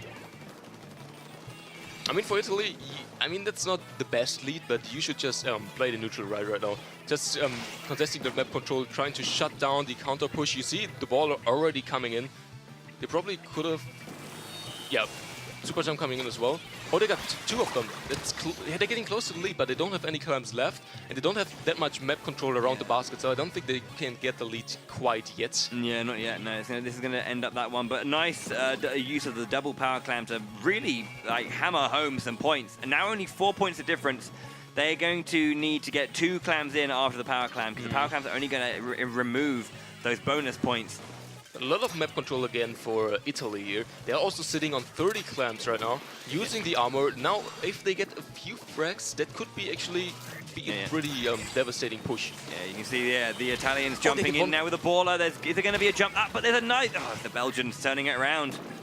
That baller's gonna really stall time here. Wow! Yeah, they get 2 splats here. And the Sloshing just needs to back up here and just save some of those power clams. They're just still really valuable. 40 seconds left on the map now. Will we get that game 3? It's very close to it. It's really close, yeah. They're kind of trading splats right now, so neither team has full map control. They're kind of sitting on their side of the map, just waiting for something to happen. I mean, for Ninpillar's case, they can win here in overtime. I mean, they just need to get it overtime. Yeah. Basically. Oh, there's all specials ready for overtime now. So I guess it comes down to this. They want to pop the baller. Yeah, they're investing a lot of resources to just shut down the boss, but the super jump's coming in. With 1 power clam, is it enough? They open the basket? Yeah, It's that should enough for overtime! It's soon overtime and overtime, yeah. As soon as overtime started, overtime got that play, and 2-0 over the Nin players. That was so close. What a spectacular finish for them. That's a nice way to end your tournament, I think, to totally. have a really close game against a well-matched team and get the victory in that fashion. That was lovely. Yeah. I mean, with that group stage done, we now know all of our semi-finalists, which will compete tomorrow. Yeah, absolutely. But you can see what it means to the Belgians there. It's good to see them so happy, and and that's the thing. Win. This is you're getting visual, you're getting exact evidence of what we say. Even if we have our semi-finalists locked in after the first 2 games, the last game still matters, to these players. They came here to to play and to win. Place eventually. Yeah. So looking over at it all, we're going to go over trying to remember all the names of the teams and where they came. So we have obviously 8 teams have now dropped out of the tournament. 4 who have been placing in quote unquote 5th place with their 1 victory, and some who have finished up in 9th place without having succeeded in getting a victory today. No game threes. No game 3. So it was kind of. I mean, why'd you win that one overtime? Damn. I mean, yeah, we're having some really strong teams out here, which are just capable to just take a game in a matter of seconds. So, but I think we have an interview ready. We do indeed. Yeah, we're going to throw it back over to Tech Girl, who's having a chat with Alliance Rogue, our final semi-finalists, and then we'll be seeing out the end of the cast for the day. So, Tech Girl, back to you. I am standing here with Soren from Alliance Rogue. How does it feel going into the semi-finals and, of course, winning your group here on home turf? We're very happy. There was a lot of pressure for being the French team representing France and the event happening in France. So we got to say we were really happy about this. And we knew these 2 teams, everything could go really wrong because we knew the maps were not the best for us. And I'm happy we won it that way. Let's chat a little bit about the semi-finals tomorrow. Who do you think, now that you know the other 3 teams that you have to face off against to potentially win the championship, who do you think is the toughest competition? I think the toughest competition is probably Finland or the Nordic team. Empire Gang is the hardest. And maybe after Backsquids. So we most likely face them in finals if we win tomorrow in semi-finals. And we practiced a lot for semi-finals. So hopefully practice pays off and we do our best. How do you prepare tonight now? So you know you're in the semi-finals, you know you're playing tomorrow. What sort of preparation goes into this evening? I think sleeping early is going to be the most important. And that's pretty much all we want to do. We already have strats. We already talked about what we want to do. So that's it. Thank you so much for chatting to us. Well done on making the semi-finals. I'm going to chase you away now because I have one more interview. I told you that they were deep undercover, but I've convinced him to come up to dry land. This is Echo from Backsquids. You got the support there. There we go. I need to ask now, you are the reigning European champions. You're in the semi-finals tomorrow. Is there added pressure on your team knowing that you have to try and retain the title? Maybe a bit, but last year we had literally the same pressure because we were like the main team. We had like the stable, the safest lineup and stuff like that. So, I mean, a little bit more pressure doesn't hurt, but we will. You're good to go. I asked Soren this question, but I'd like to ask you as well. What happens tonight? Are you guys going to go and have a big party, or are you going to get an early night and just chill? What sort of preparation goes into the semi-finals? Maybe speak about the lineups and just maybe do a little. Just speak about the things, but not many changes. We prepared and we're just ready. So no preparation. Good luck for tomorrow. We'll see you in the semi-finals. Thanks so much for chatting to us. There you have it. Our 4 semi-finalists. There's not going to be any partying tonight. There'll be some Splatoon 2. It's still fun. We're going to be playing those games, but everyone's going to be focusing on the big games tomorrow. Let's go through them one more time. Your 4 semi-finalists. From Spain, we have Polarized. From Germany, Backsquids. We have the Nordic team, Empire Gang. I was about to call them squad and get into a lot of trouble because I can see them over there glaring at me. Empire Gang. And the last team you saw, our French team, Alliance Rogue. Those are your 4 semi-finalists tomorrow. They face off, and by the end of the day, we will have your Splatoon 2 European champion. We will catch you tomorrow. Have a great evening, and don't forget, if you don't want to get cooked, stay off the hook.